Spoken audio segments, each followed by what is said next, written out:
me before he softened. God, I love your dick. My dick loves you, he said playfully as we grasped for air, trying to steady ourselves in the waves of the pool that we created.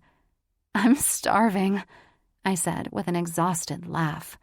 We haven't even really worked up an appetite yet, baby. He chuckled. There's plenty of hours left in the night, I teased.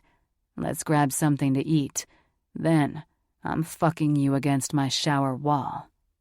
Oh? I glanced back at him as we swam through the water. I was thankful for the water. My legs were so tense, building into that orgasm, that I knew I had nothing left in them right now. You want to eat in the living room and put on Casablanca? He questioned. Black and white movies? Really? I wasn't kidding when I said I dug that shit. I have my theater room all set up with the gas fireplace lit, blankets and pillows on the floor, and I even got a brand new popcorn maker to add the final touch. After I got out of the pool, I turned back to him, and he wrapped an extra-large, white, fluffy towel around me. You're the best, you know that? That's just the after effects of the sex talking. He kissed my lips. No, this, all of this. Your place, your cute way of being concerned that I wouldn't like you because of it. And now something as romantic as just me and you watching old black and white films with a popcorn maker.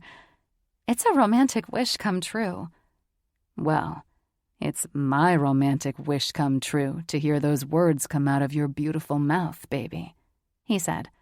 Let's go get the grub and get the night started. You're staying over, right? We can commute to work together in my car in the morning, I laughed. Only if I can drive it.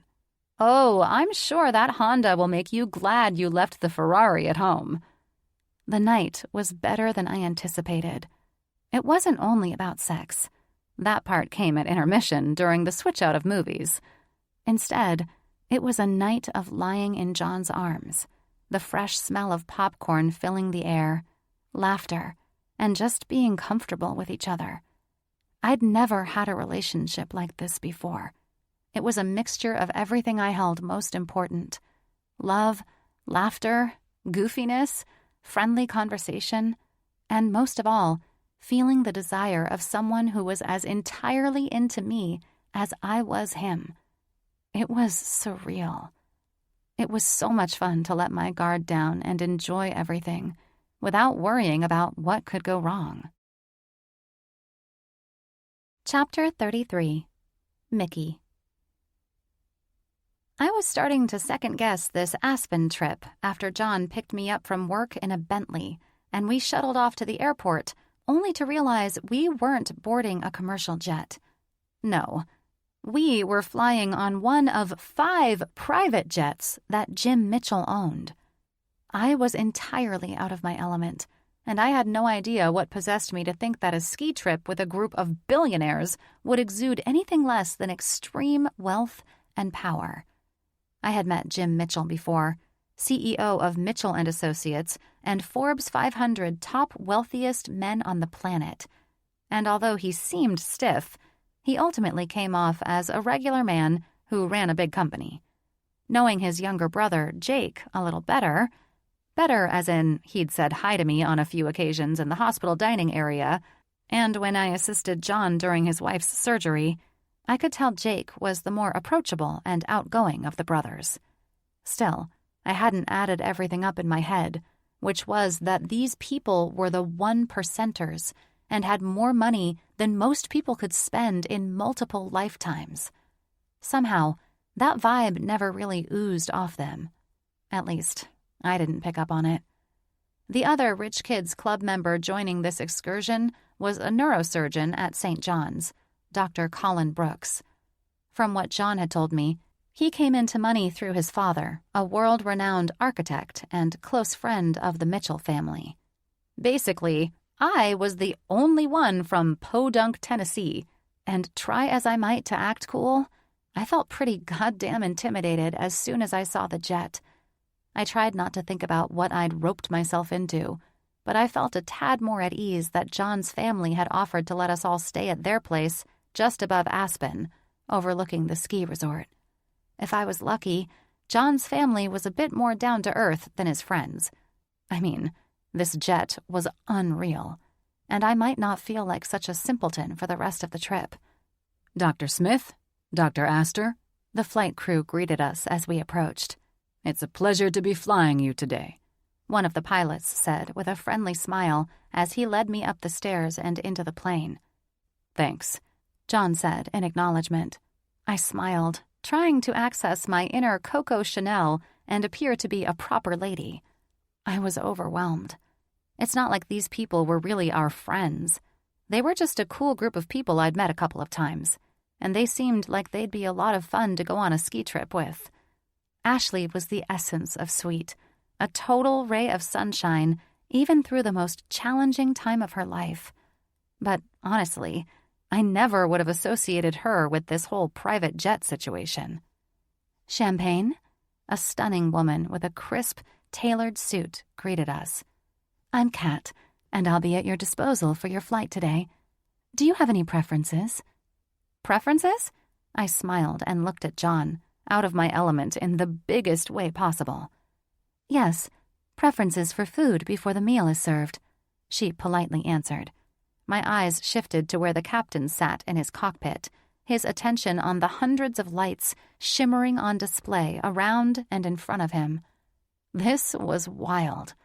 I'd never boarded a plane and looked into the cockpit area. As I looked around the cabin, I was surrounded by oiled wood and luxurious, supple, cream-colored leather. I'd only seen the inside of private jets on television, but there was no comparing this one to any of those. It was like the difference between a Rolls-Royce and a Honda Accord. Amenities were laid out as far as I could see, and it seemed there were even personal cabins toward the back of the plane. I was awe-stricken. "Ma'am?"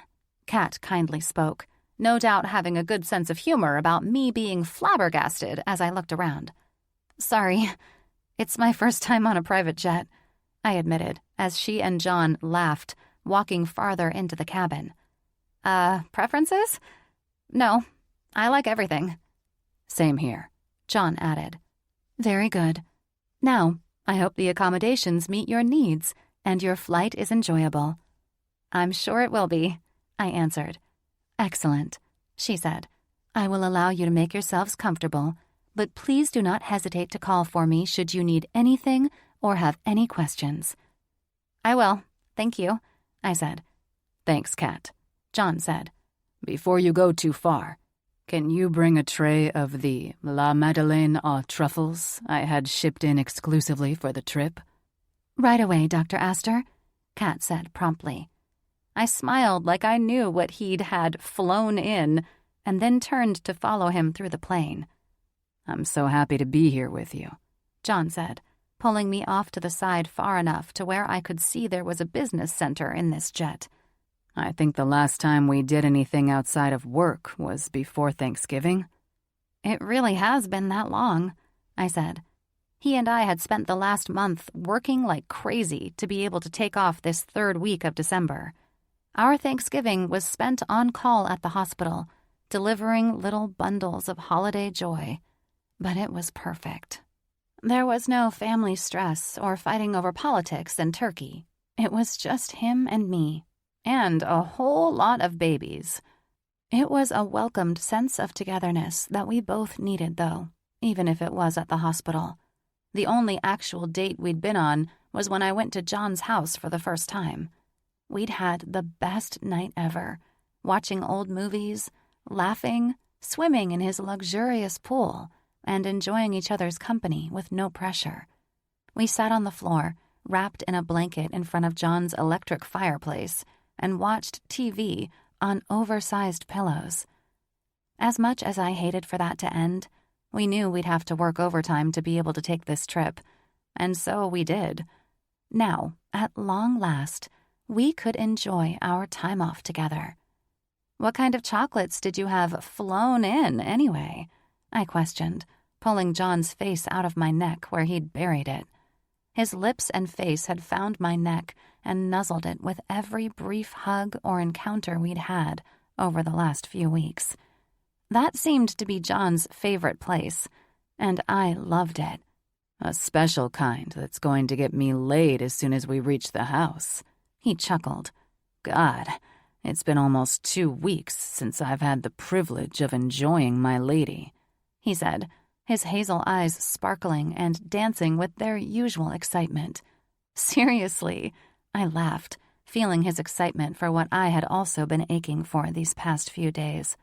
That's a pretty fancy name for a chocolate. It's just a fancy French truffle. I love them, and I thought you would too. Fancy flights call for fancy foods, he teased, with a handsome raising of his eyebrows and a snap of his fingers. Come on, dollface. Everyone is in the lounge, waiting to get this bird in the air and ski our asses off over the next couple of days. They're a lively group since they opted to leave the kiddos behind with their nannies. Wasn't this supposed to be a Christmas trip? It is, a scratchy voice said. You must be Mikayla. I'm Avery, Jim's wife. She was stunning. Her eyes were a piercing icy blue color accentuated by her pitch-black, wavy bob haircut. Her sharp features would have made her seem intimidating if she didn't exude a certain warmth. I'm only Mikayla if my mother is mad at me, I said, feeling more relaxed by the casual atmosphere. Please, call me Mickey.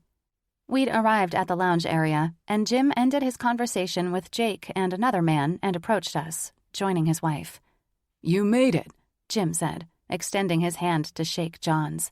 Wouldn't miss it, John said before turning to me. This is Mickey. Correct me if I'm wrong, but you might have met already. It's a pleasure to have you, Mickey, Jim said, shaking my hand formally but warmly. I believe we met when my brother insisted I come and taste the pizza from the brick ovens we installed in the hospital kitchen. I nodded and smiled. Jim was much less stiff than when I'd first met him in passing. It was unbelievable how a 3-piece suit changed everything about this man. Now, wearing a black leather jacket, light gray sweater, and denim jeans, he seemed much more approachable. That, and it was endearing to see him steal a glance at his vibrant wife, his emerald eyes sparkling and setting off his onyx hair. It's great to meet you in a more casual environment, I said, inwardly cringing that I'd said something so stupid after I spent the last 5 minutes gawking at my surroundings. You think a private jet is a more casual environment than watching my brother choke down pizza at St. John's? Jake said, bouncing over to us. The only difference between Jim's and Jake's features was that Jake had blue eyes and Jim had green eyes. I would have believed they were twins if I hadn't known Jim was the older of the two. True, I chuckled, but the pizza was pretty extravagant. It's dog shit, and Jim knows it, another man said, as he approached with a drop-dead gorgeous Latina woman. I recognized the man from the hospital, but had never been introduced. I'm Colin, and this is my wife, Elena. He put his hand around the smiley woman with an air of pride that I thought was quite beautiful. All my fears and insecurities of being with this group for the weekend had melted away. I could sense the kindness and welcoming moods from them all. They were all very genuine, and aside from the fact that everyone in attendance looked like they belonged on the cover of Vogue, they all seemed perfectly normal. Hey, Mickey, I heard Ashley's voice call out. It was a little hoarse-sounding, but still energetic. Sorry to be the last to greet you. I have these bouts of nausea that come out of nowhere. Well, she sighed and rolled her eyes. Let's just be honest. When you shoot your body up with poison to kill poison, it sort of makes you want to barf your guts up. She chuckled. I could see the exhaustion in her eyes where the chemo had been taking its toll, but her willpower overshadowed it. You look good, Ashley, I said, honestly. I mean, I know the chemo is trying to run you over, but I'm happy to see how well you're doing with everything. Well, it's kicking my ass, that's for sure, she said with a laugh. But it won't beat me. I felt a sudden urge to hug her, probably because I was terrified of watching anyone battle cancer after losing my friend to it. I didn't like to admit how much cancer scared me, but Ashley inspired me. She was a fucking champion in my mind. Something told me that this trip would be therapeutic for me, maybe even more than it was intended for Ashley. And since all the kiddos were away, the party was just beginning. The flight was exciting after I'd met everyone. Ashley, Avery, and Elena were incredibly down-to-earth, lively, and fun. They welcomed me very graciously, and I was filled with appreciation for that. The men were in an entirely different class of crazy. It was funny because John had mentioned that he was more of an acquaintance to these men than anything, but you'd think they'd all grown up together after the way he and the other guys were buddied up. It was refreshing to be around this type of friendly dynamic. Everyone fit together perfectly, like pieces to a puzzle. As the sun set, we drove up to the house, and my mouth dropped open. A brief feeling of intimidation dropped over me, knowing that it was my guy who'd provided this home for us to stay in for the next 4 days. The place was magnificent. Jake was driving with Ashley, his brother, and Avery in the SUV behind ours, while Colin and Elena rode with us. The 2 black Escalades pulled up the curved stone driveway and parked in front of the granite staircase, reminding me of a tour I'd taken to Hearst Castle with Aunt Bev when I was little. I couldn't believe people owned homes like this to use for only a few days a year. How could anyone have that much money? Instead of allowing the grandeur of the home to intimidate me, I was fueled by the normalcy of everyone in the group. To them, this was just a beautiful home, and we were fortunate that John's family allowed us to use it. "Dr. Aster," a man dressed smartly in a black and white suit said to John after he stepped out of the SUV. John turned to face the man who descended the steps of the cabin-like estate. "Mr. Jenkins," he said with a cheerful greeting. "I hope you're ready for this crew. We're not exactly like my parents or their guests, if you follow me." "Of course, sir. We're prepared. And, might I add, excited to serve you. Please meet everyone. This is the lovely Dr. Mikayla Smith," John said, keeping titles formal, which seemed a bit weird. "Dr. Colin Brooks and his wife, Dr. Elena Brooks. Lovely to meet you all." The white-haired man spoke in a stiff yet sophisticated voice. "I do hope that the staff and I will meet all your needs on this visit," he said, the fine wrinkles on his face giving the appearance that even though the man was highly formal and professional, he might have had a humorous side buried somewhere in there. "And these are our other guests, Dr. Jacob Mitchell and his wife, Mrs. Ashley Mitchell, and finally, Mr. James Mitchell and his wife, Mrs. Avery Mitchell." I watched how Avery and Ashley reacted like me in response to all this formality. I could also see that the wives of these guys were accustomed to having butlers, maids, and nannies. Well, maybe they all didn't have this. I honestly didn't know. But I knew I was definitely out of my element, trying to act like this was normal. "It is my humble pleasure. My staff and I are honored to care for all your needs. Everything has been prepared, and our chef is at your leisure should any of you work up an appetite at any hour of the day." He stepped back and held his white-gloved hands behind his back while we stood there looking like a tourist group. "Please enjoy your stay. While we won't be in your presence, we are close by and ready to meet any needs you may have. Thank you, Mr. Jenkins," John said, then dismissed him with a nod while taking my hand into his. "Well, shall we see if this home meets our requirements for this Christmas party, vacation, ski trip getaway?" As 4 men descended the steps to gather the luggage from the vehicles, I glanced at John, wondering if I was about to see the real John Aster, son of Mr. and Mrs. Sebastian Aster IV, the family in the photos he'd shown me at the hospital while I was getting stitched up. This was a new side of John, and I was intimidated if I was truthful with myself. I didn't know how to act or react in a home with servants. I was used to showing up at an Airbnb, excited when the homeowners had stocked the kitchen. This was far more than that, and even though it was exciting to feel like I was Elizabeth Bennet touring Mr. Darcy's home, I was nervous I'd screw something up. I had no plans to allow my insecurities to ruin this ski trip.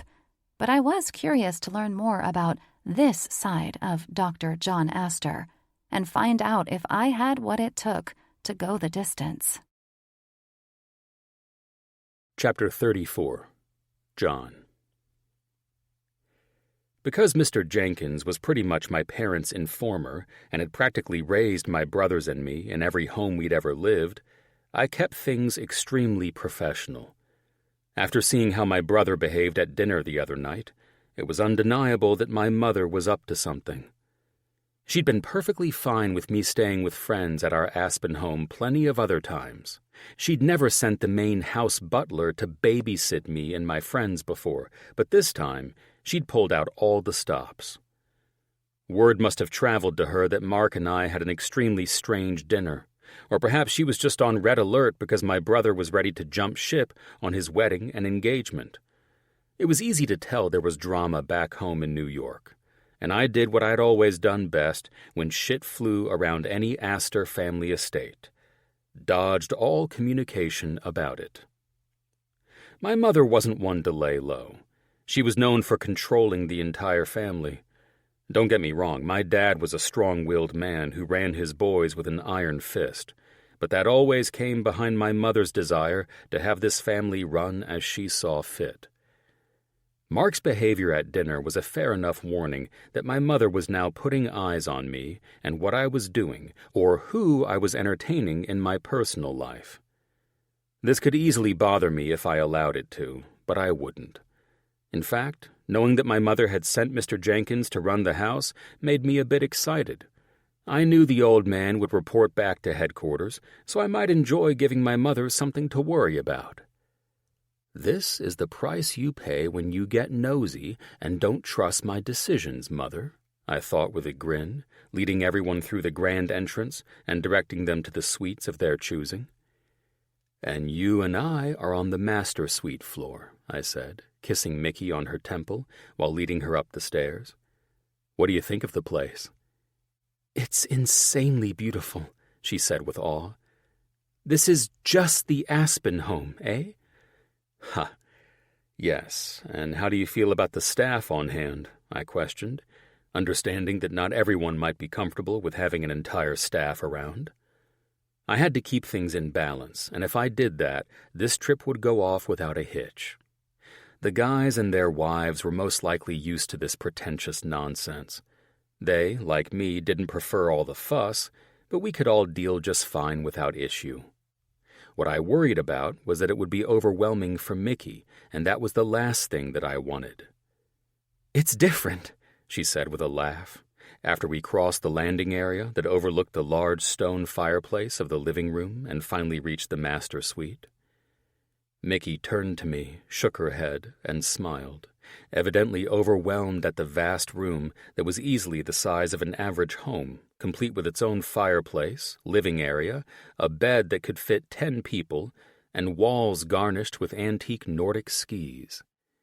The place was something one would dream about for their ideal log cabin. It was complete with a sauna, heated pool room, billiard room, gym, 2 suites on the first floor, 3 bedrooms and a suite on the second floor, and this entirely isolated third-floor master suite. The house was my favorite of the multiple luxurious homes my parents owned all over the world, but it had a tendency to be a bit much for the average stay. This time, however, for this occasion, it was perfect. "Listen." I walked toward Mickey after she turned to face the windows that gave us a sprawling view of Aspen's slopes and the village below. I wrapped my arms around her from behind and kissed the side of her neck, inhaling her sweet perfume. "I know it's probably overwhelming with butlers and maids and shit, but you'll hardly see them." She turned to face me, and her beautiful eyes lit up the room better than the brilliant white, snowy hills that came from beyond the massive windows of the home. "Is this honestly how your family lives?" The long answer will probably make you bored to tears, but the short answer is yes. "I find it intriguing, although a bit intimidating," she said, her eyes scanning the smoothly carved logs that were fashioned to create the massive bed and the matching furniture decorating this suite.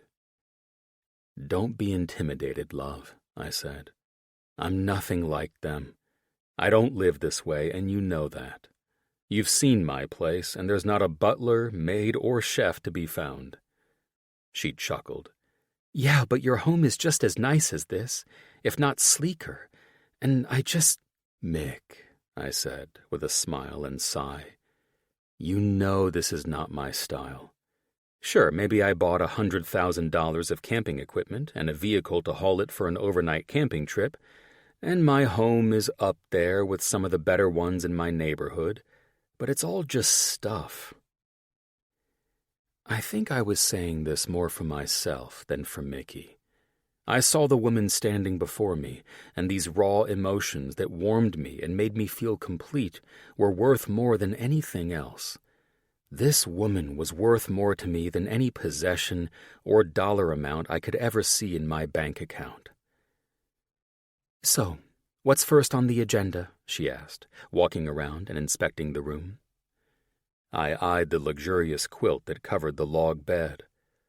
Well, we can start with me proving how much more I've fallen in love with you from— Knock, knock. I frowned.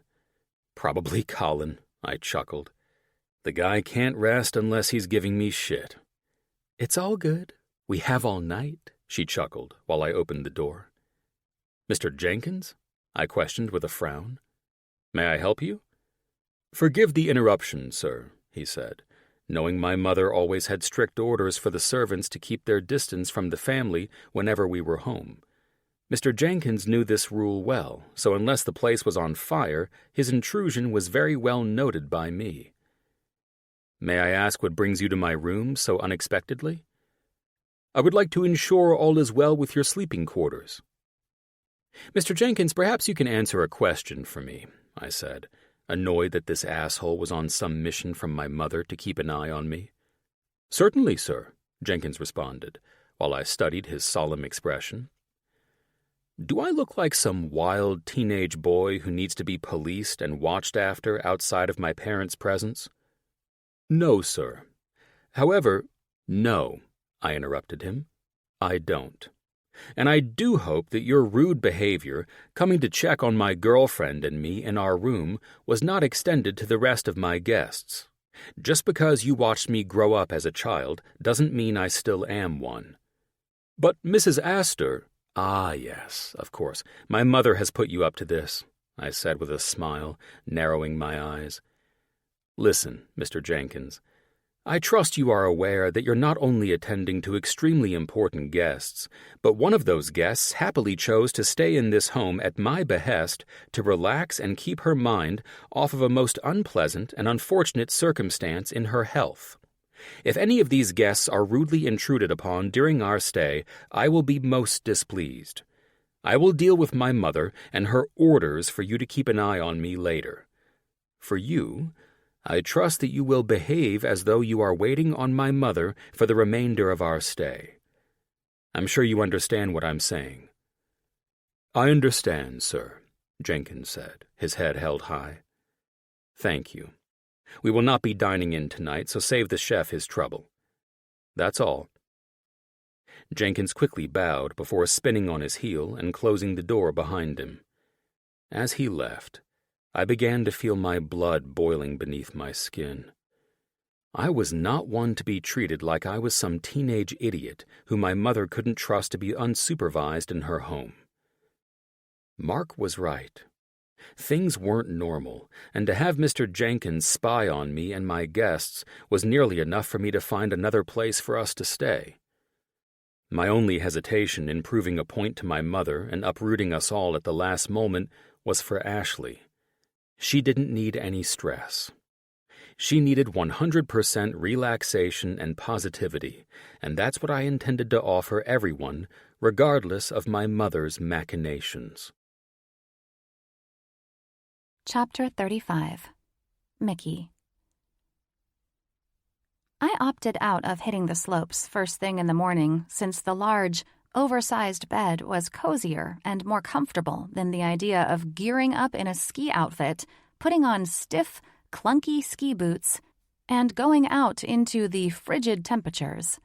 John was like a kid on Christmas morning, slamming around in the bathroom, tripping over something in the dark room, and whistling 3 Little Birds by Bob Marley while he swarmed around the room, trying to stay quiet while dressing to leave. Of course, if he'd slammed through the large glass windows of the room, it probably would have been quieter than what I heard while he tiptoed around. Even though I couldn't go back to sleep, I remained nice and toasty under the thick duvet and rolled over just in time to catch the sun's rays rising from behind the mountains, alerting me to the most magnificent sight. I smiled, content and happy. I'd honestly never felt contentment and love like this before. The idea terrified me a little because I was finding more comfort in these feelings than anything else. I thought I'd been in love before. I truly did. I think we all fall in love, have our hearts broken, and then find love again. But this was so different. It was so strange, foreign, and beautiful all at once. Without attaching myself to any negativity regarding this being too good to be true, I opted for happier thoughts, like following the scent of freshly brewed coffee wafting from the bottom floor. "Good morning," Avery's scratchy voice cheered when I entered the kitchen. "How'd you two sleep?" I grinned. Between John and I enjoying multiple rounds of glorious sex, indulging in every part of each other's pleasure zones and taking that to another level, the best part was the giggling, laughing, and covering each other's mouths while we reached climax, not knowing if we'd awoken the house while enjoying our getaway. The way his hazel eyes glossed while his mouth dropped open when he was, "I'm guessing not much," Ashley said with a chuckle, snapping my brain back to the present. "I slept well," I said, trying to cover for myself. "Right," Avery snickered, her bright blue eyes glittering and brilliant. "You two didn't sleep a wink." She eyed Ashley's mischievous grin. "You know how I know?" I matched her playful arched eyebrow with one of my own. "Well, from the looks of the two of you," I started after Avery handed me a coffee mug she'd filled with fresh coffee after pouring her one of her own. "Don't turn it around on us," Avery said, eyeing Ashley with a smile and a protective look to ensure she felt okay this morning. "Spill it." "Spill what?" I said, following the ladies into the grand living room lined with glass windows, an enormous fireplace with a healthy fire crackling, and oversized dark leather furniture that was almost more inviting than the comfortable bed I'd enjoyed my morning in. "The coffee," Ash teased, sitting in the oversized chair closest to the fireplace. "What do you think? We want the dirt, of course." "From your expressions, I'm assuming that nothing happened in our room that didn't happen through both of yours all hours of the night." As soon as I so carelessly said it, I covered my mouth immediately. "I'm so sorry," I said, looking at Ash's confused smile.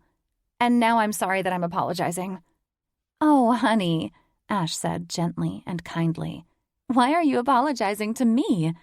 Don't tell me that John is the abusive type who has you insecure about saying—" "No," I said, frustrated with myself. I didn't know these two women well and felt insecure that I may have said something inconsiderate given Ash's current treatments. I had no idea what to say or how to explain why I felt terrible for implying that we were all having sex last night. I wasn't even sure what life was truly like for Ash while she was undergoing chemotherapy. I felt like a completely rude fucking idiot. "Oh," Ash laughed as if she'd been in my head, shuffling around in my panicked and embarrassed thoughts. "Are you concerned about the chemo and that Jacob and I most likely went to bed without having the same amazing sex everyone else had?" "Yeah, I guess so," I answered sheepishly. "Well, I've only had 2 rounds of this so far. I usually feel the worst within the first couple of days, and then I feel a bit better.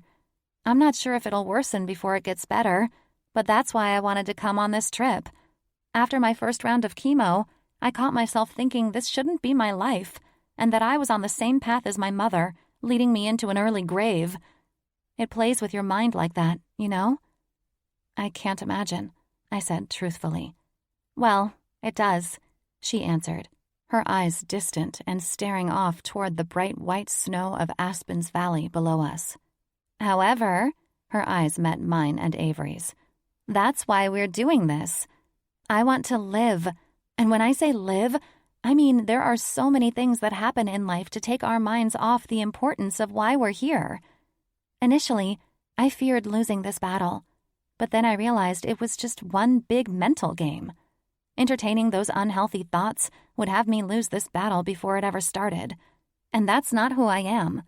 I'm a fighter, and I know that everything happens for a good reason. We embrace that, or we hide from it. I will tell you this, though. When you realize your importance and that you're on this crazy earth for a reason, that's when you really start to live." "That makes sense, babe," Avery chimed. "But when you feel like shit from chemo, I'm sure you're not thinking of all that existentialism," she said with a laugh. I could tell she and Ash were close, given how brutally honest she was with her friend. "Well, no shit," Ash chuckled. "The part that fucked with me the most was when I had to flush my pee down the toilet twice and not let the kids sit on the toilet seat until the chemo left my system after a few days. Shit like that. And Jacob taking my laundry to be cleaned separately from the other clothes to keep it from hurting anyone else." "Jesus," I said, unaware of that part. "How did you cope with that?" Her eyes pooled with tears. "I felt like a monster. I broke down in tears and went to bed, not wanting to see or speak to anyone. It was a bad moment for me, and I remember sitting in that dark room thinking that I could push away everyone who was trying to help me and who was hurting right alongside me, or we could all fight this together. I chose to fight. I chose to get out of my head about it and just fucking live. That's why we're all here." She smiled cutely at me with a scrunch of her nose. "And yes, once I started feeling better, and that waste was out of my system, you better believe I made my husband a happy man, just like I did last night." I laughed with Avery. "You're inspiring," I said. Ashley's endurance and mentality showed me that I had no reason to be afraid or to feel awkward. "I'm not trying to inspire or anything." She paused and chuckled. "Or maybe I am." "You are," Avery teased. "In fact, I'm hoping that your energy levels are ready to shred something up on those slopes.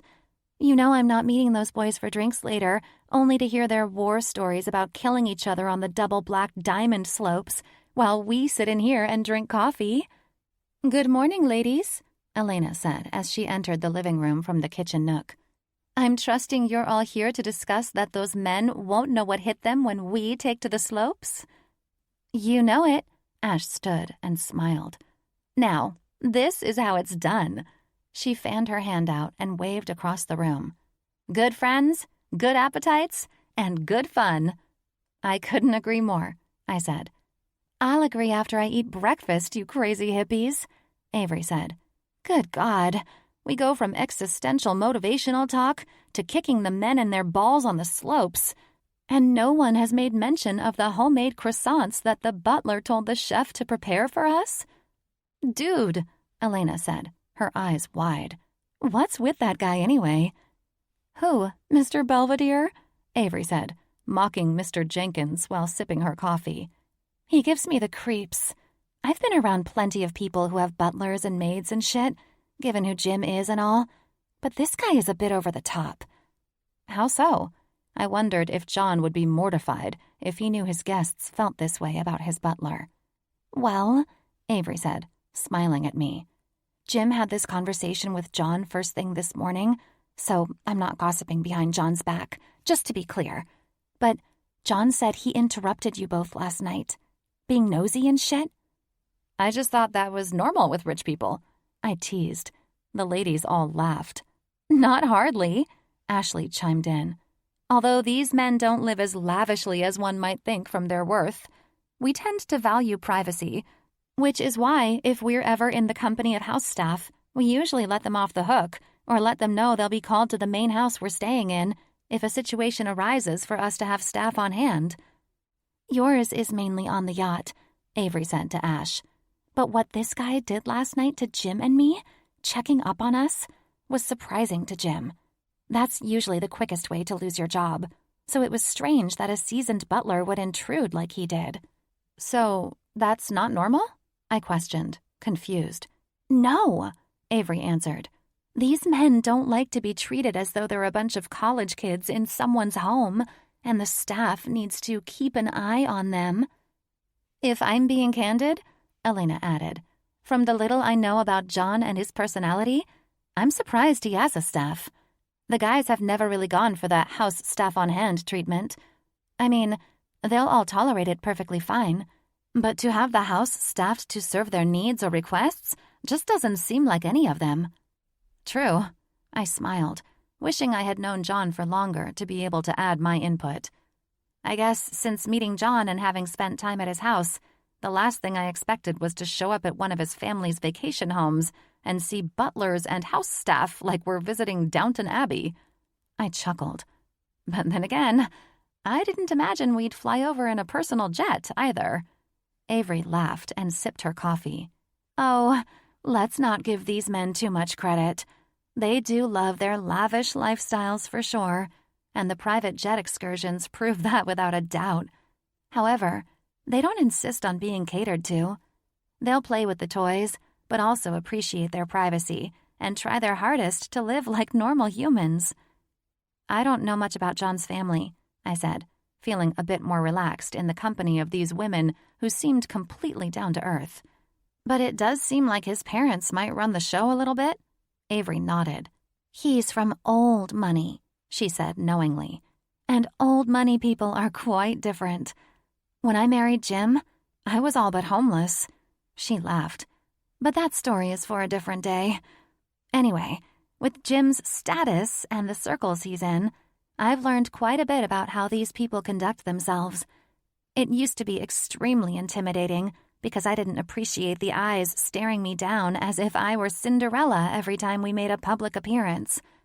The shit Jim has taken from some of the upper elites is absolutely ridiculous. But the pressure to behave a certain way and the expectation to live up to everyone else's standards is real. I'm just happy that Jim chose love over proving himself to those fuckers, and I'm grateful every day for him. With or without money, that man is the other half of my heart and soul, and I couldn't imagine living without him. I frowned. Do you think John's parents will pressure him the same way? I recalled John's concern a few weeks ago, when I'd never seen him so down. He was seemingly terrified about his parents, his future, and his life. With me. For Avery to talk about how Jim's acquaintances frowned upon his relationship with her, I had to wonder if that would happen with John, his parents, and their friends.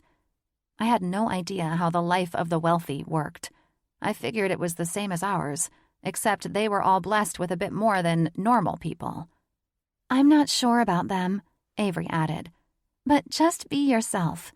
Enjoy the fun and early days of dating someone you're drawn to. It will all work out as it should. And because John is racing his skis down that mountain with 3 other trust fund boys who all chose love over status, I'm sure he's getting all the pep talks he needs if this is something that concerns him. Love always wins in the end, Ashley said with an endearing smile. Remember that. And whatever you do, don't allow this lavish home or the staff on hand to intimidate you. Enjoy all of it, have fun, and revel in the happiness you've found. I smirked. Yeah, our relationship is moving at warp speed, and of course I feel like I need to find red flags and prep myself for it all to crash and burn. That's natural, Elena added.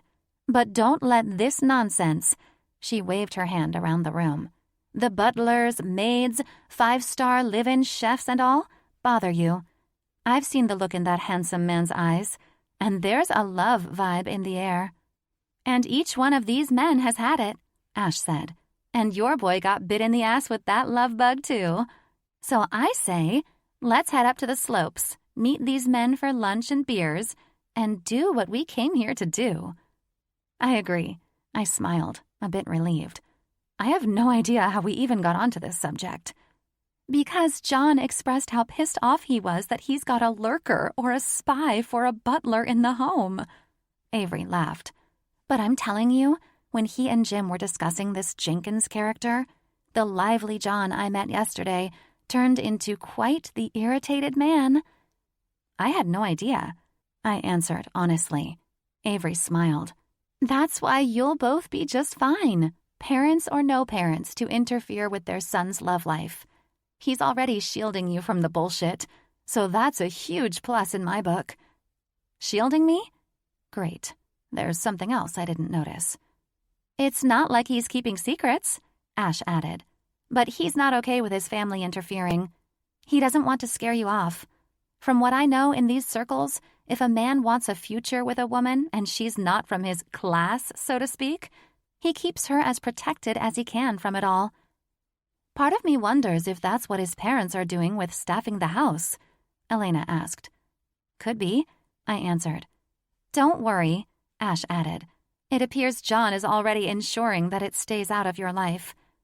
Well, that's nice to know, I said. But enough of this subject.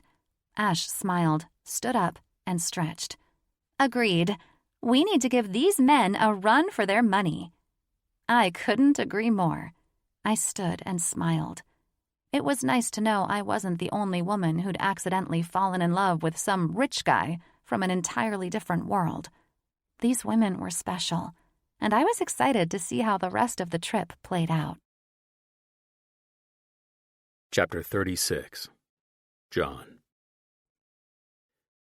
Being up at the ass-crack of dawn, thinking about the ass-crack of the most gorgeous woman I had ever known, yielded me one of the most thrilling days on the mountain. After Jim and I discussed the inappropriateness of my overly controlling mother and her staff of spies, I felt a sense of freedom about my situation. Before this trip, I'd hardly known the former playboy doctors of St. John's, Jake and Colin, and I'd only had minimal conversation with Jim. But after 2 daring rides down the double Black Diamond slopes on the Aspen Highlands mountain range, we'd formed a bond that made me wonder why I'd never gone out with these guys before when they invited me for drinks. That's what sucked about working at a huge hospital and being isolated from other practices at St. John's.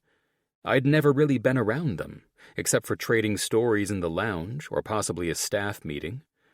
Other than that, we all worked together, but it felt like we were never in the same building.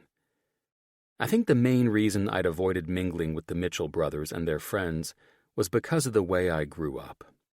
The people in my parents' social circles were just different.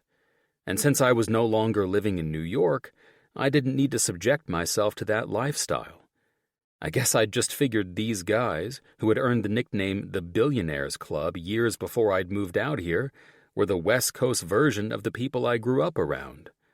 So I'd imagined hanging out with them after hours would put me back into the lifestyle I'd escaped. But I was wrong. Regardless, I was thankful Mickey and I had come along on Ashley's Live Your Life While You Still Have a Life to Live vacation, and that I didn't dodge the invitation like I usually would. If I had, I'd never known that they were all ordinary people, and just like me, they didn't let their money or status define them as people. We'd taken turns flying down the slopes all day, trying to decide who could do the most dangerous maneuver without breaking any bones or killing themselves, and it felt great just to cut loose and act like a bunch of jackasses without worrying what people might say. "Oh my God, this pho is fantastic," Colin announced over his steamy, oversized bowl of soup. "And I'm not just appreciating it more because the wizard here kicked my ass on that jump either," he said, pointing at me before pulling up a string of noodles from his bowl with his chopsticks and shoving them in his mouth. I'd just taken an enormous bite of my massive burger, which couldn't have been placed in front of my growling stomach fast enough, so I had to finish inhaling my first bite before responding. "What's with the nickname?" I asked, reaching for my craft beer and taking a couple of large gulps. "You're over here whizzing down these slopes as if you've got your magic skis on," Colin laughed. "He's jealous," Jim said with a smirk. He'd ordered the same soup that Colin had, but wasn't nearly making as big of a deal about it. "Ignore him." "Jealous?" I chuckled. "You were tough competition. "This is where I'm going to have to stop you," Jake interrupted, his club sandwich and fries now a pile of uneaten crumbs on his plate. "You don't want to play that shit with Colin." "What shit?" I questioned. "Boosting his self-esteem. Colin's the biggest dip fucker on this mountain. You know it, Jimmy knows it, I know, and most of all, Colin knows it." He laughed, while Colin smirked at his best friend. "You know," he said, eyeing Jake and then me, "whenever we start to spend time with a new, poor, unfortunate soul such as yourself, we play shit out a little longer. Jakey is letting you off a little too easy." "Who says John wants anything to do with either of you?" Jim answered. The group dynamic was amusing. Jim played the older brother to his actual brother and Colin, as if he were the one who kept the two in line. Jake threw his hands up, his spy sunglasses sharing the reflection of the stunning landscape surrounding us from where we sat on top of Buttermilk Mountain, where the girls should have met us half an hour ago for lunch. "Listen," Jake announced, as if we were in a treehouse and getting ready to add a new member to the group. "I like you, dude," he said, smirking, "but you're gonna have to cut ties with that weird-ass butler." "Jesus," I said, embarrassed by the domineering mother situation. "I am sorry that—" "If there's one thing you should know about me and these knuckleheads," Colin added, mid-conversation, "don't ever apologize to us for anything. We get it, man." "I don't think you do," I said. For the first time, I felt comfortable confiding in these guys and letting them in on my trust fund brat situation. My parents roll completely differently than most people, your families included, I would imagine. "Well, without you knowing each of our family histories," Jake took a sip of beer, "I'll quote Avery on this.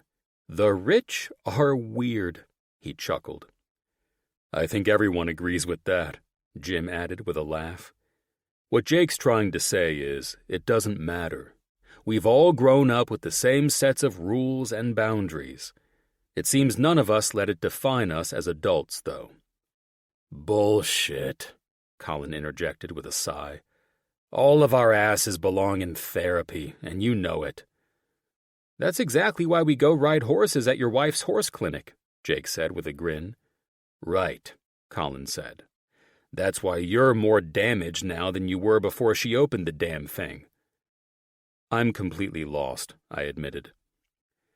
"Elena has an equine therapy for those dealing with PTSD, Jim said, pushing his finished bowl of pho away, taking his beer in his hand, and leaning back in his chair. "Either way, you can see and judge by our conversation here today that it somehow works for everyone but Jake, Colin, and me."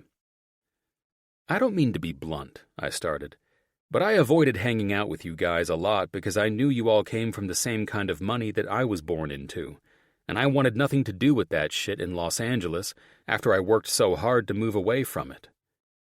"No shit," Jake said, as if he knew why I'd avoided getting personal with this group before I did. "And here I thought you rejected us because we weren't as boyishly cute as your sorry ass." "We get it," Jim said. "But you should know that we don't use our wealth for status as our parents may have. Correct me if I'm wrong, though, because if we're bringing our backgrounds into this, I'm quite confident that even our parents were worlds apart from yours when it comes to the family fortunes." Jim grinned, but I saw his inner businessman taking center stage in the conversation. "Go ahead. Tell me why you think so," I said, somewhat curious about what he thought of my spoiled ass. "I see your family's donations come across mine and Spencer Monroe's desks all the time. It looks like they're buying off the hospital to allow you to work there." Holy shit. I practically choked on the sip of beer I was swallowing. "How the fuck did you put that one together?" "Are you shitting me?" Jake chuckled. "Jim has an eagle eye when it comes to details in business." "Jimbo dreams in numbers," Colin added, talking about Jim like he was his own brother. "He misses nothing. He's probably—" "Don't listen to them," Jim ignored the guys. I only found it noteworthy due to the amounts they donate to the hospital each month. Spencer and I joked that if your parents pulled their donations, St. John's would be a shithole. What do you mean by that? I knew they donated large sums, but that was par for the course for my parents. They didn't do anything halfway, especially when proving a point. But now I was beginning to feel like the point they were making was that I was only at St. John's because of their money. Suddenly, I felt like the crisp mountain air was heavy, thick, and suffocating. What the hell were my parents doing behind my back by donating like that to St. John's? They send quite the contributions, which is a big part of why we're constantly expanding and investing into more outpatient clinics and so on, instead of leaning on it all to maintain. Spencer is smart about the dispersal of donations, though. It's all distributed outwardly instead of relied upon for survival.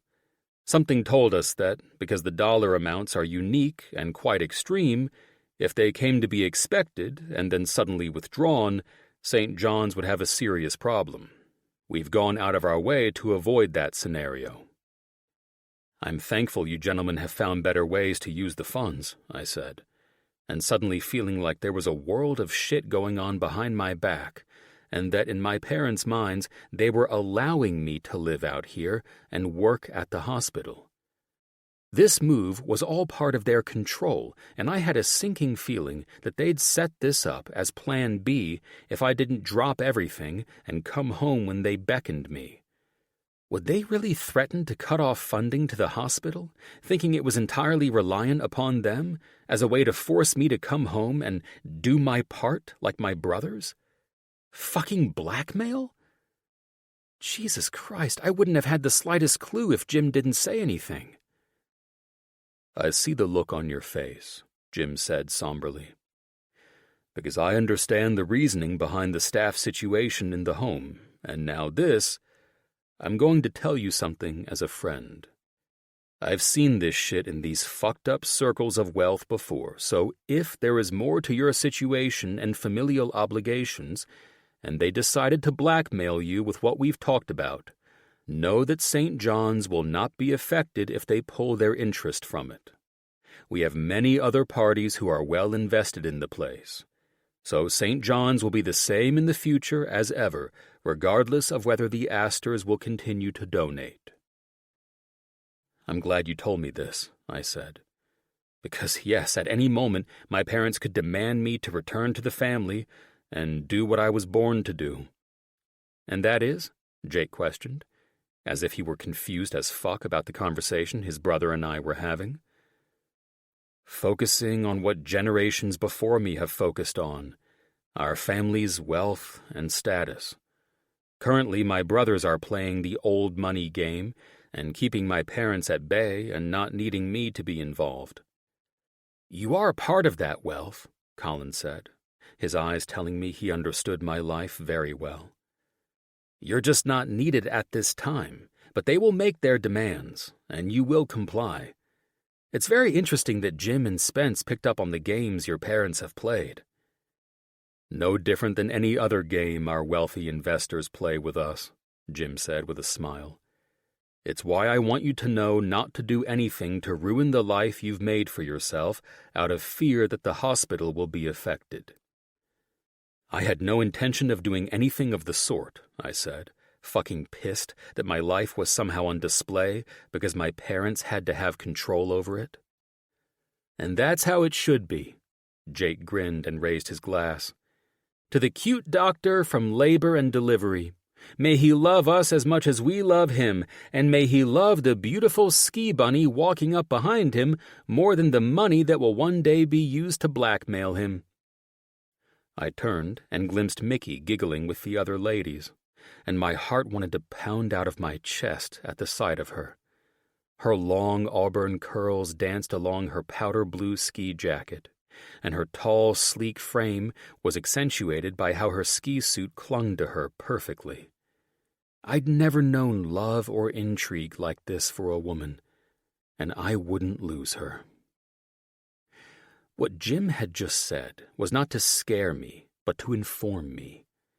I think he caught on to the bullshit this morning after Jenkins acted like a goddamn rogue from my mother. Jim Mitchell wasn't a successful billionaire because he was desirable to the ladies. The man was sharp. And after I explained to him how my parents were intruding on all of us this morning, he put it all together. He knew a lot more about this than I did because my parents made me think they were simply making annual contributions, not fucking bankrolling the place to use it as leverage against me to force me to do what they wanted. Jesus Christ. The unsettling feeling I had after realizing what they were willing to do to get me to move home was scary. It was made worse by the thought that if they were willing to go so far over something so benign, what would they do when they found out I was in love with someone they deemed beneath my station? Chapter 37. Mickey. We'd finally made it to where the men sat at a restaurant table on the slopes in conversation, and when the guys saw us, they stood to greet us as we approached them in our ski gear and clunky, stiff boots. Hey, John said, walking toward me while the ladies went to their men. You look sexy as hell. He grabbed me around my waist and kissed me. You didn't wait for us? I teased. And here I thought you were a gentleman. John smiled a smile warmer than the sun shining on the brilliant white snow. I figured by now. He brought his lips to my ear, sending a wave of arousal through me. You'd know that when it comes to you and me, I am the furthest thing from being a gentleman, especially in bed. I stepped back, needing the brisk air from the mountaintop to cool the heat building inside me, something that skiing may not even be able to take away if I let John continue with his low, sexy voice and devilish grin. Well, that's a subject for when I'm not braced up in boots and strapping into skis so I can kick your handsome ass on a race down the mountain.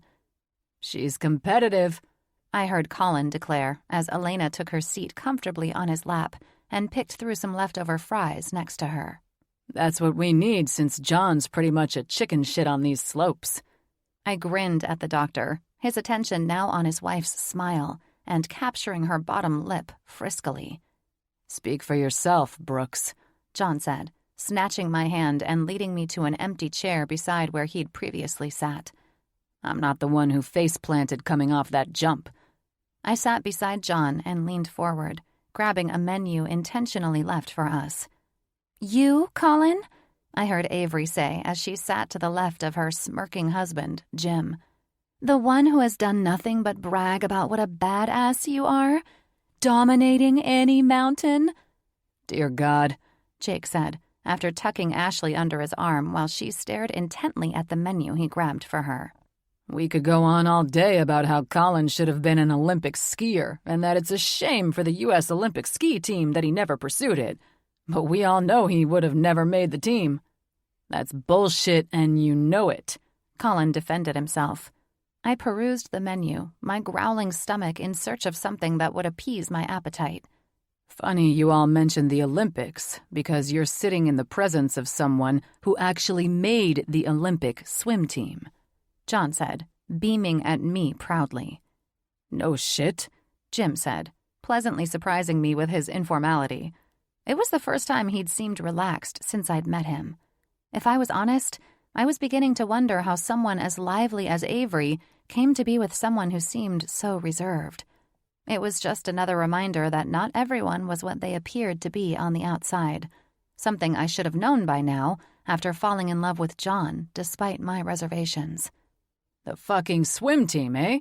Colin said with a smile. Now that is impressive. As much as I loved talking about my achievements, sometimes I worried that it came off like I was bragging. So now that I had everyone's attention, I wasn't sure how much to share without sounding pretentious.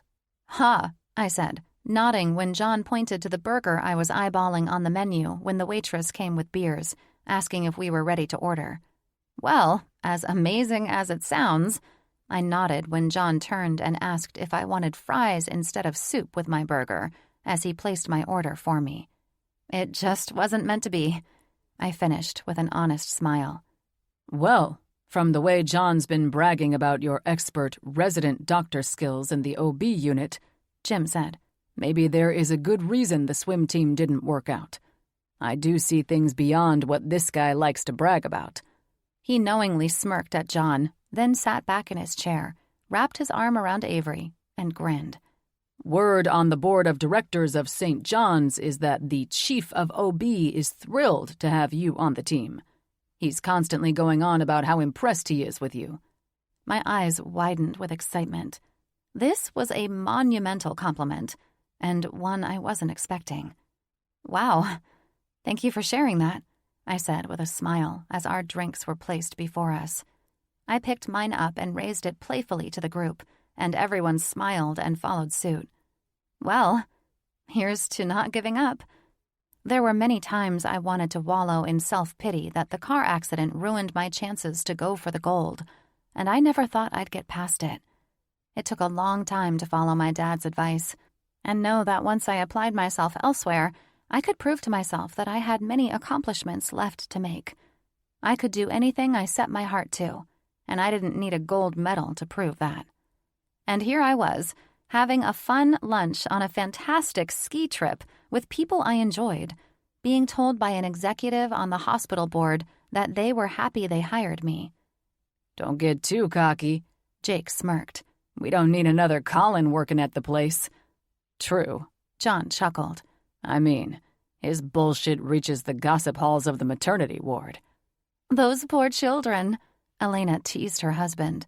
Born into a world where they are forced to hear nonsense about this sexy man.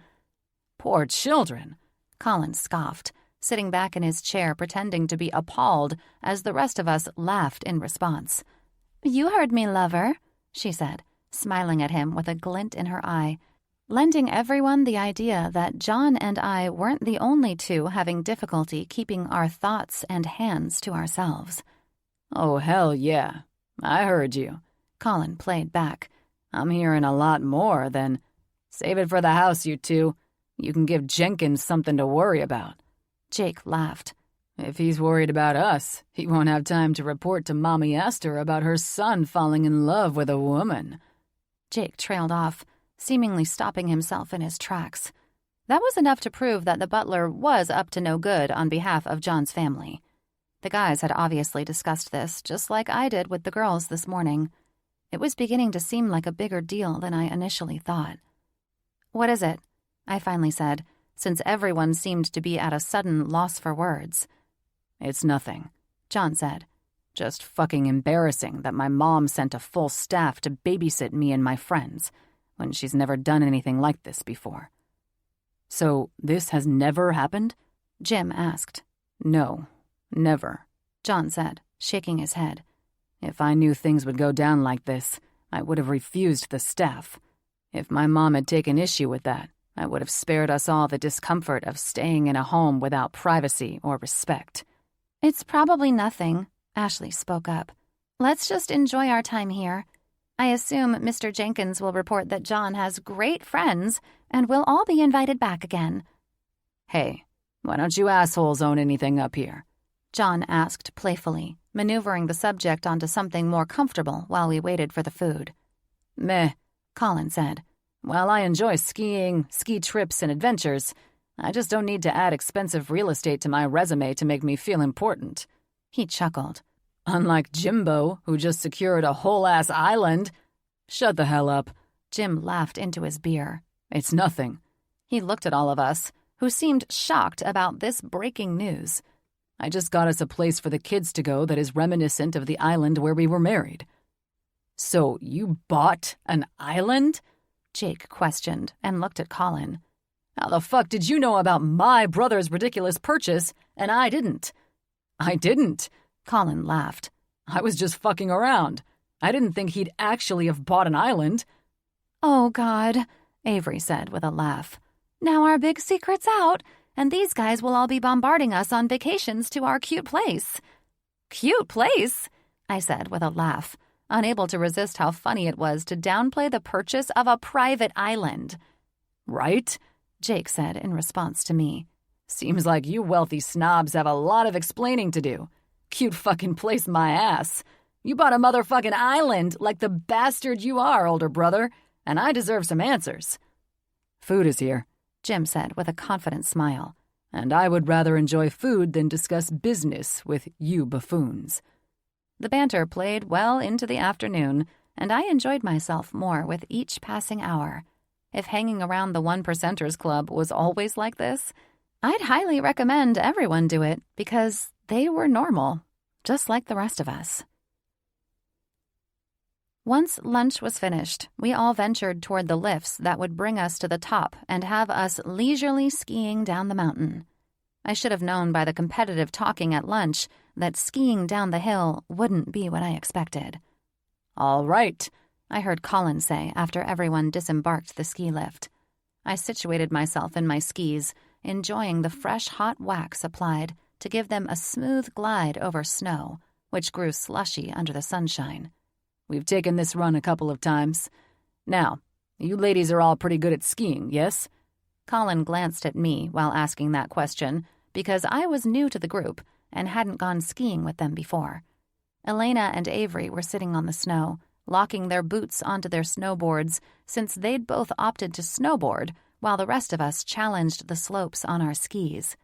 Mine were rented, of course, because this wasn't my first choice as a fun winter sport. Who knew? If John and I worked out, maybe this would be something we did during the winter season. For now, I wasn't trying to be like John on our camping trip, buying all new gear just to ski for a week in Aspen. Yeah, I'm an okay skier. The girls and I took this run to get my ski legs back before meeting you boys for lunch, so I'm good to go. But I'm not following you guys down some crazy black diamond trail or anything like that. We got you, kid. Let's head toward this run, Jake said before he glanced at Ashley. Are you doing okay, sweetheart? If doing okay means I'm ready to kick your ass, then yeah, baby. I'm doing better than okay, she said, smacking his butt with her ski pole. You good? John asked me with a smirk. You trying to act all cute like Jake? Jake ain't got shit on my Casanova game on these slopes, he answered. Where the hell is Jim? Colin asked, glancing around the area. He's hanging back at the bar for another beer. A CEO from some company caught him while we were walking out, Avery said, hopping on her board to get it moving. Let's get this shit rolling. That doesn't annoy you?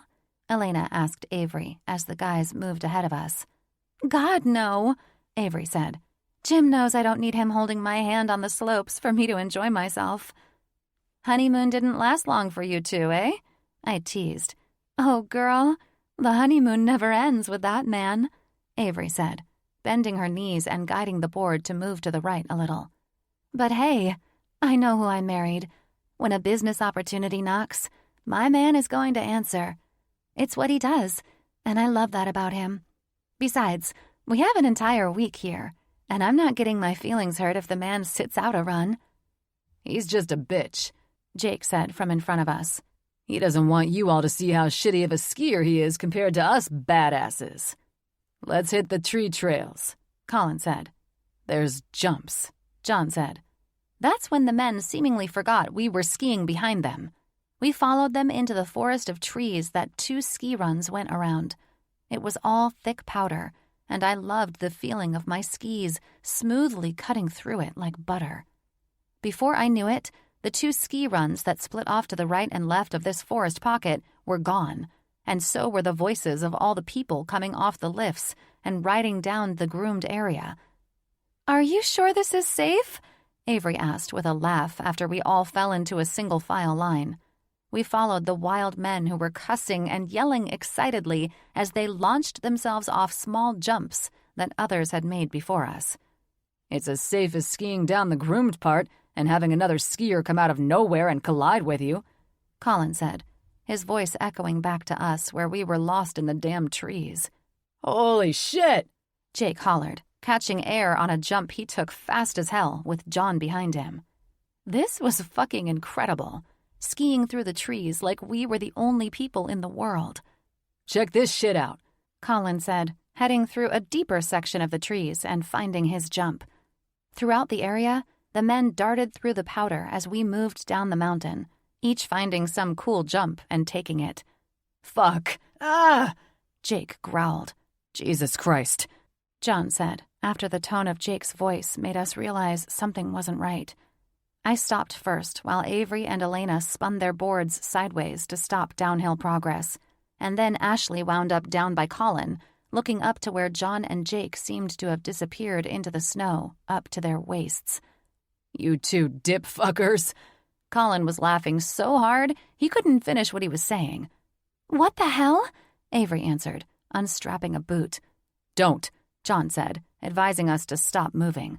Stay on your board, he said to Avery. Or you're going to homestead your ass about 4 feet into this shit. What happened? I asked, slowly skiing over to where the men were. Must have hit a hollow drift or something, Jake said, trying to be cool. Honestly, the sight was hilarious. It looked like Jake and John had been planted in the snow and were sprouting out of it. Well, my ass can't hike up there and help you idiots, Colin said. Put your poles out and try to have the girls drag you out. Can't get to the fucking poles, dipshit, Jake said. The poles had gone flying and were scattered down the trail.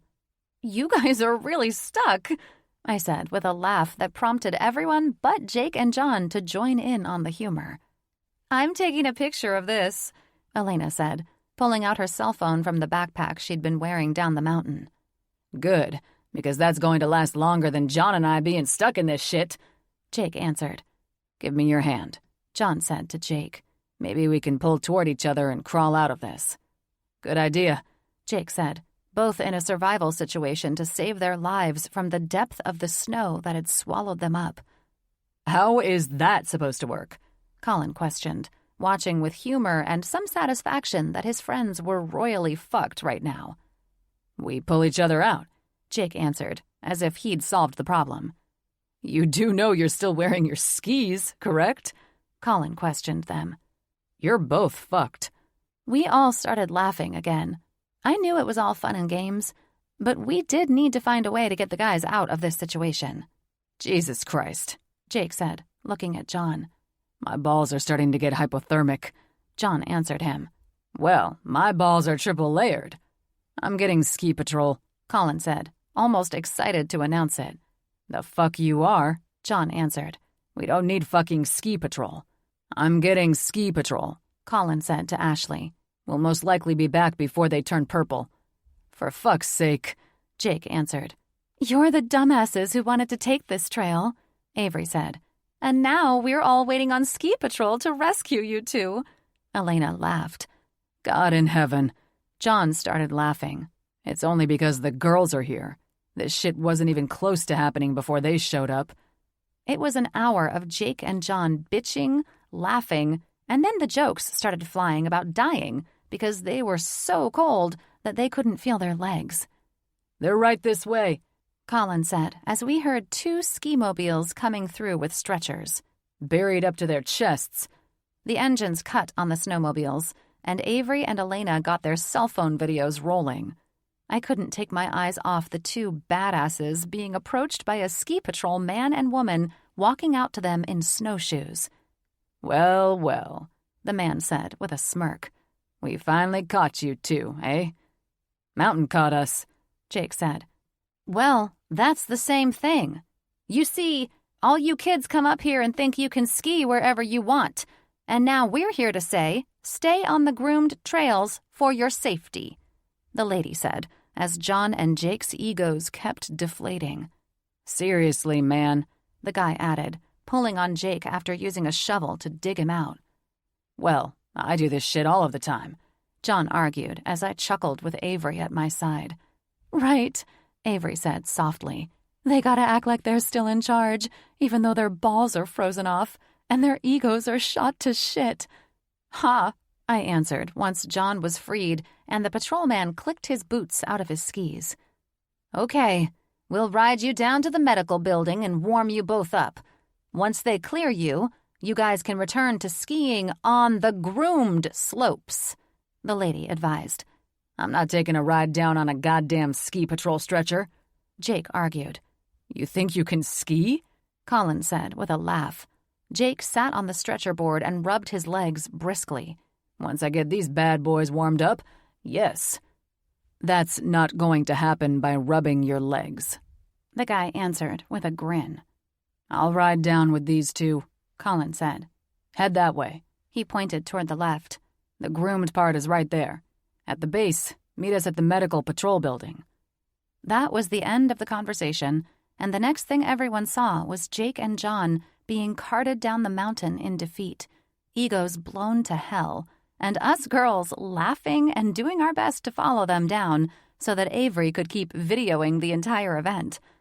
"I can't wait to show this to Jim," Avery shouted. The rest of the day was a blast. It was filled with challenging ourselves, beers in between runs, and tons of laughter. John and Jake didn't let their situation stop them from anything. In fact, once they'd thawed out, it bolstered their desire to find double diamond slopes to prove how skilled they were. Thank God we were here for the entire week, because though I liked to ski, I never believed I would genuinely love it like I did today. It's all in the company you keep, and all this did was make me want to keep John around for a long time. Living these adventures and having a great time together doing crazy shit like this with him and our new friends who made it all that much more enjoyable. After we were done skiing for the day, we were all set to go out to a lovely dinner in Aspen's charming village with everyone and most likely have Jake and John be the butt of all our jokes. Well, that was the plan anyway. I went into the dressing room after I'd applied my makeup and tied my hair back in a sleek ponytail. I looked through the clothes in the closet until I found the burgundy cocktail dress I'd brought for an occasion like this. I slipped into it, then placed 2 pearl stud earrings in my ears and turned to see John watching me dress from the doorway with an expression that made me wonder if we would even make it out the door. "You simply look stunning," he said, breathlessly. I'm going to freeze to death wearing only this. I don't know what I was thinking when My lips were captured by his firm ones, possessively taking me in a way he'd never done before. His hands ran up the bare skin of my arms, reaching my shoulders and gripping them as he steadily walked me back toward the dressing room wall. His tongue greedily swirled in a motion with mine, making me immediately fall victim to the man whose strong hands were the only thing holding me up at the moment. I had no idea if it was me, melting with each move of his body pressing mine against the wall, or that I desperately wanted him after a day of dreamily fantasizing about him as we enjoyed the slopes that made my knees buckle, making me more lightheaded by the second.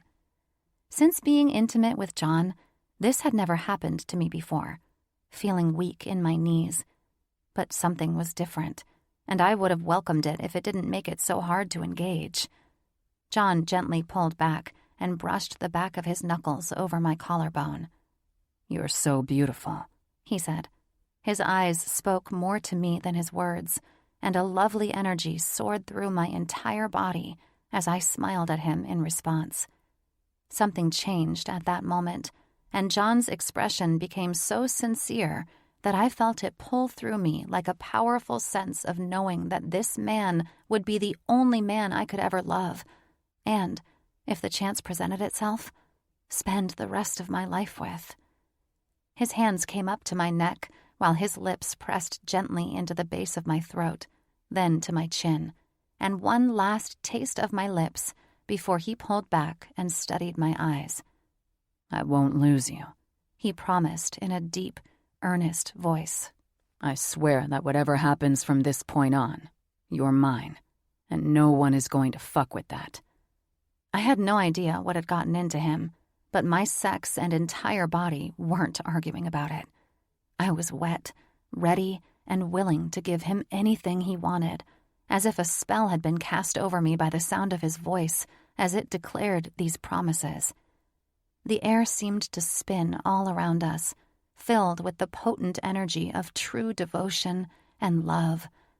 If I were in my normal frame of mind, I'd like to think I wouldn't have fallen victim to this. Instead, it seemed Cupid had shot us both with his arrow, and we kept falling deeper and deeper into this romantic affair that appeared endless and filled with so much love, I could hardly believe it was real. Except it was real. It was authentic. My dress lying in a pile on the floor where my feet once stood, and my hair being released from my ponytail as I tugged off John's suit pants told me all I needed to know about where John and I were headed. And it wasn't to the restaurant with all our new friends. It was straight to ecstasy, and God only knew where it would go from there. The room was lit well enough to see John free his dick, large veins displaying the angry way it needed to be inside of me. John dipped his fingers into me, moving them around in a way that touched every nerve craving him. "I need you," I begged. "Now." John's lips crashed into mine while I felt him enter me with as much aggression as this sexual situation was calling for. Without apologizing, and I didn't want him to, he thrust deep, stealing the oxygen from my lungs while his teeth nipped at my lips, and his lips moved vigorously down my throat.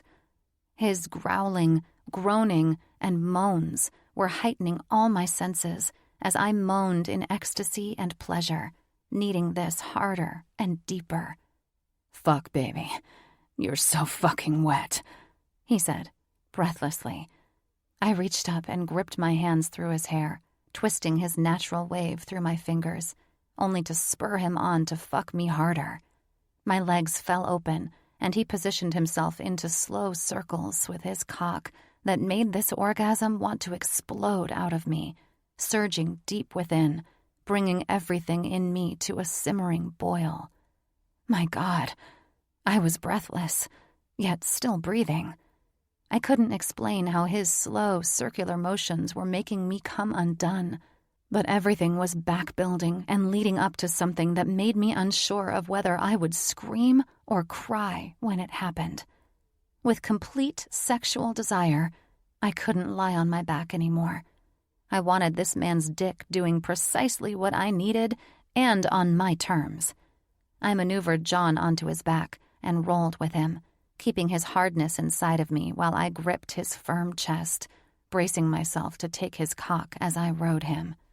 John's hands went up to reach into the pillows behind him, while his dark eyes fixated on my breasts, bouncing as I rode him. "Fuck yes," he muttered in utter bliss as his eyes rolled back. "You feel so fucking good, baby. I want you to come all over me."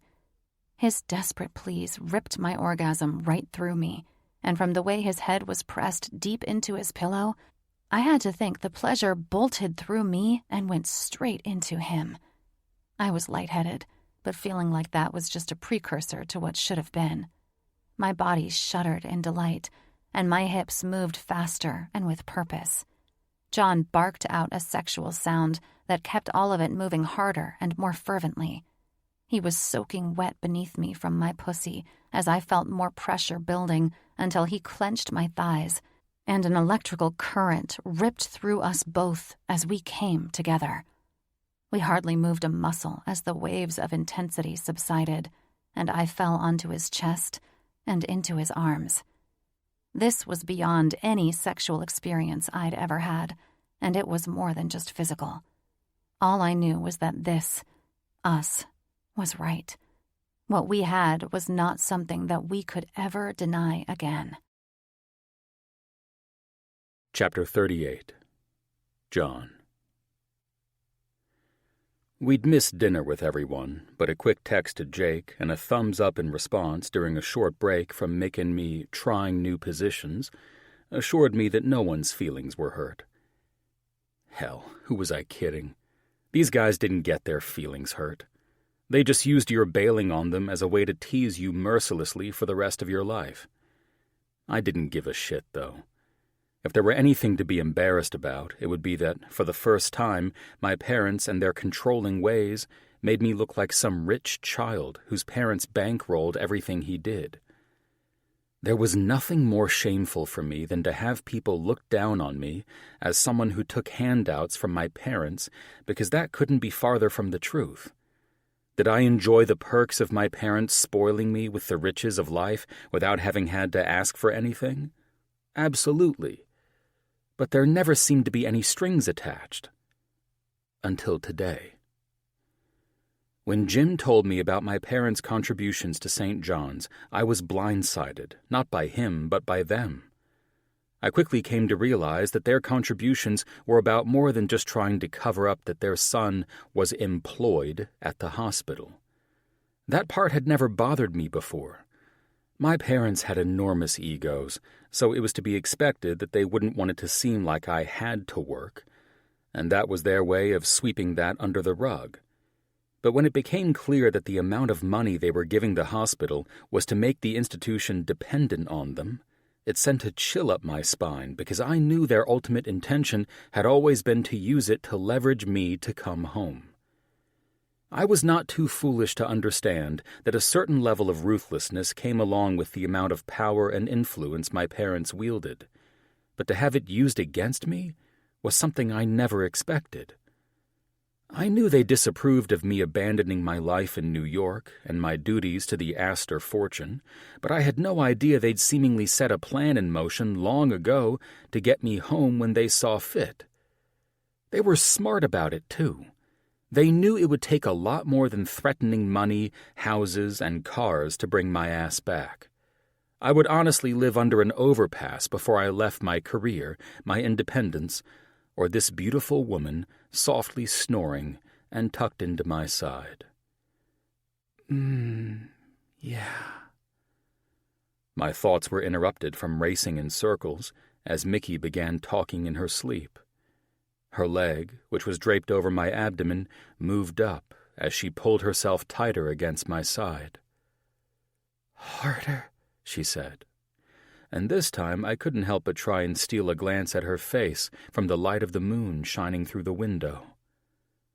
"Do that again," she softly said, her perfectly plump lips parting ever so slightly. "Do what again, baby?" I asked, urging her on. "Run," she muttered. I smiled. "Run?" "Yeah," she said. Apparently, she was getting off on a dream about a marathon. "Okay."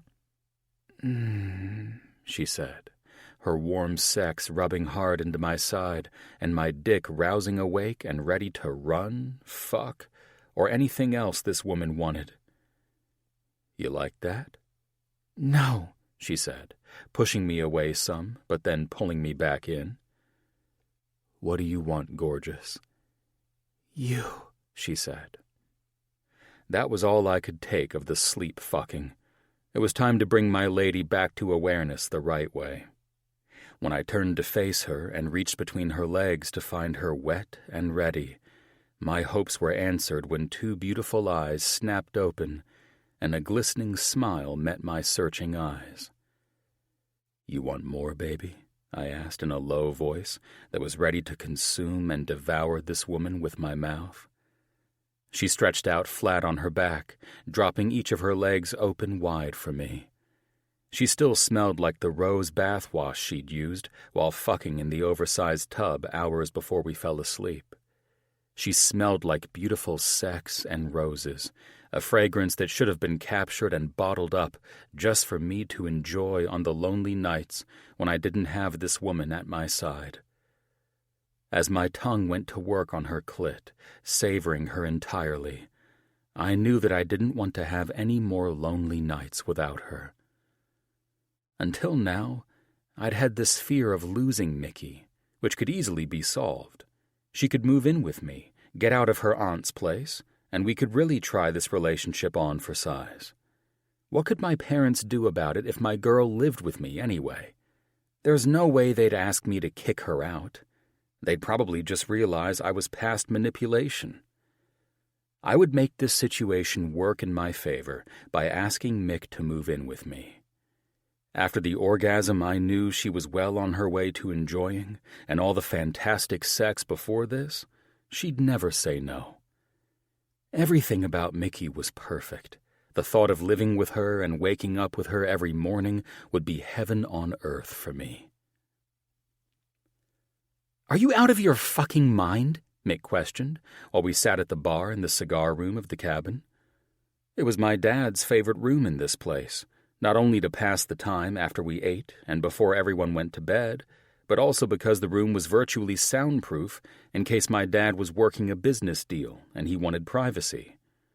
So I quickly knew it was the best place for Mickey and me to eat a 3 in the morning meal.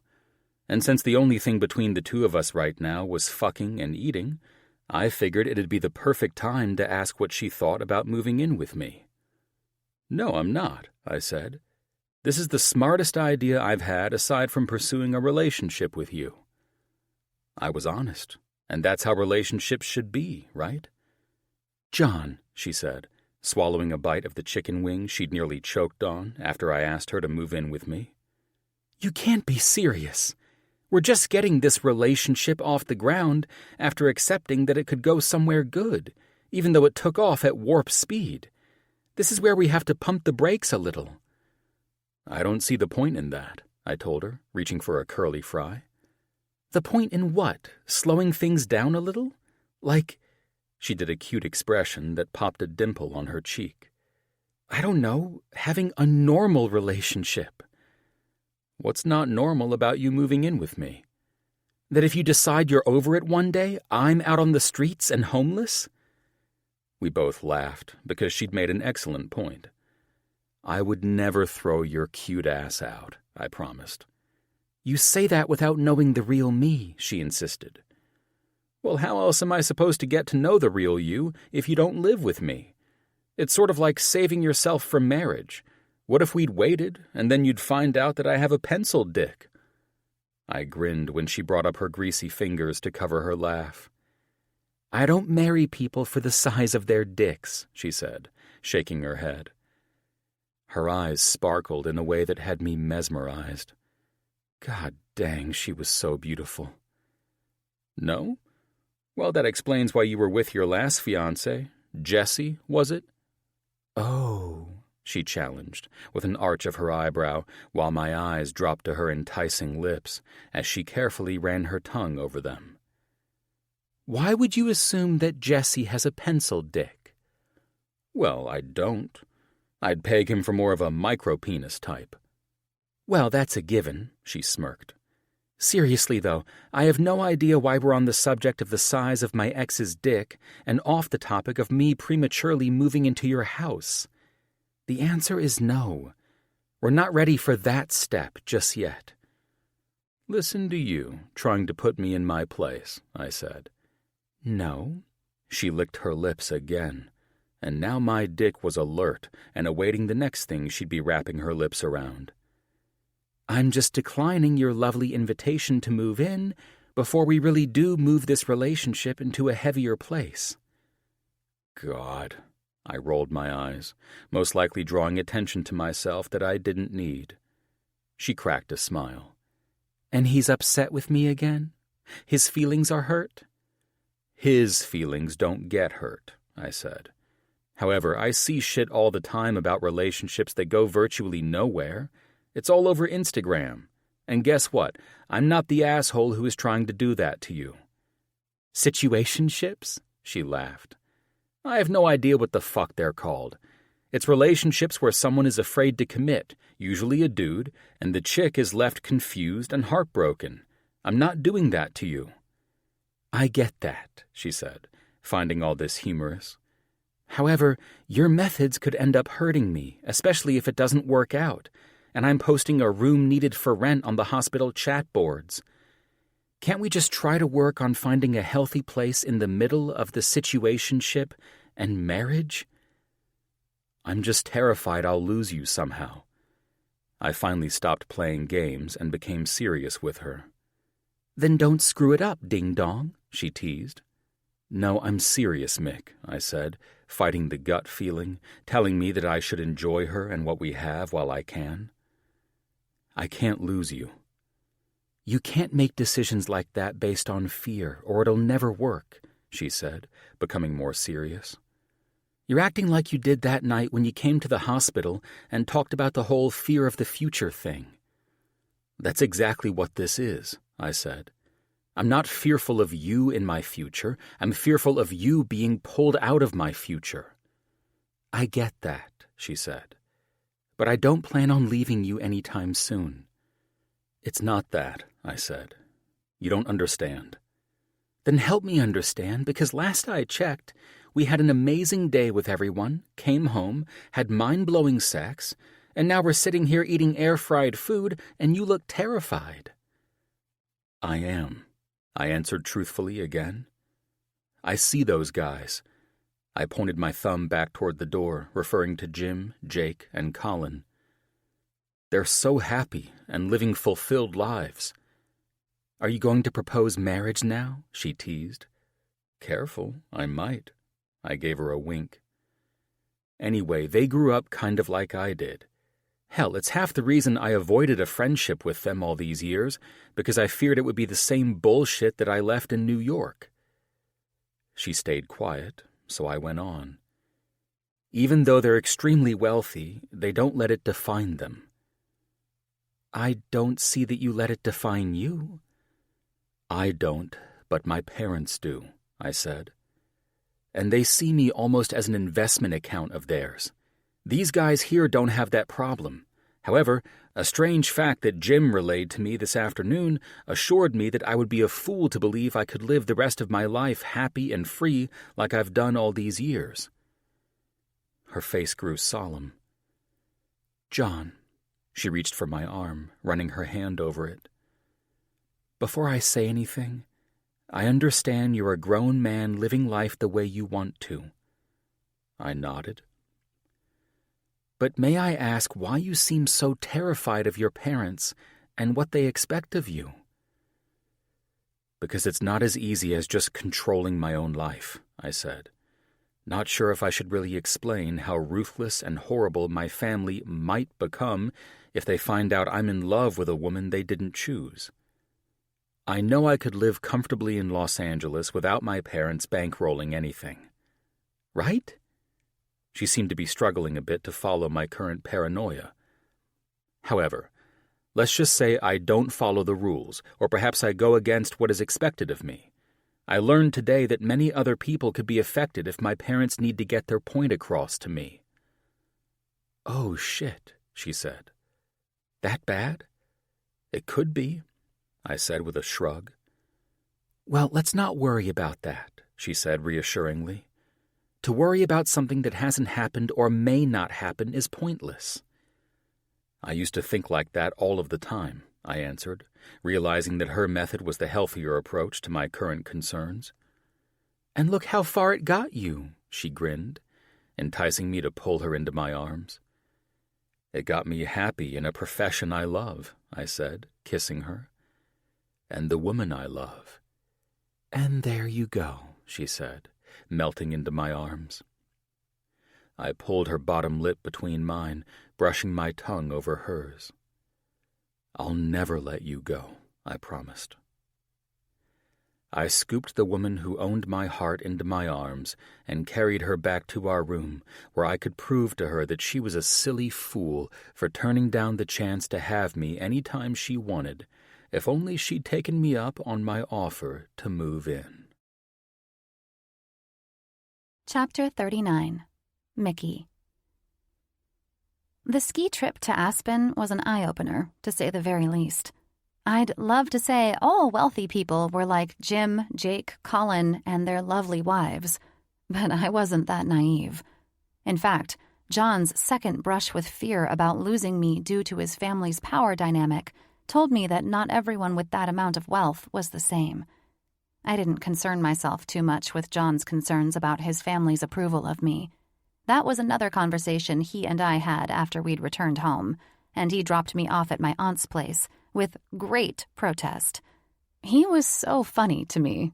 Maybe some women would say he was behaving like some immature, childish boy, but I found it quite charming. Adorable, in fact. I loved that he was a spontaneous, knee-jerk reaction kind of a guy.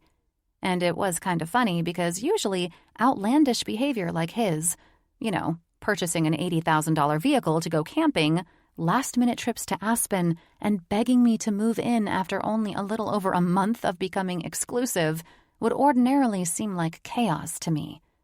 I loved that we were the poster children for a yin and yang relationship. It was a true opposites attract scenario with us, but not the kind that makes you want to fight. It was the kind that brought balance. John was the type to live in and for the moment, and I was a planner. He tended to overreact, and I was the one to remain calm and level. I'd never had that before, and maybe I was just head over heels, but it felt nice to be with someone who was all the things I was not. "She's 4 centimeters dilated. We need to break her water and induce her labor if she wants to have this baby by New Year's," I said to Tomas, the nurse on call with me this New Year's Eve. "I'll talk to Miss Blakely about what she wants."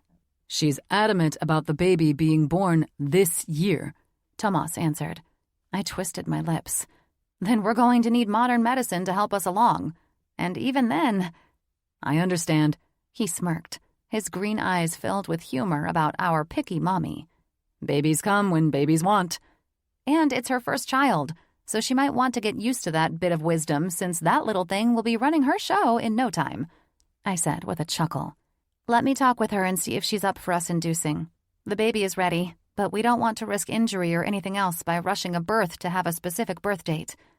It had been a long holiday season for me, but it was fun and exciting. I wasn't surprised that I spent Thanksgiving, Christmas, and now New Year's working on call. I hadn't had a day off since before Christmas, but I wasn't complaining. The days off I did have were spent playing in Aspen or going to the opera in San Francisco, all of which were spent with John. I was grateful for the time we shared, so I didn't care that FaceTime was the only time I got with my family over the holidays. These days, the only time I was home was to sleep, and even with all this work, John never failed to bring me lunch when I was on call, or insisted we eat together in between patients when I was in the office for regular appointments. Hell, with as much time as we spent at work, it would have been impossible to maintain a relationship if we didn't work together. And the best part of dating my coworker was that I got paid to see him. "John's here," Nicole said as I passed the practitioner while heading to Miss Blakely's room. "With coffee." I nodded and gave her a silly roll of my eyes. "He's cute, isn't he?" I teased.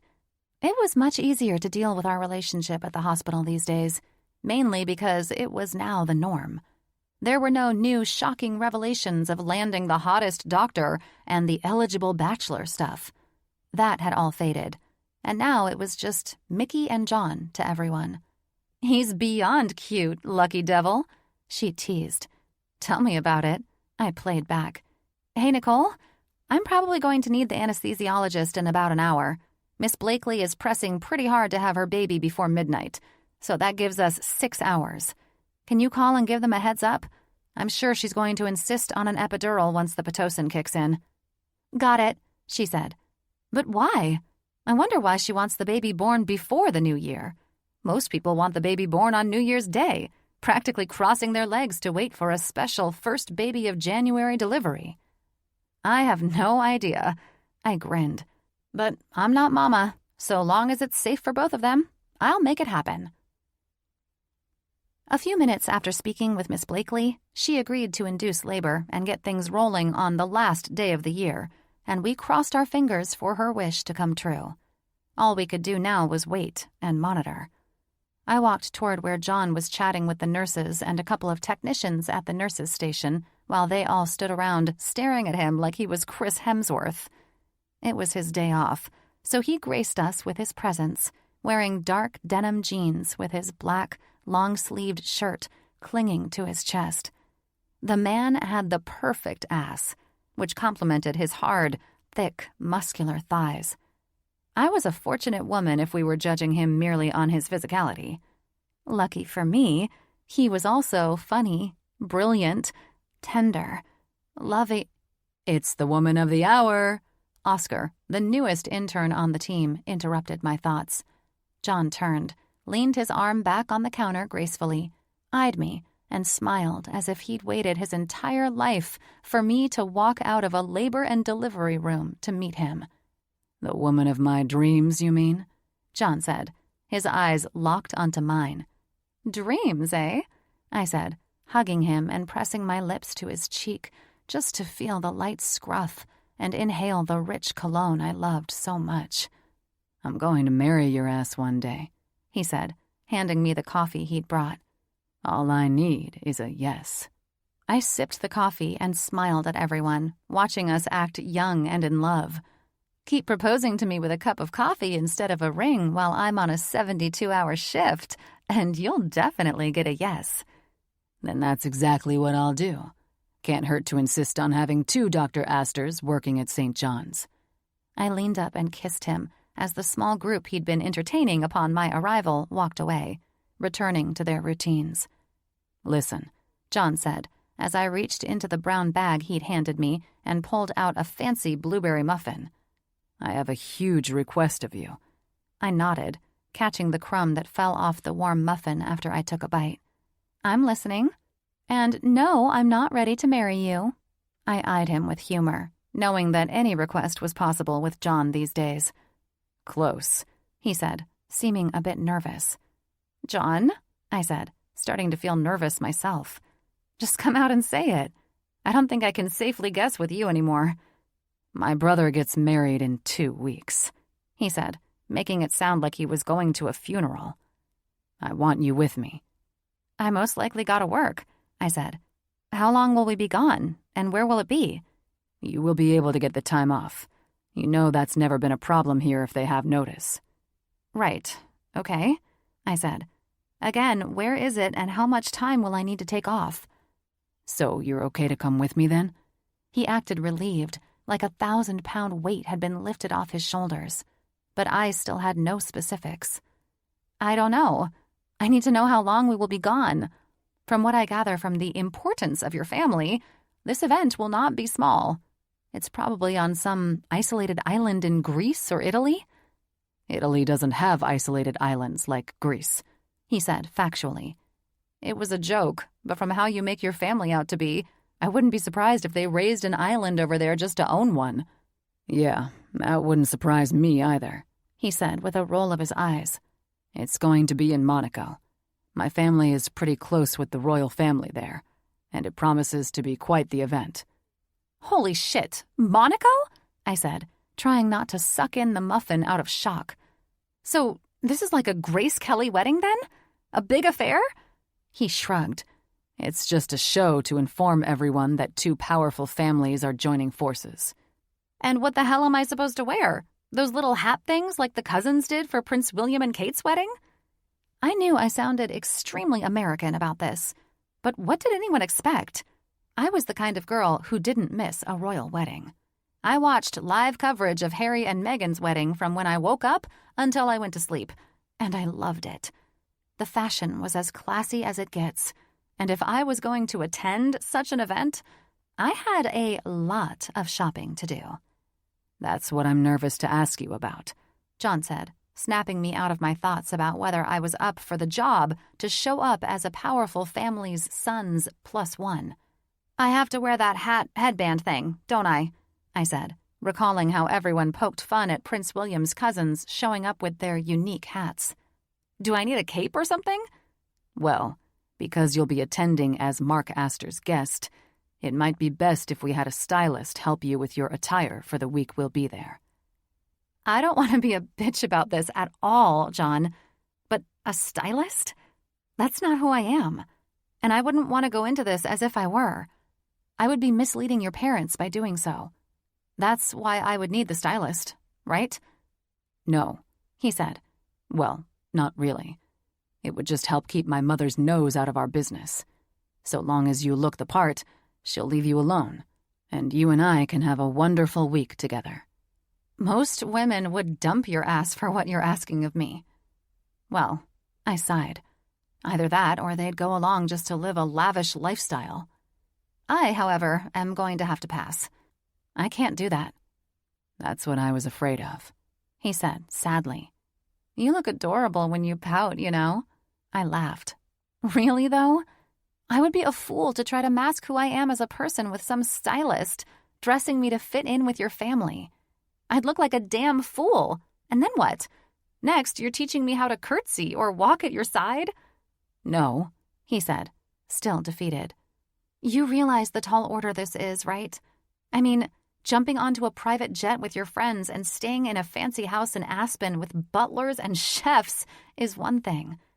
Dressing up with a stylist and heading to a snobby wedding to watch powerful families unite is an entirely different thing. This is me, though, John said, sadness radiating from him. I mean, it's not me, but it's where I come from. I'm embarrassed to have to admit it because I fell in love with you, but I'd be an asshole if I didn't let you see that part of my life. I can see that your family means a lot to you, even though you say you don't act like the rest of them. They do, he answered. I want them to meet you and fall in love with you like I have. Do they know about me? I might as well get the one crucial question out of the way if I had to meet the family for their approval. I was no fool. That's precisely what this was, and I had a feeling that John was using a joyous occasion to break our relationship to the family. Not really. He cringed. You can't feed me to the lions like that, I said. I tell you what, run this past your mother and see how she feels about it. Don't start this off by playing games with your family. Whether I'm dressed up to fit the fashion, it's rude to drop me in on a family wedding without a proper invite. It's not like that. I can bring any guest I want. They're not that horrible. He chuckled. They just don't know the depth of my feelings for you. And you think it's wise to have me dress up like I'm one of them when I couldn't be more different, so they'll accept me, and then everything will be fine? I just want you to have fun and not be intimidated. You don't have to, though. I guess it is rude of me to hire the stylist. It is, I said with a laugh. But I understand you have good intentions. I only hope it doesn't backfire on you when I show up as my glamorous self. It won't. He hugged me and kissed my head. Thank you, baby. John said that with a confident grin that I had to imagine was what he offered his family when he most likely got his way with them. Good grief. What the hell was I getting myself into? One thing was for sure. I needed my aunt and my sister's style advice for this. Chapter 40. Mickey. I didn't know much about places overseas, except that they filled my bucket list, or more like my fuck it, this will never happen list. And yet, here I was in Monaco. At first, I thought Monaco was in France, so it was a good thing I took some time on the long-ass flight to Google it and find out that I was wrong. Monaco was the second smallest country in the world, but I let myself off the hook by thinking it was part of France because France surrounded Monaco on 3 sides. It was so exciting to be here, standing on this terrace and capturing the sparkling hues of the Mediterranean Sea. This place made me feel as though I were living in a fairy tale, and made me wonder if Grace Kelly felt this way when she married Prince Rainier. I would have loved to fully immerse myself in this place's history. However, an extremely intimidating date was on full approach. I was doing all I could not to seem like a fish out of water while joining my boyfriend's family for an overly ostentatious wedding tomorrow. I could have passed on this whole thing, sat this one out, and allowed John's and my relationship to develop more before I did a skydive with no parachute by deciding it was a good idea to meet his family like this. Still, we'd thrown caution to the wind for most of the time we'd been together. Why stop now? Where is he? I thought, looking at my smartwatch and taking the second glass of champagne I'd been offered. Here I was, mingling with hotel guests in Monte Carlo. I couldn't determine if everyone here was a wedding guest or just regular people, assuming people who went to Monte Carlo could ever be referred to as regular. But I felt entirely out of my element, terrified to think this might be my company for the next few days. I swallowed the lump in my throat that had formed after seeing everyone walk around looking like the peak of fashion and class, making me feel like an absolute country bumpkin in my casual blazer, jeans, and loafers. At least you didn't wear your sweatpants on the plane. And here I thought the view of the Mediterranean could never be matched, I heard John say. I turned and smiled at the familiar face, filled with relief and comfort to see someone I knew. He'd flown out a few days before me to be with his brother, which was fine with me. I needed to work as long as possible to justify taking more time off. "You cold, baby?" John asked, walking to where I'd turned to face him, hugging myself to keep as warm as possible. "I'm used to Southern California's temperature in January, I guess." I chuckled, leaning my lips up for a much-needed kiss. "I've missed your sexy ass," he said, enclosing his arms around me. I melted into John's arms, relaxing more in the comfort of him being here, and loved that his dark gray sport coat was a lovely thick wool that trapped more body heat in it. John was a class act, wearing black trousers, a black button-down shirt, and his sport coat. I'd like to say he and I were overdressed, but we were far from it. We were surrounded by men donning white gloves, black suits, and long black overcoats, and women in silk gowns, complemented by what was likely real furs to keep them warm. "How are you feeling?" he asked. "I'm doing pretty good. I wish I could have slept more on the plane, though." I chuckled. "Maybe I should have flown over with you and all the bachelors on your family's private jet." He laughed and took my hand into his. "Let's get you up to your room," he said, turning and weaving through the people moving around the area, having their glasses of champagne refilled. "You're staying with me, right?" I questioned, unsure of the arrangements. "I have no idea what the plans are." "Tonight, we meet my parents," he said, stepping over to a set of elevators where a group of people waited. "And given that I will be in the thick of the bullshit with my brothers and entertaining guests as my mother's most loyal son," he said with a wink and a laugh, "you most likely won't be seeing much of me until after the wedding, when we can officially break free of this ridiculous charade." "So I won't see you until tomorrow?" I didn't want to sound insecure or confused, but I thought I was only here to be with him while he dealt with this life he claimed he wanted nothing to do with. "Pretty much. It's typical wedding shit, so you know how all that goes. Once the event ends, everyone in the wedding party can be themselves again." "Oh, right," I said, unsure of the next step. "Are you even staying on the same floor as me? So we can sneak into each other's rooms?" I teased as we stepped out of the elevator and turned down the exquisite hall leading to different rooms on the floor. "I'm not staying on this wing. My family has a designated area where we stay while visiting the hotel, and as part of the groom's party, I must be there for anything he needs." We walked into a large suite that stole the air from my lungs with its grandeur. My attention was drawn to a stunning terrace beyond the glass doors, where a table and 2 chairs awaited. I imagined a couple enjoying wine and cheese as the sun set over the Mediterranean, sitting here before attending a lavish dinner, or eating croissants and coffee in the morning. This was beyond luxurious, and more than I ever expected. "Wow," I said, completely taken by the beauty of all of this.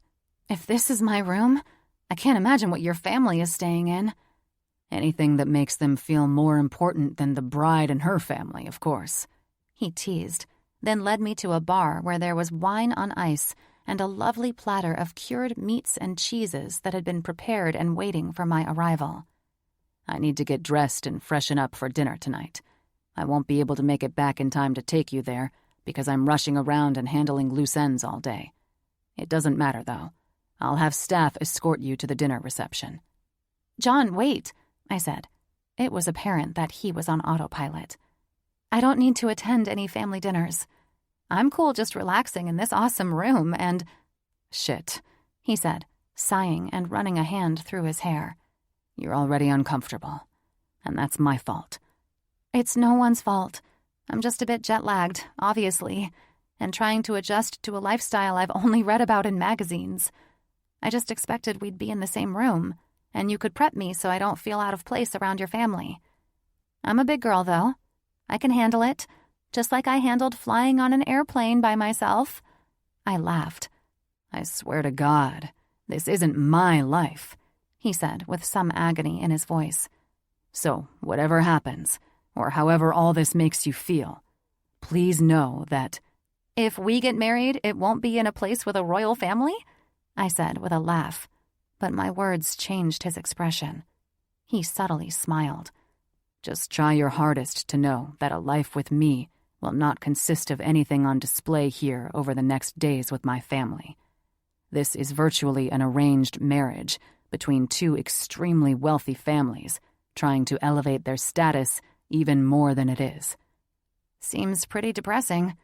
When love is not involved in a marriage, it's always depressing. It's tragic, actually, I said. It is. He nodded, then stepped back. Listen, I need to run up and get ready, then head to another hotel to confirm a few things there. He smiled. You look beautiful, and I can't wait until this is behind us. I want to introduce you to the Monaco I love, not this place and this way. Okay, I said. I didn't know what else to say at this point. I had no idea why I was even here now. I mean, I wasn't complaining because it was a trip of a lifetime, but something was giving me a sickening feeling. I'd intended to come only to be supportive of John. He seemed so desperate to have me join him, and now he was telling me I wouldn't even be seeing him? We weren't even sharing a room? I hated feeling like a third wheel, and now I was beginning to feel as out of place as a tractor tire on a Lamborghini. I hoped I was feeling this way only because I was entirely out of my element. But John was acting weird too. He'd insisted more than once how he hated things like this with his family, and given this was his brother's wedding for show, he dreaded it even more. So, it was honestly bad vibes all the way around, and that was easy to see. One thing I wasn't going to do was ruin my time in this miraculous place because I was feeling sorry for myself that my boyfriend had all but ditched me. Fuck that. I was in Monaco and was going to make the most of it. Before I boarded my flight, John told me that after I arrived at my room, the stylist would be here with my wardrobe, something I reluctantly agreed to after I realized what it would cost to buy a trunk full of ball gowns while I was shopping for my trip. So, with nothing else to do, I decided a nice, hot shower would do me good. God only knew what the night would bring, but I wanted to be ready for anything. Chapter 41. John. I walked into the block of rooms, or rather the magnificent villa section of the hotel, which made it seem as if this were our second home and we were the royalty who were here to attend the wedding. These accommodations came as no surprise to me. My parents liked to act like they weren't the most influential people in attendance, but that was laughable. Everyone here knew the power my father wielded in his vast network of the most influential people in the world. The bride's family, the Meltons, were expected to be grateful that they had the acceptance of my parents. After all, they only had a mere 3 generations of wealth, which basically made them upstarts, in my mother's opinion. Despite this being an event that should have made the bride and groom the center of attention, it was clear that wasn't the case. And they would have been foolish to expect it. It added to my disdain for these gatherings, but it would be easier this time because I had Mickey. Even though I was sure this would be overwhelming for her, I knew she could hold her own. I'd watched before as she enjoyed the opera and how the art had inspired her, and I felt that this would be no different. It was all amusing theatrics, if you allowed it to be. I wanted her to be comfortable, enjoying the presentation that would likely blow her mind once the nonsense of these powerful families flaunting their wealth, on the rare occasions they did, came into play. "Son?" My father's voice boomed from where he sat at a desk across the room in a high-backed leather chair next to a crackling fireplace.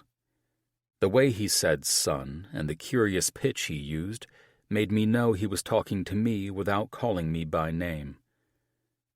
"Business on such a beautiful occasion?" I teased, taking one of the leather seats across from his desk. He'd retired to the library of this suite, mainly to disappear from the orderly chaos that would be involved if you were near my mother and sister-in-law in the main sitting area of this villa. My father smirked, puffed his cigar, and relaxed back into his seat with a glass of cognac. "If I don't keep an eye on the new investments Seb insisted we acquire, then we are likely to lose them," he chuckled, taking a sip, his eyes calculating. This wasn't just going to be a fun and relaxed conversation. I'd been on guard with my family since I got here. I hadn't forgotten about when the future groom met me at dinner when he came into town, and I most certainly hadn't forgotten about the spy of a butler in Aspen or my parents' investments in the hospital. Every move my family made was calculated when it came to furthering their agenda. I'd been on high alert about what was coming next and avoided any serious conversation up to this point. "I hear you've brought a young lady to this event." "I did," I said directly. "She's amazing, and though she doesn't come from any fortune to speak of, she brings me a lot of happiness." "Filling a void you never believed you had, I'm sure." "Perhaps," I answered, wondering where he was going with his overly romantic sentiment. Though I never really saw it that way. "You never saw it that way because you weren't raised to feel that way, son," he said, as he poured me a glass. "Fair enough," I smiled, taking the glass from him. I never believed I was lacking anywhere in my life, especially when it came to love. My father's eyes refrained from rolling back, but they crinkled in humor instead. "I've always admired your bold and daring spirit. Did you know that?" For as long as I'd been alive, my father never went about conversations this way. In fact, he removed himself from the conversation when it came to women and love, so I was in foreign territory with the man. His smile at the word love, or even complimenting me on anything at all, was unusual. It was wise to know this wouldn't be a light, friendly conversation where we discussed what I wanted in life. Instead, it was the age-old manipulation tactic of making me believe my father cared about what I wanted so he could insist upon what he wanted. "That's interesting," I said, feeling the warmth of the cognac spread through my chest. "You've never acted as though you admired anything about me." "Ah," his eyes widened. "And he doesn't play games?" "I wasn't raised to play games, although you and Mom think that's all I do." "You brought a girl from California to an important family occasion without our expressed consent, inviting someone without our knowledge to the most high-profile function we've hosted in years without any of the necessary background checks being done or the non-disclosure agreements being signed. I certainly think that is a game." Here was the man I knew so well. "I've insulted you?" "Not me," he answered. "But I'm sure the dignitaries from across the globe who didn't get invitations might feel slighted because our unruly son has decided he can bring whomever he damn well pleases."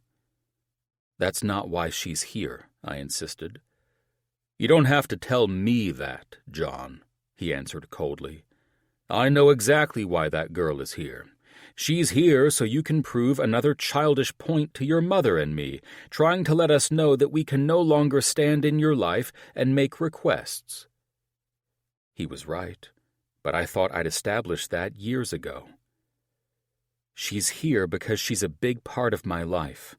I don't ask that you accept her. Hell, you still haven't accepted my profession and life in Los Angeles. However, she's here for me and not for any of you." "Selfish boy," he scolded, as if I were 9. "I do not understand your methods. It's beyond my comprehension." "Even for a man who nearly runs the world," I taunted. "You'll hold your tongue. I will not sit here and be insulted."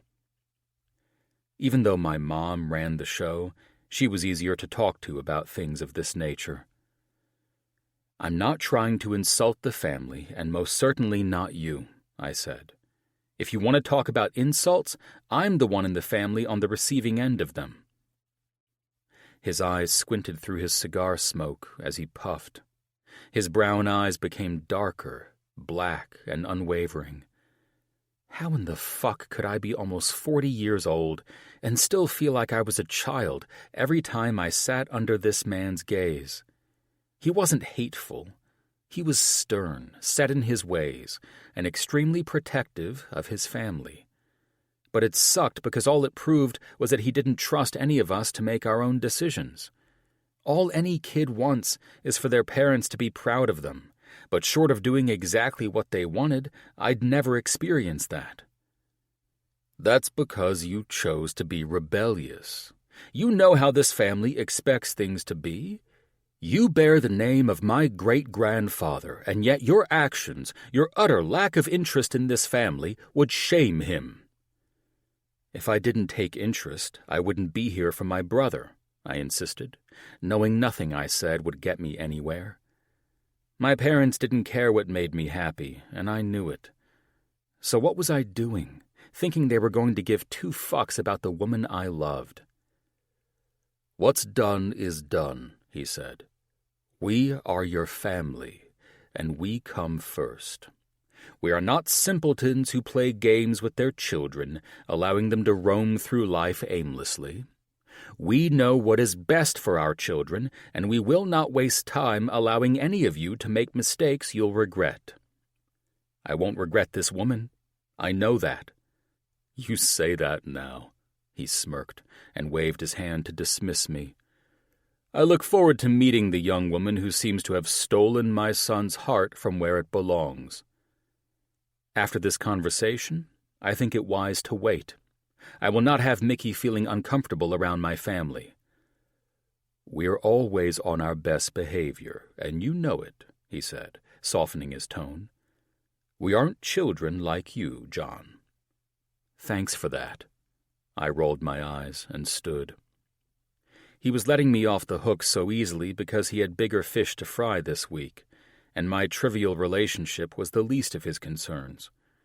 But I would be a fool if I left here believing this was over. My father was right about one thing, though. He would not embarrass himself or this family by letting Mickey know she was unwelcome. If it isn't my beautiful mother, I said, rejoining the room of wedding chaos. If it isn't my dashing young boy who decided to bring a guest of honor, she answered with a coy smile. I took a chair opposite where she sat, perfectly erect on the sofa, sipping tea like the Queen of England.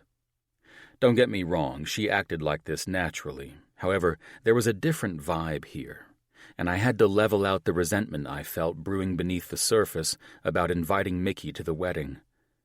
The thing was, I had deep feelings for Mickey, and I planned on remaining in a relationship for as long as I avoided screwing it up. So, because I felt so strongly about her, I had to do the right thing and get this dreaded part out of the way, introducing them. Something was telling me that this was not going to work out as I planned by simply being the manipulative baby of the family, something that had always gotten me what I wanted up to now. I'm looking forward to having you, Dad, and my brothers meet her, I said, casually draping my ankle over my other knee as if I were feeling relaxed. My mother's eyebrow arched in expected disagreement, and she stared down as she stirred cream in her delicate porcelain teacup. Funny thing about weddings is they're filled with emotion, and I wouldn't ask you to understand, as you are not a woman.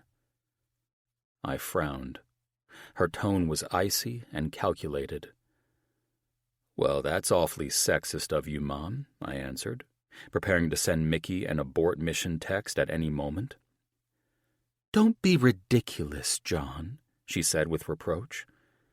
Even though all three of my boys were raised with manners, I struggle to figure out what happened to yours. You acknowledge this guest of honor, knowing that this young woman, whom you have chosen to sleep with to get you through your lonely nights living in California, is far from any guest of honor who will be attending this affair. Mother, I said, feeling even more of a child with her than in my previous discussion with my dad. I bring up the emotional affair of weddings and how they are a day to be celebrated for the bride and her groom, and you make a stupid joke about sexism because you are incapable of being serious, I presume, she chided. Most would agree that this is the bride's day to be celebrated. Sweet Pollyanna is to marry your brother tomorrow, and these past couple of months have not been easy for her." I heard something about that when Mark came to visit. It was something along the lines of him not being too sure about things. I'm sure he was just getting cold feet, as all grooms do. Her eyes narrowed at mine. Cold feet is not something any child of mine experiences. The three of you know better than to cower or cave to your emotions. Instead, you rise to meet your family's duties. Mark and I have had extensive sessions about this, and thankfully, he's remembered who he is. Sessions? I questioned, and covered my smile. What the hell had my family turned into to salvage my brother from ditching his arranged marriage to the spoiled bitch from hell? Her eyes nearly crossed from irritation that I dared mock any point she was trying to make. "Sessions, yes," she said through clenched teeth. "It seems it would do you good to be reminded who you are as well." I had to say something, because this surpassed any bullshit I'd ever encountered from my family. "Mom, Mickey's just a girlfriend, and not my fiancé. I understand how important all this is to you, but instead of treating this like I've quit my job and am homeless on the streets to embarrass my family, why don't we treat this like a simple date that I've brought with me to my brother's wedding?" "Why don't we treat this as it really is, John?" she pressed. "You do whatever you want without regard for how it makes your family feel or whether they approve. We have allowed you to slide outside what we want for you for many years, and now you are smearing it in our faces." I remained quiet because this was hopeless. Whatever Mark went through with my parents over the last few months still lingered in my mother's mood. I mean, I get that parents don't want their children to fuck up their lives by marrying someone who might destroy them, but why were we dealing with extremes? "Are you in love with this woman?" she asked. I could only assume she needed to know how to size up the next victim she may or may not be calling her daughter-in-law. "I am," I answered firmly. "And her family? May I inquire about them?"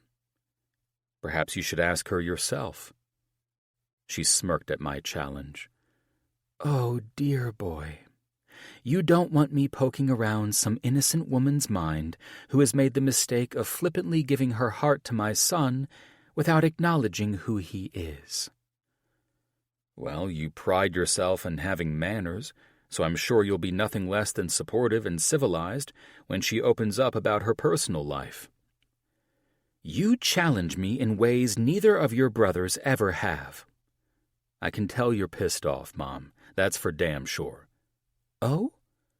"You and Dad got a little concerned when Mark broke the family rules," I continued, probably to my detriment.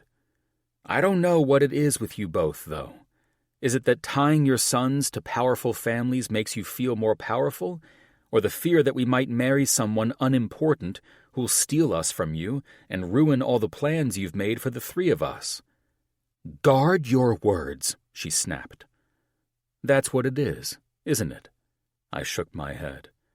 "You're afraid another woman will take me away from your rule over my life and that I'll become hers and no longer be either of yours to control." "That's how it's supposed to be," she innocently said. "Maybe with these women who are raised to obey their husbands. It won't be that way with me," I said, and I knew it in my heart. "What way?" She acted confused. "I will not marry a woman and insist she live her life by doing what I want like both of my brother's wives. They're all just chasing your approval." I stood up, disgusted with this conversation. "Where are you going?" She looked at me like she was afraid I would burn the place down. "We have dinner in 30 minutes, and your special guest will arrive within 20 minutes. "I'm going to warn my special guest that she is not to take anything that comes out of anyone's mouth seriously. I will not have anyone here make her feel uncomfortable, unwanted, and treated like some idiot who dared to show up to an Aster family event." My mother rose to meet my pissed-off expression. "I assure you, she will be made to feel as comfortable as any of our other guests. I just want you to know that your father and I disapprove of her. However, she'll be none the wiser in our presence." "Fine," I said through gritted teeth. "I'll personally escort her here, and I swear to God, if you make her feel uncomfortable in any way, she and I will leave, even if it means I miss the wedding." "Try not to be so upset, John," she said. "Try not to piss me off next time, Mother," I mocked, then spun on my heel and marched out of the room. Chapter 42.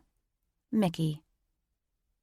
"Chérie," my kind stylist Ruby said as she encouraged me to turn in front of the 3 full-length mirrors in my opulent dressing room. "Merveilleuse." I smiled at one of the few French words I could understand. Bless this woman's heart. I must have aged her at least 35 years after each wardrobe change. Everything until now had been a disaster. Not because the plethora of clothes she'd brought wasn't suitable. She'd gotten my measurements last week, and everything she brought was exquisite. But because my nearly 6-foot-tall frame initially made me feel slightly oafish in the offered couture. Fortunately for me, she was a pro and came prepared for anything, including the insecurities of a woman who was clearly out of her depth. I wanted to say I was relieved when we decided on this perfectly cut designer gown. However, if this was what I needed to blend in at dinner, I couldn't imagine what I would wear to the wedding. But if my wedding attire was anything like the gown I wore now, I was guaranteed to feel more beautiful than the bride. While Mrs. Masterson busied herself with her assistants, picking out the perfect jewelry to match my gown, I stood in awe of the glamorous woman staring back at me in the mirror. The gown boasted intricate cream lace detailing, adorned with delicate sequins that caught the light and winked with each subtle move I made under it. Its silhouette, a perfect blend of sophistication and allure, featured a plunging neckline and a train that trailed behind like a whisper of opulence. "I'll help with that," I heard John say. I looked up, still mesmerized that I'd been transformed into an unwitting princess, to see John wearing a sleek black suit, more handsome than ever, and his vibrant hazel eyes practically matched the glittering sheen of the nude gown I wore. "Hold still, gorgeous," he said, as he stood behind me and gently brought the most stunning necklace filled with glittering gemstones around my neck. With careful fingers, he fastened the strand of jewels, and I felt goosebumps cover the back of my neck as his fingers gently brushed over it. "They're Padparasha sapphires," John said about the orange and pink stones garnished with brilliant diamonds to enhance their color. "A rare, coveted stone that arguably comes only from Sri Lanka. However, Madagascar and Tanzania beg to differ." "It's rare? Real?" I said, instantly reminding myself of the Appalachian hillbilly I was. "Yes, they're real," John said with a laugh, staring at me through the 3-way mirrors I stood in front of. "They're highly sought after because there are so few, making them extremely rare." He turned me to face him and brought his lips to mine for a tender kiss. "Like you are to me." I ran my fingertips along his freshly shaved jawline. "And you are to me," I played back. "I feel like a princess, you know," I said truthfully, wanting John's usual fun and lively personality to keep me grounded. John smirked. "Well, you're my princess, my rare gem, and I will never lose you," he said, but his expression didn't reflect his sweet words. He looked burdened. "Everything okay?" I questioned. I'd never met this fancy version of John, and perhaps I wasn't aware that a certain amount of wearing a mask was involved in being able to deal with these people. But I'd never known him to look so distressed, or just plain sad. "It's fine." John's funereal expression quickly brightened. He took a cleansing breath and smiled. "You look as beautiful as the day I first met you." "I'm not an idiot," I said. I've known you long enough to understand when something is seriously bothering you. What happened? Is it your parents?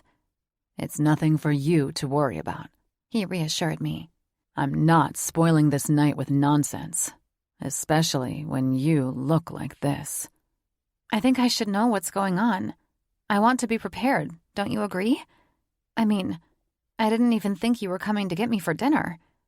All sense of extravagance running through my mind while I looked in the mirror had faded. I was a bit grateful for that, too, because from how John was acting, I felt I needed to be sharp when I was introduced to his family. If they made him this unraveled, I could only imagine I had my work cut out for me. Just be yourself, gorgeous. He smiled and touched my chin with his thumb. You'll steal their hearts just as you did mine. And trust me, stealing my heart should have been the hardest thing in the world to do, but you achieved that with ease. I smiled nervously at him, not knowing what to expect. I was beginning to wish Ruby was also here to give me lessons in etiquette and tell me if there were any fancy silverware rules I needed to know about. God knows, I wouldn't want to eat the main course with a salad fork. The horror! It would be my luck that I'm supposed to curtsy to John's mother or something, and when I don't, I'm shunned forever. John's status was front and center and in my face. I'd love to think that flying on Jim Mitchell's private jet to ski with a group of billionaires in Aspen was enough to break me into what I was about to face, but I could tell John's family was on an entirely different level. They weren't just wealthy. They were something much more. I feel like all of this... I paused as I waved my hand around the room and held out my arms to reveal the princess I'd been transformed into. Is revealing that you're some undercover prince. And the big reveal is coming at dinner when you introduce me to your family of royalty. He chuckled, and as warm as he looked, the John I'd come to know and love was just not present. I had no idea who this sad man was. It was a bit heartbreaking, if I was honest. I had no idea what to think. Was I here to accept that this lifestyle would be my future if he and I married? Or was he terrified that he wouldn't be able to live up to what was expected of him if we did marry, and I could never fit in? The emotions I felt were so strange. But I wouldn't be intimidated by these people. I wouldn't let another person's status make me feel less than because I wasn't born into fortune. I understand why you might feel that way, John said, dismissing the stylist and her crew while pouring us glasses of champagne. But don't fool yourself. He handed me the crystal flute. All this is a show. It's theatrics, like that opera we attended. Don't allow it to threaten who you are, which is the most intelligent, beautiful woman I've ever been honored to know. I love you, Mikayla Smith. And I swear that no matter how this evening and tomorrow go, you will forever hold my heart. If you could go and find John Aster, I'd appreciate it. I smirked after taking a sip of the champagne. I'll feel a bit more comfortable when I meet his family if he's with me. He mirrored my smile. He's here. Trust me. He took a large gulp of his champagne. He's just playing the expected role, and hopes to God you won't judge him for it. Play the role out there with them, but in here with me, I laughed. Be yourself. Deal. He winked and seemed to revert to his usual self. We walked into a significant, breathtaking ballroom, dimmed to enhance the lighting of the crystal chandeliers hanging throughout. The flames that danced on the tables in their tall glass holders emitted a glimmering effect that was nothing shy of elegance and warmth. There must have been at least 100 round tables with golden chairs, white tablecloths, shimmering silverware, and burgundy napkins folded ornately atop golden chargers. Soft ambient music from a pianist and violinist filled the air, adding to the atmosphere of refined sophistication. John led me to a table and gently removed my hand from the bend of his arm to pull out a chair for me to sit in. My attention was drawn to the delicate crystal wine flutes, their stems gracefully rising from the table. The placement of a floral centerpiece added a touch of sophistication, while the soft candlelight flickered in the intricately designed holders. Dear God, why didn't someone teach me table manners for a dinner like this? I said, feeling like the moonshiner's granddaughter I was in the presence of such extravagant wealth. I looked at John, who took his seat to my left. Your parents put all this together? Once you meet my mother, you'll understand, he said with a slight roll of his eyes. This is all Aster family funded, financed, and meant to make everyone who's seen it know how we celebrate special occasions for one of our own. Oh? I questioned him with a small laugh of confusion. My mother's cunning charm and wit have always made a statement. The bride's family, the Meltons, have proven their desperation to merge with my family for decades, he said, leaning over and informing me by whispering in my ear. To put it plainly, this is my mother's show. They have no say in any of these arrangements, and everyone knows it. Pollyanna, the bride, is lucky that my mother tolerates her, so at least it gives the bride the illusion that she has any authority in planning her own wedding. Make no mistake, though, every last detail, from the candles to the veal, has been chosen by Margot Aster. She's the top dog, and she'll never let a soul forget it.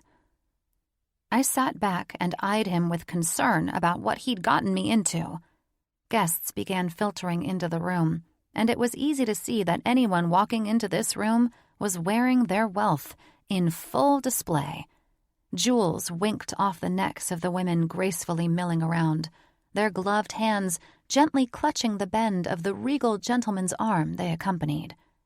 It was a sight I never would have dreamed I'd see when John invited me to Monaco, but maybe that was a good thing. Instead of being intimidated, I did what John advised me to do and immersed myself as I had done at the opera. I was surrounded by a theater of dazzling beauty, a fairy tale, and I felt grateful I was invited to attend. I felt beautiful, and everything around me was a picture of loveliness. There was no reason for me to do anything but live in this moment and see where it took me. Chapter 43. John. I had no way to describe how beautiful Mickey looked tonight. Don't get me wrong, Mickey was just as beautiful tonight as she was wearing hospital scrubs for 24 hours, her hair pulled back in a ponytail, and her makeup faded, especially because her smile seemed to always beam through her utter exhaustion. My feelings for this woman were beyond me, but they were natural and genuine. The ridiculous conversations I'd had with my parents earlier faded to where they belonged, in the past, because they were meaningless. This was my life, not Sebastian and Margot Aster's life. I would not allow them to threaten me in an underhanded, selfish way, trying to make me believe that my existence on Earth was to please my fucking parents. No sooner had I thought that, my eldest brother, Sebastian V, walked into the room with my sister-in-law on his arm, his smile fake as fuck. His arrogance, however, was on full display. He convinced himself long ago that pleasing my parents was the only way to achieve happiness, and the shallowness of it was enough to make me sick. Seb had never even attempted to be his own man, and I couldn't imagine a more pathetic existence. That is, until I scanned the room and saw the groom. Mark was less than 24 hours away from selling his soul for the Aster family fortune, and he looked like the most miserable asshole in the room. Sadly, Mark was just as spineless as Sebastian, who wouldn't dare cross our mother or disappoint our father. Mark was about to willingly marry someone he didn't love because my parents made it clear there was no other option. And after looking around at this gathering, I'd say he was properly fucked. I casually sank back in my chair, relaxed and happy that I'd chosen to live my life for myself and not for my family. I'd chosen a different route, and the stunning woman at my side was part of my journey. No one was going to fuck with that, and this theatrical event would serve as a reminder that I chose correctly. "John?" I heard the bone-chilling voice of the woman my mother had always intended me to marry, Summer Cavendish. She came from a line of money that extended almost as far back as my mother's family, which made her a perfect match in Margot Aster's eyes. I'm pretty sure my mother had been secretly arranging our wedding since we were in prep school. "Summer," I said, standing to greet her and all the other eligible heiress bachelorettes who joined us at our table. "Lovely to see you again. Allow me to introduce my lady, Mickey." Establishing the ground rules was the best thing to do in this situation because I wasn't in the mood to fend off unwanted advances. After realizing who we were seated with, I knew my mother had intentionally put us here to make Mickey uncomfortable. "I didn't know you were attached," Summer said. Her eyes were green and filled with an equal mixture of jealousy and curiosity as she sized up the Amazonian goddess sitting next to me. "Mickey, that's a peculiar name."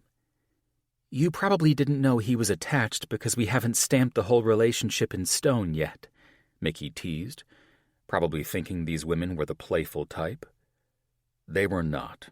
They were vicious, wicked, nasty, and bloodthirsty for money, status, and power, just like they were raised to be. What the hell was I thinking, bringing Mickey to this? I swear to God, if these women pulled her apart like hyenas, I would never forgive myself. She was only subjected to this because I was selfishly trying to find an easy way to get my parents to accept her. Don't listen to her. I eyed the most beautiful woman in the room.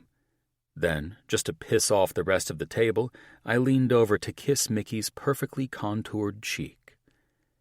She's the love of my life, and once this parade of events is over, we can go back to the peaceful life we once had before— "Peaceful life?" Marguerite Rousseau spat out with a laugh from across the table as the others tried to hide their smiles.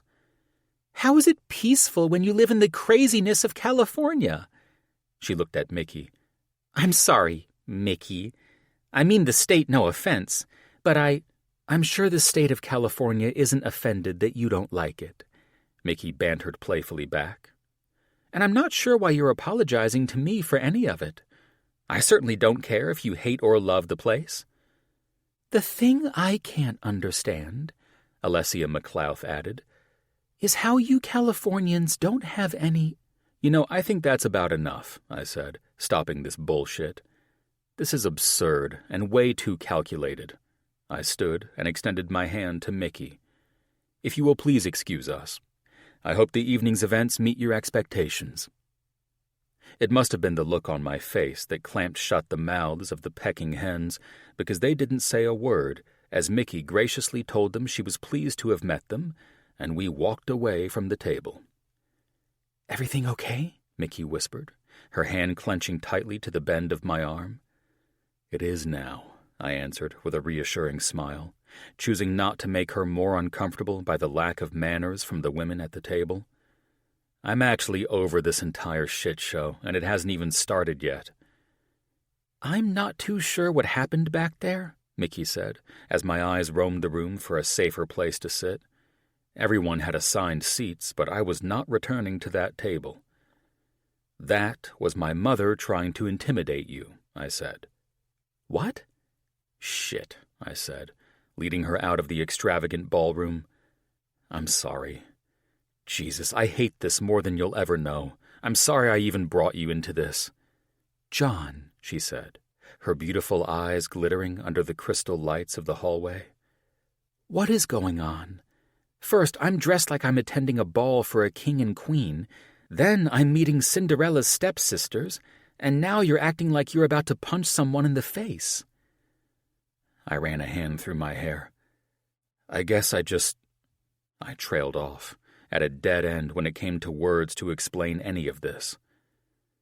"You thought bringing me to the wedding would help your parents approve of me?" she questioned, remembering when I practically begged her to join me, insisting that my parents would have no other option than to approve of her because I knew they'd adore her. I finally nodded. I feel like I've unknowingly thrown you to the wolves. Unexpectedly, she smiled. You know what I find most adorable about you? Must be something spectacular after you've just had a sample of the kind of family I come from. That you're so impulsive and do these things without thinking sometimes. When it comes to life and apparently love, you fly by the seat of your pants. Yeah, and in this situation, I definitely threw caution to the wind, I said, looking at her pathetically. Fuck, this is not how I expected it to be when you met my family. Isn't it, though? I heard my mother's voice from behind me. I'm Margot Aster, and you are Miss Mikayla Smith, I presume. The lady of the hour, she mocked, with a voice that made it seem like she was perfectly proper and not the least bit snarky. Dr. Mikayla Smith, I corrected my mother. I see my son has not only developed feelings for you, but he defends you as well. Perhaps that is why your relationship thrives so well that he dares to leave a room without a proper exit. My mother wasn't speaking to Mickey. She was looking at and speaking directly to me. I'd never seen my mother behave in such an appalling way, and I was shocked that she was doing this. Speaking to Mickey would give her respect and attention, and it seemed Margot was not about to do that. I'm not sure I'm following, Mickey truthfully spoke out. I feel the same way, I agreed with Mickey, looking at my mother for answers to her insulting and uncouth behavior. Simple, Dr. Smith. She turned to Mickey with a slippery smile that mortified me. My son defends you to me because he feels I may have harsh intentions toward you. Mickey's eyes were set on my mother as I began to develop a sudden headache from my blood pressure skyrocketing. I didn't think he was defending me, but yes, he's right. It is Dr. Smith, but I prefer Mickey instead of Mikayla. Mickey smiled unflinchingly, trying to diffuse the postured woman who may as well have been staring down a sniper rifle at her. Only my mother calls me Mikayla, and that's when I'm in trouble.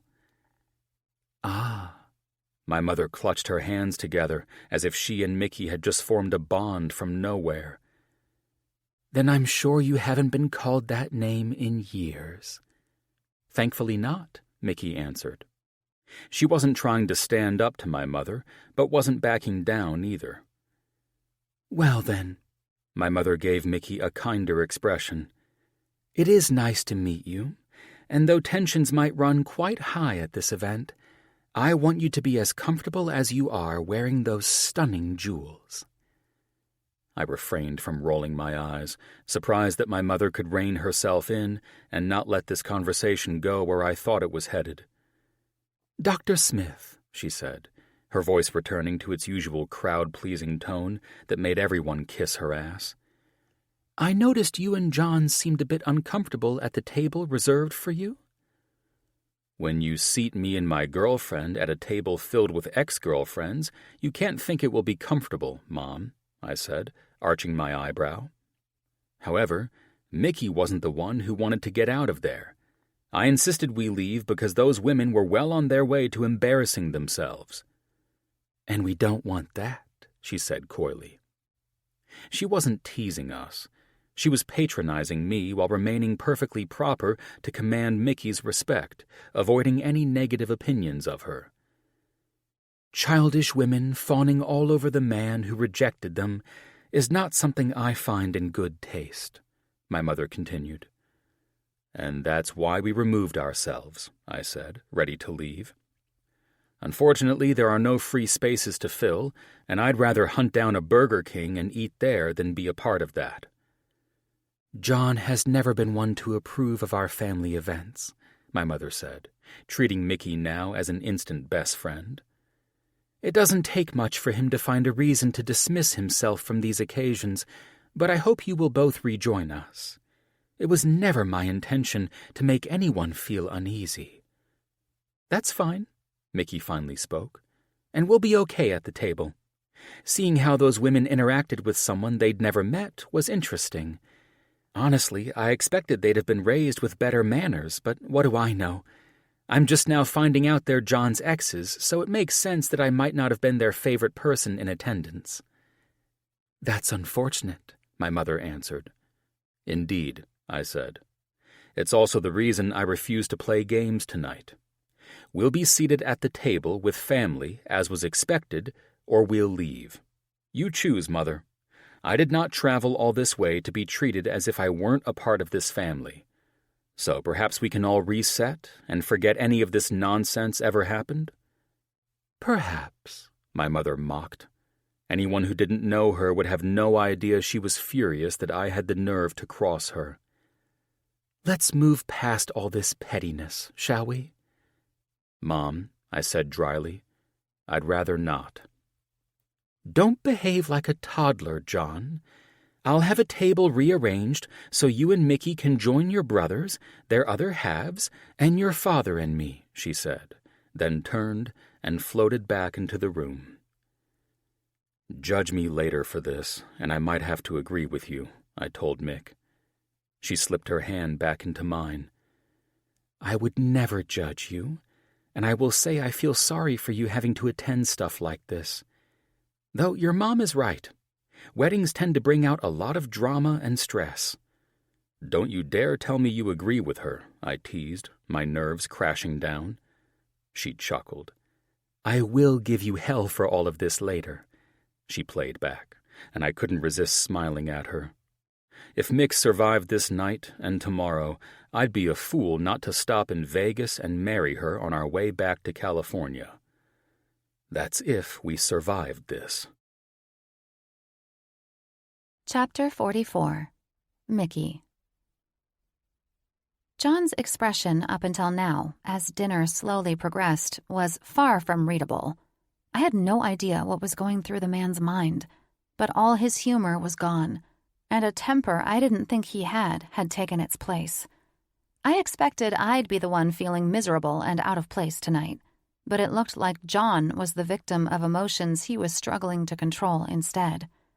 There wasn't much said at the family table where we ate, and instead of focusing on John's family members' better-than-thou expressions, I did my best not to bring unwanted attention to myself. I'd been to plenty of fancy dinners in my life. After all, I wasn't a complete cave dweller. But none of them were like this, with so many courses, each with their own special utensil. I was just trying my best to sit up straight, keep my elbows off the table, and not spill anything on Ruby's couture. As I sat here pretending to know precisely what I was doing, and pulling it off pretty well if I do say so myself, I couldn't help but be surprised at the lack of communication at the table. It was supposed to be a joyous event, for Christ's sake, but everyone looked like they were strangers at a funeral reception. It was enough to make me wonder how the hell a guy like John, with his boisterous and playful personality, came from a family like this. I trust everyone enjoyed the food this evening? John's mother finally spoke. I was so fucked because, no matter how hard I tried, I couldn't remember anyone's name. It must have been because none of us were speaking to each other. I was going with the flow at this point, and it was obvious this was a table where you didn't speak to until spoken to. Fucking strange. It was delightful, the sister-in-law, who was married to John's eldest brother, said with a triumphant smile, dabbing the corners of her mouth. I loved the soufflé. She smiled at her husband's stiff nod. The soufflé is one of Pollyanna's favorites, so it had to be part of the meal, John's mother said with a loving smile, looking at the bride's dull and miserable expression. Should I say something, or would it be rude? Is it rude not to say something? Talk about being in a world where you clearly don't belong. The partridge was delicious, Pollyanna said, with her first smile of the evening. And that, my dear, is to keep the nerves down, John's mother responded. John would know something about that, and perhaps Dr. Smith, both being physicians, of course. John's father finally spoke. He was the stiffest man at the table, with a boldness that made me know in my gut that the best thing for me to do was just smile and nod.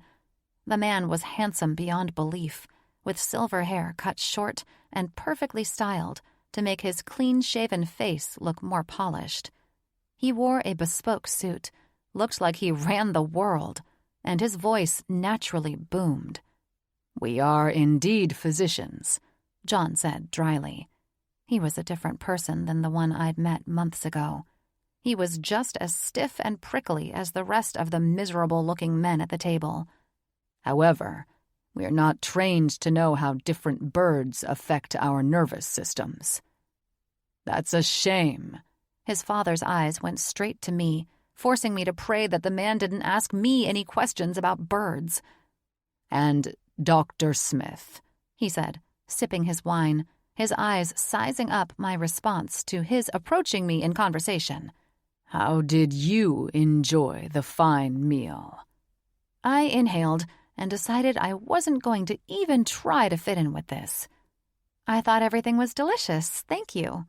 I smirked at John as he watched me, and then, as confidently as I could manage, I eyed everyone at the table. I have no idea what any of it was, but it was wonderful. "Thank you."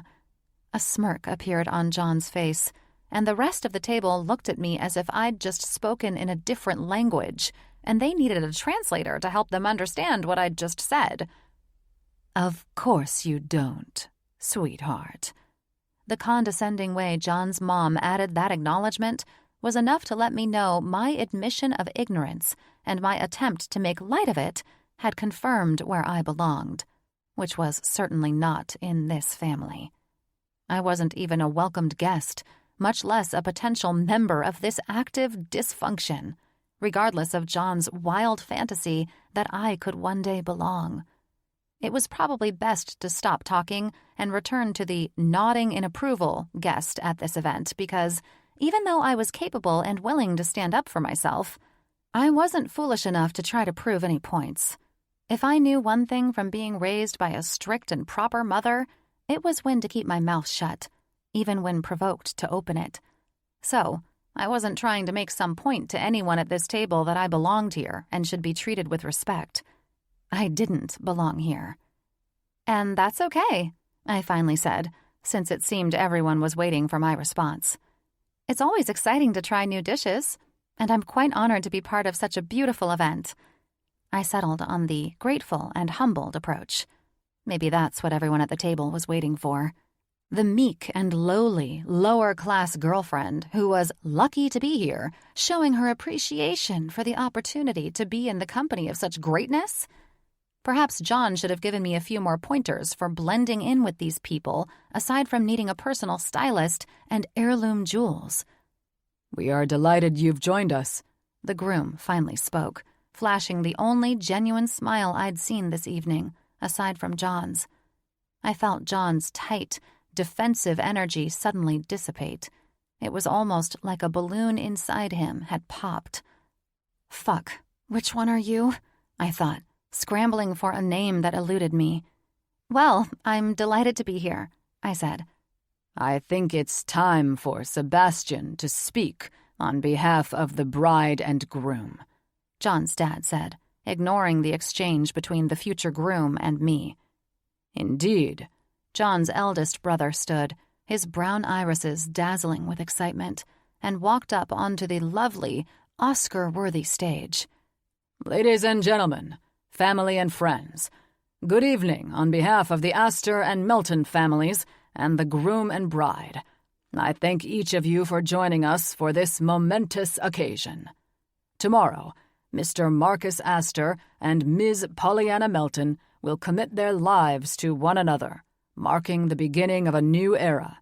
Standing before you on this joyous occasion to commence the upcoming events is truly an honor. As someone fortunate enough to come from a family that values the bonds that tie us together, I've had the privilege of witnessing the growth of my brother and the love that has blossomed between Ms. Melton and him.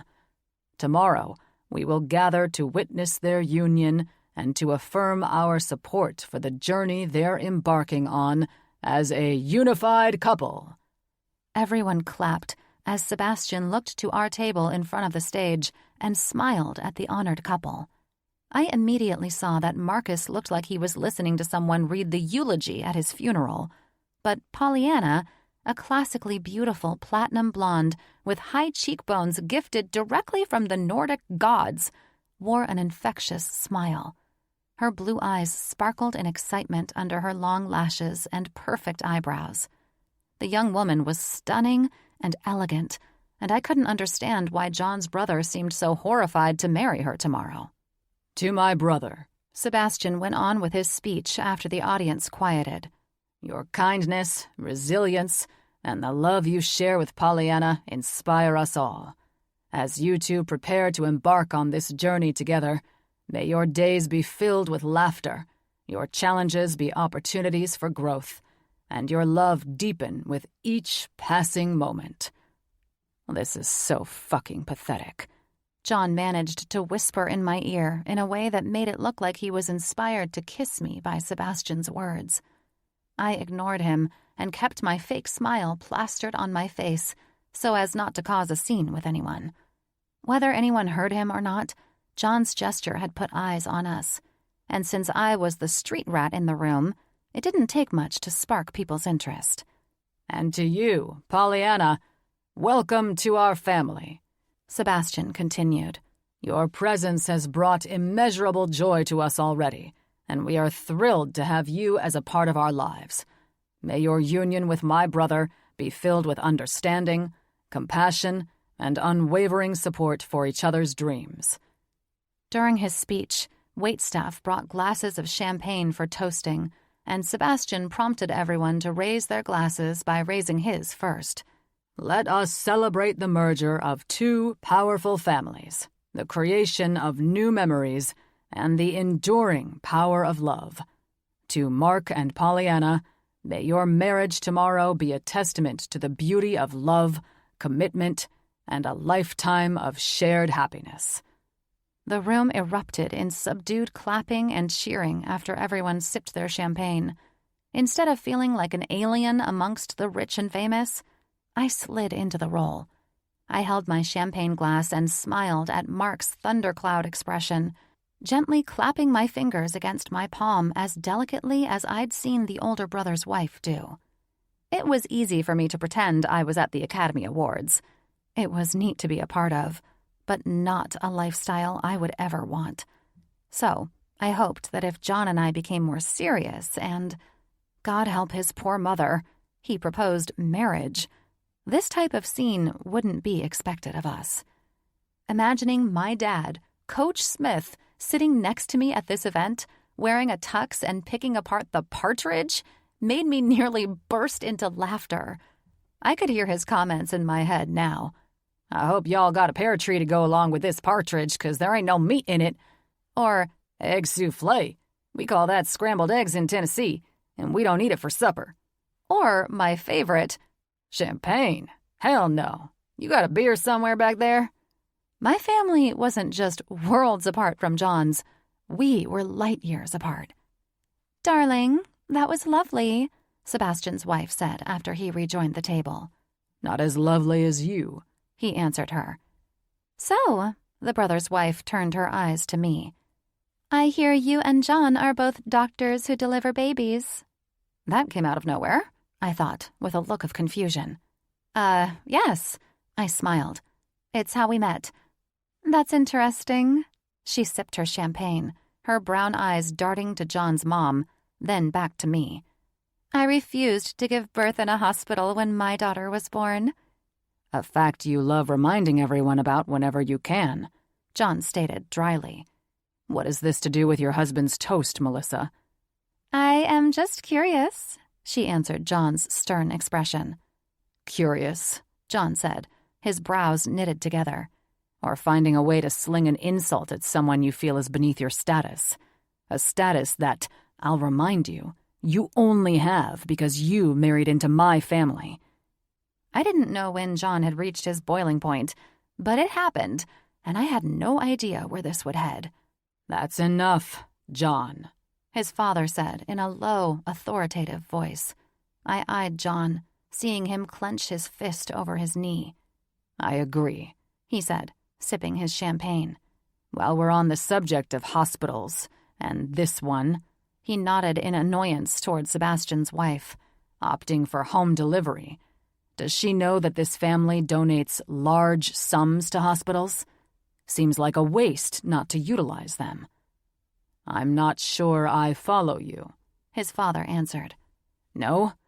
I spoke with James Mitchell in Aspen when you and Mother so graciously allowed Jenkins and his staff to spy on us, and he mentioned your exceedingly generous donations to St. John's. So generous, in fact, that no one else has ever matched one in amount or frequency." I watched as both parents looked at John, and if their looks could turn him to ash, he'd be blowing in the breeze. "Interesting. I was under the impression that Mr. Mitchell was a savvy businessman, not at all the type to gossip about sensitive information," the father answered. "Gossip?" John shot back. "Forgive me, but you misunderstand. He didn't tell me anything that wasn't accessible information via St. John's transparency policy through the board of directors. He merely extended his appreciation and gratitude for your donations on my behalf. They've used the funds to build more outpatient and specialized training facilities, as well as pioneering endeavors for multiple clinics in underprivileged communities. Luckily, he's such a savvy businessman that the hospital has done all these things with your generosity, and they haven't had to rely on a cent. Isn't that remarkable?" "Is that so?" his mother questioned with a venomous tone. "That is so," John snapped. "I just thought you'd both be thrilled that the hospital isn't dependent upon your contributions. You know, in case something arises, and you choose to move your donations elsewhere." "We will discuss this no further," John's mother spoke, eyeing her husband, then standing. "There are guests to attend to. They've come to celebrate what is likely to be the last beautiful wedding of this family." I had no idea what the hell was happening, but it felt like the first of many bombs had just been detonated. The look on Mark's face matched John's expression, which made it clear they were both ready to lose their shit. "There's no need for that," Mark said, Pollyanna standing at his side, tugging on his arm and trying to make him stand. "There will be no wedding tomorrow." "Don't play games," John's mother said, staring daggers at Mark. "I'm not playing games." Mark stood and looked at his dad while Pollyanna watched nervously. She must have known better than to interject during this family discussion, even when it had everything to do with her. "I've seen enough to show me that my entire life is a game. A joke. From the sound of John's assessment of your charitable donations, it seems you've been playing games behind his back as well.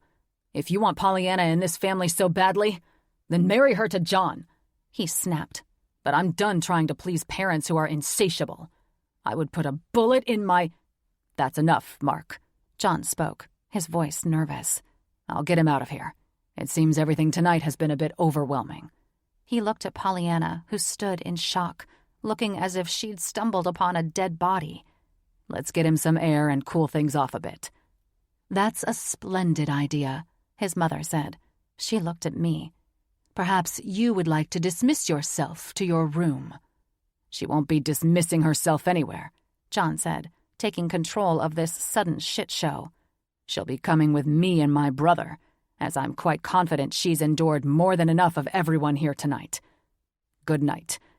With that final dismissal, John gripped my hand protectively as he led me out of the hall and through a private door, his brother following alongside.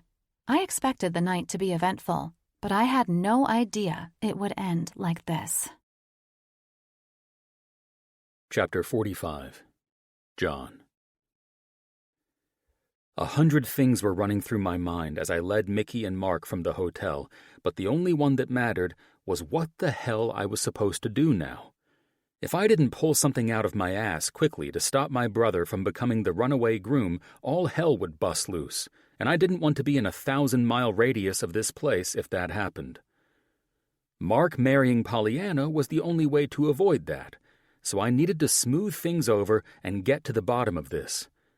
Selfishly, I hoped this was a case of cold feet or pre-wedding jitters, because that meant everything could go back to the status quo and Margot Aster's wrath would never be unleashed. "Hey." I gripped the inside of Mark's arm once we were out of the hotel and on some cobblestone path that led around the building. "Dude," I said, out of breath and nearly forgetting about the grip I had on Mickey's hand as I drug her ass out into the cold with my brother. "What the fuck is going on?" Mark turned and eyed Mickey and me as if we were soldiers sent to hunt his ass down and bring him to an executioner. "I'm sure your girlfriend can answer that for you," Mark spat out. "Leave her out of your bullshit," I snapped defensively. She'd been a target from the moment she arrived, but this had nothing to do with her. "She's here for me and me alone." "No shit," Mark said, running a hand through his hair. "Because you've always been the selfish baby of the family, getting away with murder, dating whomever you please, and doing whatever the hell you want. But me?" he questioned in a high-pitched, pissed-off tone. "Not a chance. My life is fucking over after I marry that bitch." "Whoa, take it easy," I said, shocked by his harshness. I looked at Mickey, who appeared to be freezing her ass off and probably didn't want to have anything to do with this conversation, given where it seemed to be headed. She'd endured enough already. She didn't need a full-blown mental breakdown to go along with it. I conjured the best smile I could muster. "Would you mind giving us a few minutes?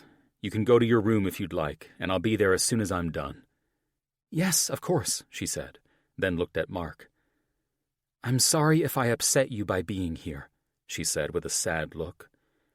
"And I'm so sorry you're having a difficult time right now." Mark's posture unexpectedly softened, like he'd let down his guard, and he smiled at her.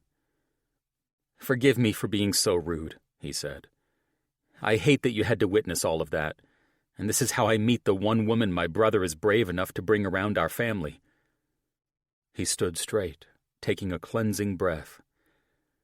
"My mother's brief introductions were one of the many things that set my outburst into motion tonight, so allow me to introduce myself properly. I'm Mark." He extended his hand to shake hers, and I grinned when she hugged him warmly instead. Her gesture was so kind and genuine that I thought Mark might collapse into her embrace. As if she'd known him her entire life, she pulled back and planted a hand on each of his shoulders, prompting him to look into her caring eyes. "Don't worry about me," she said. "Worry about yourself. I might not understand your feelings about the wedding or your family's expectations of you, but I know something about not wanting to marry the person you're supposed to." "Oh?" Mark said, seemingly waiting for her to give him the answers to his fucked-up life problems. I knew Mickey didn't have them, but maybe she could help him cope, and he'd marry Pollyanna and keep my parents from exploding and looking to ruin both mine and Mark's lives. "I was engaged once," she said. "The man seemed perfect, but over time, we just sort of fell out of love. It was nearly suffocating to think of being married to him. And just like you might feel now, I needed a break. So we separated." "And that helped?" Mark asked. She chuckled. "Helped him?" She rolled her eyes and glanced at me with a smirk as she referenced the night we first met. "He moved on with another woman and realized that I wasn't the love of his life like he thought." "Fuck." Mark ran an angry hand through his thick black hair. "I can't marry her," he said, looking from Mickey to me. "I can't." "Listen," I said, taking off my jacket and wrapping it around Mickey as I should have as soon as we walked outside. "This is shit that you should have worked out with our parents months ago, not the night before your wedding. There is no way on earth that you're getting out of this now. This will embarrass them more than if you divorce, walking out like a little bitch." "Behold!" he mocked with a booming voice, waving his hands in front of Mickey and me as we stood there, watching the man barely hold himself together. "These are all the fucks I give about our family's embarrassment in society." He nodded with a smile as crazy as he sounded. "You can see there are none." I rolled my eyes, softly laughing while sliding my hands into my pockets. Funny guy. I'm going to leave you two to talk, Mickey said through chattering teeth. Mark, I know I don't understand much, but this is your life, and life is short. So maybe it helps to know that if you put yourself and your happiness first, you'll be okay. Mark nodded. Thank you, Mickey, he smiled. I appreciate the sentiment, but growing up with parents like mine, who've dictated every move I am allowed to make, makes it extremely difficult to follow your healthy advice. Being outside at this very moment will probably come at a higher price than even John and I realize. I understand, Mickey conceded, and then, with a quick peck on my cheek, Mickey turned and walked away. You're going to lose that woman, Mark warned. I hope you know that. Hell will have to freeze over first, I said. I don't give a fuck about what our parents say. I will not lose the only woman I've ever loved. Ha! Mark said, his face turning up to the sky for help from God. You say that now, baby brother. He looked back at me. But you were seated at the table with your future tonight, and you know it. The table of ex-girlfriends? I laughed off my mother's petty game. Fuck no. You'll never catch me in an arranged marriage. Never going to happen. You say that like you have control over it, he answered. I sure as fuck do, I countered. He shook his head, slid his hands into his pockets, and bit his bottom lip. Why the hell do we have parents who are so fucking self-absorbed that they bred children to be used as status symbols to hang on to this family name that I now hate? Come on, Mark, I said with some annoyance, knowing he was more pissed that he felt controlled by our parents than he was upset to be marrying Pollyanna. Polly is fucking gorgeous. The woman could have any man on the planet begging to marry her, but you're pissed because our parents insist upon you being the one. Not true, he said, shaking his head. Sure, she's beautiful, and she's amazing in bed, but she's nuts, man. I mean it. She's fucking crazy. I watched his eyes go wide as he proclaimed that truth. I felt he'd come to this conclusion before he came to see me in California because he'd never seemed to have an issue with her before. Now it was clear that something was up with this chick, because my brother seemed more terrified than pissed to have to marry the woman. The icy chill of the air was biting at my skin since I'd taken my jacket off, but the heat rising inside my body made me warm from the inside out. It was panic setting in, and not for me, but for my brother. What exactly are you talking about, her being crazy? I asked, trying my hardest to help the guy level this all out in his head. I mean, if we're honest, every chick in that room is out of their damn minds, hungry for money and status. You know how Mom is, right? He questioned. Yeah, and poor Mick got half a dose of her true colors tonight, too. Well, Polly is sure to be 10 times worse from how she controls every move I make. I can't even fucking think for myself without her insisting I do or say something a certain way.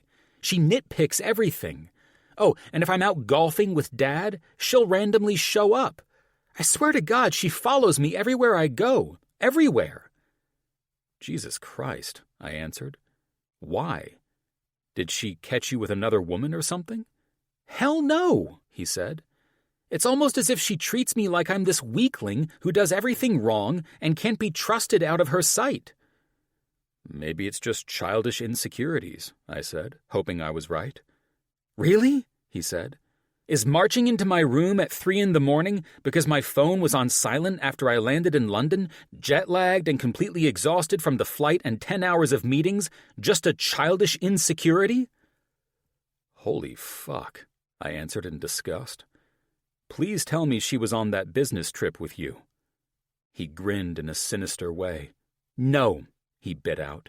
She flew over on her parents' jet because I only texted back okay to a 10-paragraph text she'd sent while I was in a meeting. I stood there stone-faced and not knowing what the fuck to say in response. Have you brought this up to our parents? I asked. Why would I bitch about a psychotic fiancé to our parents? No, asshole, I talked to her about it. I fucking communicated and insisted that if she didn't knock this shit off, I wouldn't marry her. I'm guessing she did? I cringed in response. Since the wedding is happening tomorrow? She did not. But she did tell our mother that I was psychologically abusive toward her and I needed therapy. Well, that goes without saying. I think we all need therapy, growing up the way we have, I tried to tease. What did Mom say? I think that's the pressing issue. Our mother told her that she would deal with me and that not a word was to be spoken about my abusive behavior. So she set Polly in her place. No! She lost her shit on me and said that if she ever had a woman come to her with complaints like that again, she would make sure I regretted it. That's just an empty threat, I said, rolling my eyes. There's nothing our parents can do to ruin our lives unless we allow them to mentally fuck us up. Mark did that snake grin again. You think so, eh? I know so, I answered assuredly. Well, plans are already underway to get you back to New York before they ship you to France to take Sebastian's place there. Well, that idea can go fuck itself, I said, furious to hear that plans were underway for my life and my brothers knew about it. Our family isn't one of the most powerful in the world because our parents are stupid, man, Mark said. They know what they're doing and are extremely stealthy in achieving whatever they want. Well, whether you run away from this life or stick it out and deal with it, I'm not playing along. There's nothing they can do or say to me. I'm serious as fuck about that.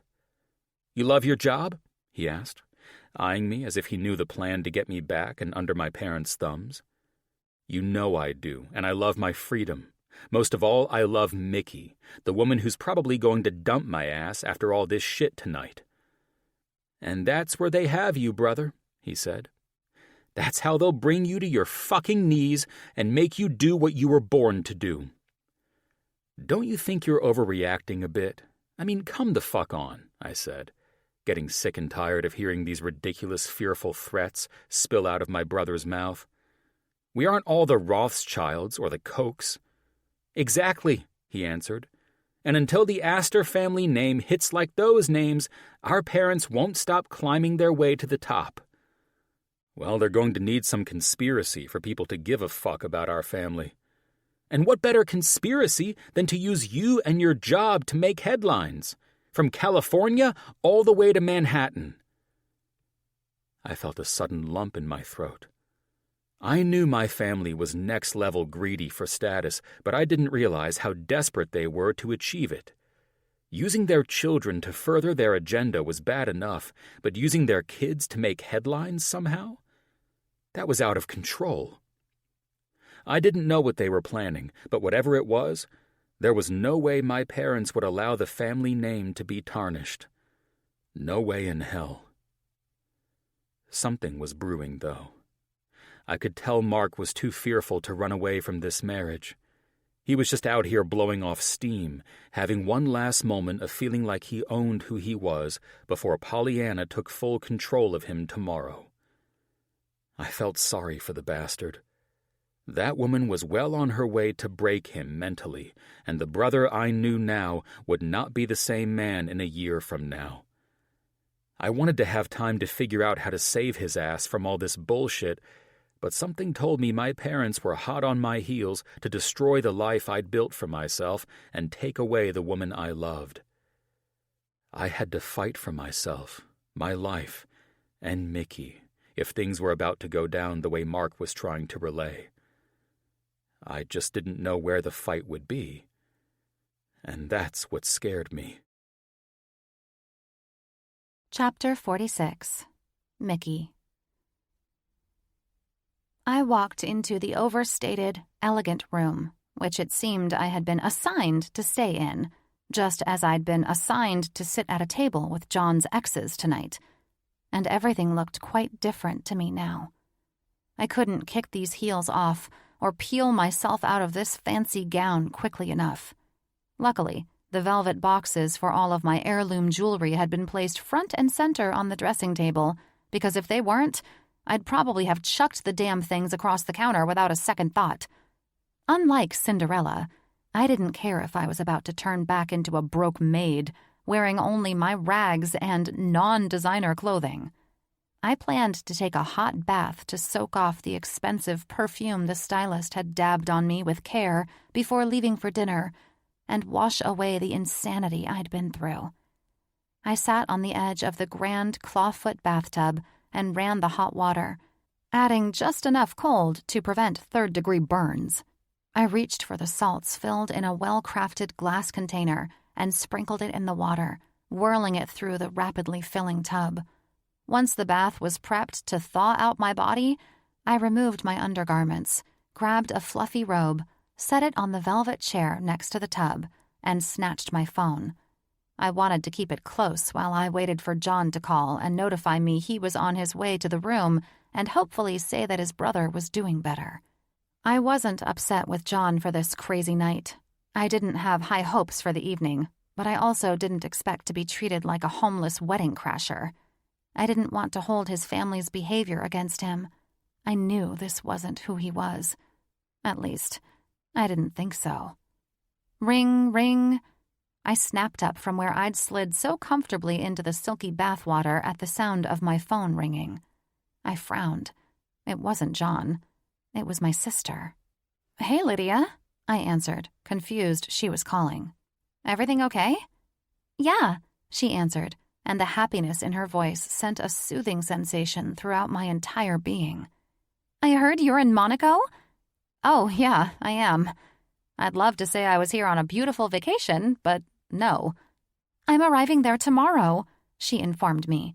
"I'm styling a runway model I've worked with a number of times. She's attending some big-deal wedding." "Dear God," I said. "Who hired you to style them?" "You sound skeptical," she chuckled. "But you know I do this for a living, right? She's a friend of mine, Candace Anders. She's the model formerly known as Candace Hamilton, but she got married last year. I styled her for her wedding. Do you know of her?" "I have no idea who that is." I smiled at Lydia's giddiness. "But I'm here for the same event. I only wish I was Candace Anders so you could be styling me." "Are you serious? What the hell are you doing going to a wedding like this?" She sounded almost shocked. "Well, that came out wrong. I don't mean it that way. Obviously, you're gorgeous and glamorous, and you can be fancy when you're not wearing scrubs. I know what you mean, dude," I said with a roll of my eyes. "But don't sound so shocked. Trust me, I'm the same mud-pie-slinging, toad-catching, down-home Tennessee sister you've always known and loved." "So, give me some details. How did you score an invitation to this primetime event? Remember the doctor that came to the table when we were eating dinner with Mom and Dad when you came to LA? Do I remember? Hell yes, I remember. Who could forget Dr. fucking Gorgeous?" "Surely nobody," I laughed. "Are you two dating? So, wait," she interrupted herself. "Did he invite you as his +1 to this wedding? How did he get an invitation?" She paused and sighed. "I'm sorry, I'm confused." "It's his brother getting married," I interrupted my chatty sister. Anyone could see that my sister and I were polar opposites in all aspects of life, from our personalities down to our footwear. An event like this would perk Lydia right up, and she'd embrace all of it, the good, the bad, and the ugly. I, however, couldn't get through a few hours at dinner before needing to get away from everyone and unwind in a hot bath. "Okay, so he's an Aster?" she asked, as if I'd told her he was an alien. No, I can't wrap my head around that. Do you know who they are?" "I got a taste of that introduction tonight," I answered. "Well, by the dry tone of your voice, it went about as well as I'd imagine. I don't mean to go dashing any fantasies, but believe me when I tell you there's no way in hell you're dating a child of Sebastian and Margot Aster." "Huh?" "You heard me," she insisted. "He can't be an Aster. There's no way that family would allow their son to work at a hospital, be an average doctor, and live in California. Period. They're way too high up on that social ladder for basic bitch shit like that. That family is known to stare down their noses at anyone who dares to approach them. I'd be shocked if they didn't expect all leaders of every damn country to pay their respects to them. They probably have more than half of them in their pockets anyway. How the hell do you know any of this? I asked, wishing my sister and I had had this conversation months ago, before I succumbed to John Aster's advances and threw myself into a lion's den. Like I said, she answered, I'm pretty good friends with Candace Anders. Her family and the Aster family are extremely close. She's had a rough start to her marriage after marrying into high society. She and Cliff seem to be doing okay for now, but the last thing she said to me about her marriage, his family was fully involved in what was going to happen in their future. Jesus, I said. Jesus can't help any of those people. Lydia chuckled. Well, it seems I should have asked you about this a while ago. How is John related to the groom? She asked. I wasn't kidding, I said, my stomach churning in knots, knowing that things would probably only get increasingly ugly in the relationship John and I thought we had figured out. He is his brother. Silence. And I'm fucked, it seems, I said, breaking the silence. Nothing more to say, I'm sure. Please tell me you're not serious with this guy. I am serious. He's the fucking brother of the guy who's getting married, Mark. No, I mean, relationship-wise. Are you and... She paused. What's his name again? Dr. Gorgeous? John. Are you a couple? Like exclusive? Or just good friends? I pinched the bridge of my nose. My sister was not a bitch by any means. She was a brilliant woman who was deeply connected and well-informed, so I knew she wasn't full of shit or trying to overstate things. She was my sister, and we always had each other's backs. And if there was danger ahead for me, there was no way she'd let me walk into it unknowingly. It's too late, I said in defeat. I told you. I'm fucked. You fell for him, didn't you? She questioned. Shit. He was a rebound from that narcissistic prick you were engaged to. Not that I blame you at all. I mean, I've met the guy, and I can't say I'd have the strength to push him out of bed. But yeah, this is one guy you should have stayed far away from. You act like his family will invite all their rich friends over and hunt me for sport. I tried to turn this into the joke I hoped it sounded like. No, she said, but they will get rid of you in one way or the other if that is really their son. Who knows? You might get lucky, and it turns out he's just some adopted kid from a scandal with a maid. I laughed. What the hell, Lydia? Maybe I'm wrong, and it's not that. They're just going to hunt you for sport. She laughed, too. Seriously, though, that family doesn't seem the type to put their name out there like that. Well, maybe the guy I fell blindly and stupidly in love with was adopted, but I doubt it. After what I went through tonight, I'm pretty sure I'm fucked, and his mom will stop at nothing to end the relationship. Well, I won't fault you for falling in love because love is blind, dear sister, she said. But you better pray he's a scandal baby, because if he's blood, it's never gonna happen. John mentioned something about his fears for the future, and I think what you've been talking about is what he was worried about. Because he knows that he doesn't have a future unless it's something his family chooses for him. Fuck. I'm sorry, Mickey, she said, as if she'd already seen into my future, and John and I were toast. I don't. His parents will ruin your life if you stay with him. They care only about themselves and their money. They don't love their children. The children are used for attention, popularity gain, and marriages to merge families into a stronger empire. John seemed like a cool guy, but I don't think he'll have the happy life he seems to be living now for very long. I heard a knock on my door, and I was relieved John was finally here so we could talk about this. I was not going to bed with a head full of worry. I needed the facts. I wanted to know how screwed I was for allowing myself to fall in love with some trust fund prince. I gotta go, Liddy, I said. Hopefully, I'll see you tomorrow. I love you, she said. Then we hung up. I threw on my robe after stepping out of the tub, soaking wet and not caring. I needed to see John. I wanted to hug him and hold him and never let him go now that I knew I might lose him. I flung open the door and sucked in a breath when two hazel eyes stared sternly into mine.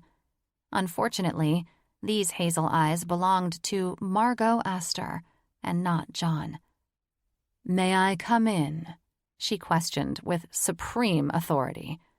"Something tells me that you aren't the type to need permission," I said. Her stern expression didn't waver.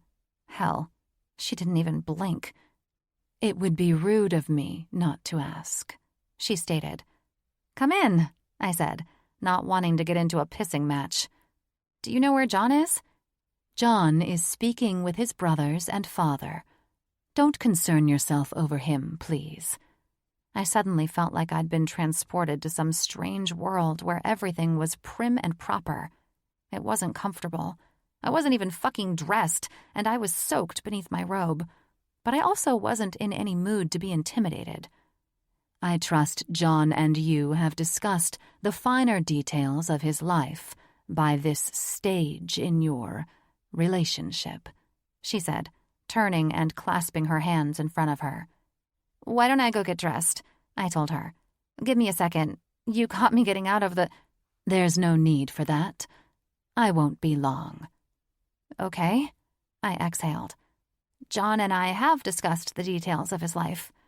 He's an excellent doctor. He loves last-minute, spontaneous—" "That's not what I'm speaking about, and I think you know that very well." I studied her, lifting her chin in superiority to speak, and eyeing me in a way that should have made me shrink down to the smallest person on the planet. "What are you talking about, then?" "For John to even think it would be acceptable to bring some random girlfriend to such a huge family occasion, I would believe he's made it clear that things between you will go no farther than this." "No farther than this?" I questioned her, confused. "Indeed," she informed me. "John is quite special in our family." "As he should be," I answered. "He's also a grown man, and last I checked, he makes his own decisions." She smiled wickedly at me. "John is made to believe he makes his own decisions, yes," she confirmed. "However, my son's loyalty is to this family first. He dare not think he would be happy to lose communication with me or his father." "So you would cut him off for what?" "Allow me to inform you about something, dear," she said. "This family has a legacy that goes beyond wealth. We've had many greats in our family who came before us." "Right," I said, not knowing why I was getting a family history lesson and wondering what was taking John so long. "I don't expect you to care," she said, unhappy with my response. "But you should know that John comes from a family that sticks close together and defends each other from any outsider. Unfortunately for you, you are most definitely an outsider, someone unworthy to share our space, and indeed not bear our name." I had no idea what to say. "That is a wildly conceited thing to say," I answered, with the only thing that came to mind. I knew I'd hate myself later when all the 10 million better comebacks in the world came to mind. But for now, my fifth-grader response was all I could manage. She smiled. "Of course it is. Nevertheless, it is the truth. We have worked hard for generations to prove to everyone around us that we are a close family and that we take pride in who we are. We won't allow anyone into this family that we cannot trust. I have no idea of your background or the history of your family's beliefs or status. None of the things that are vital to know before allowing someone entry into our circle." "I'm not going to steal from you if that's what you're worried about." "Don't play games with me," she seethed. "You may believe you are intelligent, and perhaps you are, but that is my son you're meddling with, and I will not lose him to some childish woman who comes from nothing and has no idea what it means to take care of an Aster man and serve him with reverence as his wife." "What the hell are you talking about?" I questioned. "How am I to know you will be loyal and faithful to my son, keeping his home pure and clean while tending to his needs after a long day?" Is that what John expects from me as his wife? I don't plan on marrying him right now, but I am loyal. As for the house, he's got a maid, and Irina keeps his house pure and clean, I answered, flabbergasted by this woman's audacity. At this point, I didn't know if she was trying to scare me or if she was just a nut job. Probably both. "John will expect from his wife what his fathers and brothers expect of theirs, a dutiful woman who appreciates him, loves him, and adores him." Dutiful, I said with concern. I was a lot of things, but Mama didn't raise me to be some subservient little woman, keeping my man's house pure and clean. Fuck that. This woman was a wretched bitch. "Our family values seem not to meet with your approval." What I don't understand is why I am the one being confronted. I'm not the one marrying your son tomorrow, and last I heard, the son getting married tomorrow is terrified of it. "Mark is fine now," she assured me. "His issues were a simple misunderstanding. I know the woman's family." Listen, I'm not trying to insult anyone here. Yes, John and I are dating, but we aren't getting married. He just invited me along to enjoy a beautiful occasion for his brother. Everything seemed fine and well until you met me, and I can see you disapprove. I get it. You don't even know who I am. And of course, a loving mother would be concerned about her son. "That's not even close to what this is about," she said, stopping me from going further. "A private jet is being prepared and will be ready to fly you home within the hour, and a driver will be here to collect you and bring you to the jet. I'm sorry I must be so rude, but that is my son, and you will not take him from this family." I don't need to be collected by a damn driver, I snapped. I was furious that John had allowed his mother to come here and talk to me like this without speaking to me about any of these things beforehand. And I don't need a fucking private jet. I will leave in the morning after I book a flight out of here. "I will pay for the flight. Such a last-minute flight will be expensive." "I don't need anything from you," I snapped. "I understand." She didn't understand. She was just happy I was leaving. You know, I suppose this could have all been avoided if John had told me more about his parents and their controlling ways and how not just anyone gets to date their son. I had no idea. For whatever it's worth, I love him. And if he ever asked me to be his wife, I may not have played that role as perfectly as you have for his father, but I would have loved and supported him in everything he did. She stood unflinchingly as I went on. My parents have been in a loving marriage for 50 years because they treat each other with mutual respect and love. After listening to the way your family believes marriage should be, I think John would eventually be miserable with someone like me, not serving him or reverencing him the way you want. Not only would he be miserable, but I would be too. I couldn't even imagine bringing children into that equation. "I'm glad you see it that way. Then we are finished," she interrupted. "Good night." She wasn't listening to a word I said. She was just waiting for a moment to tell me to fuck off. And so that was the end of that. I had to get the hell out of here. I really did.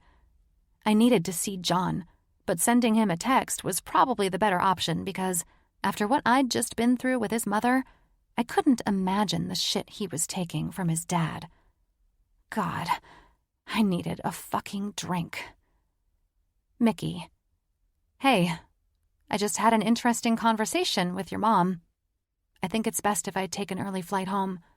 I don't want to cause any more stress to your family, and that's all I'm doing here. You looked handsome tonight, and I hope we can have some laughs about all of this when you get back home. Sorry to bail, but I think it's for the best. I thought for a while after I sent the text, not wanting to leave things on a sour note. I should probably tell him I'm not mad at him, and that's why I'm not staying. Shit. Can I call him? He probably won't pick up anyway. No. Maybe I'll... Ping. My text alerted me in the middle of my anxious thoughts. John. Okay. Thanks. I stared at John's simple 2-word response and exhaled. Great. That's it? I'm flying all the way back to the States, like leaving right now, and that's all he has to say after tonight?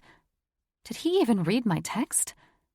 There was no way I wouldn't overthink this situation, so I needed to get out of here. I'd be better off sitting at the airport and waiting for my flight than wondering if he would come to my room gallantly and try to stop me from leaving. From his last text, I was pretty sure that wouldn't happen, and I didn't want to sit around wondering why not. Chapter 47. Mickey.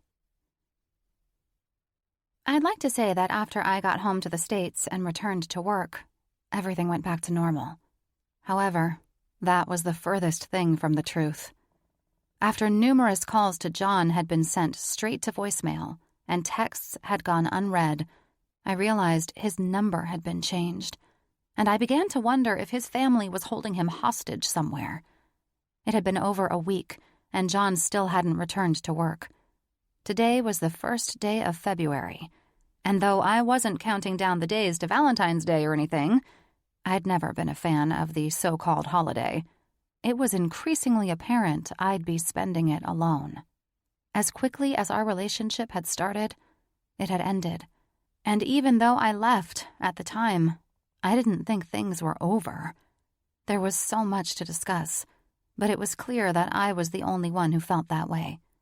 So, while it was evident that John and I were no longer an item, at this point, it seemed we weren't even co-workers anymore.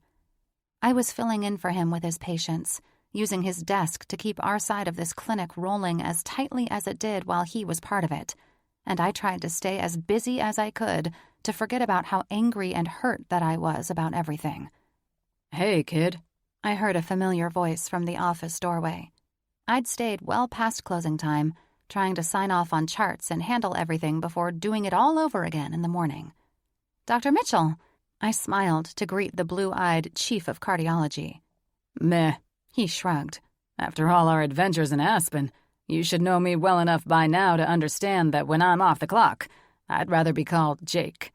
He smirked and then sat in the chair across from where I sat at the desk. Give me a sec. I'm just signing off on this last patient's bed rest, and then I'm all yours, I said, clicking a few more boxes, typing some instructions on the chart, and then emailing it to the admin department at the hospital. Forgive me, but I thought you were all John's, he questioned, prompting me to pull off my reading glasses and smile at his cocky grin. I mean, he held his hands up. I know I'm irresistible and gorgeous, but my wife likes you a lot, and I don't want to cause any problems there.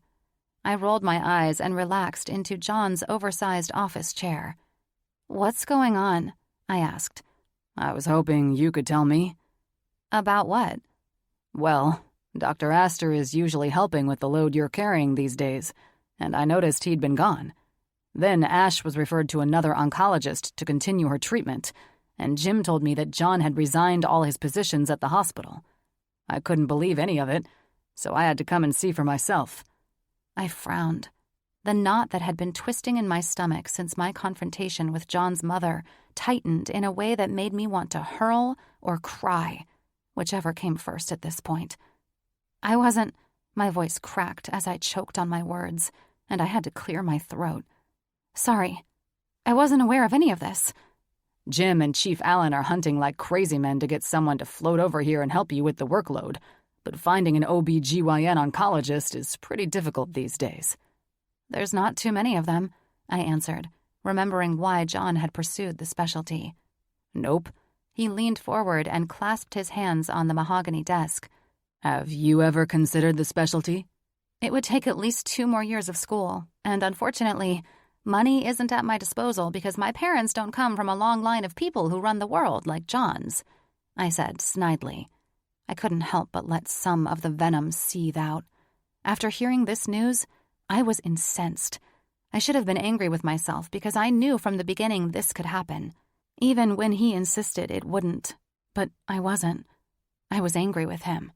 I wanted to be a bigger person, knowing that this was ultimately for the best because we weren't socially compatible, and I was responsible for leaving Monaco the way I did and all that bullshit.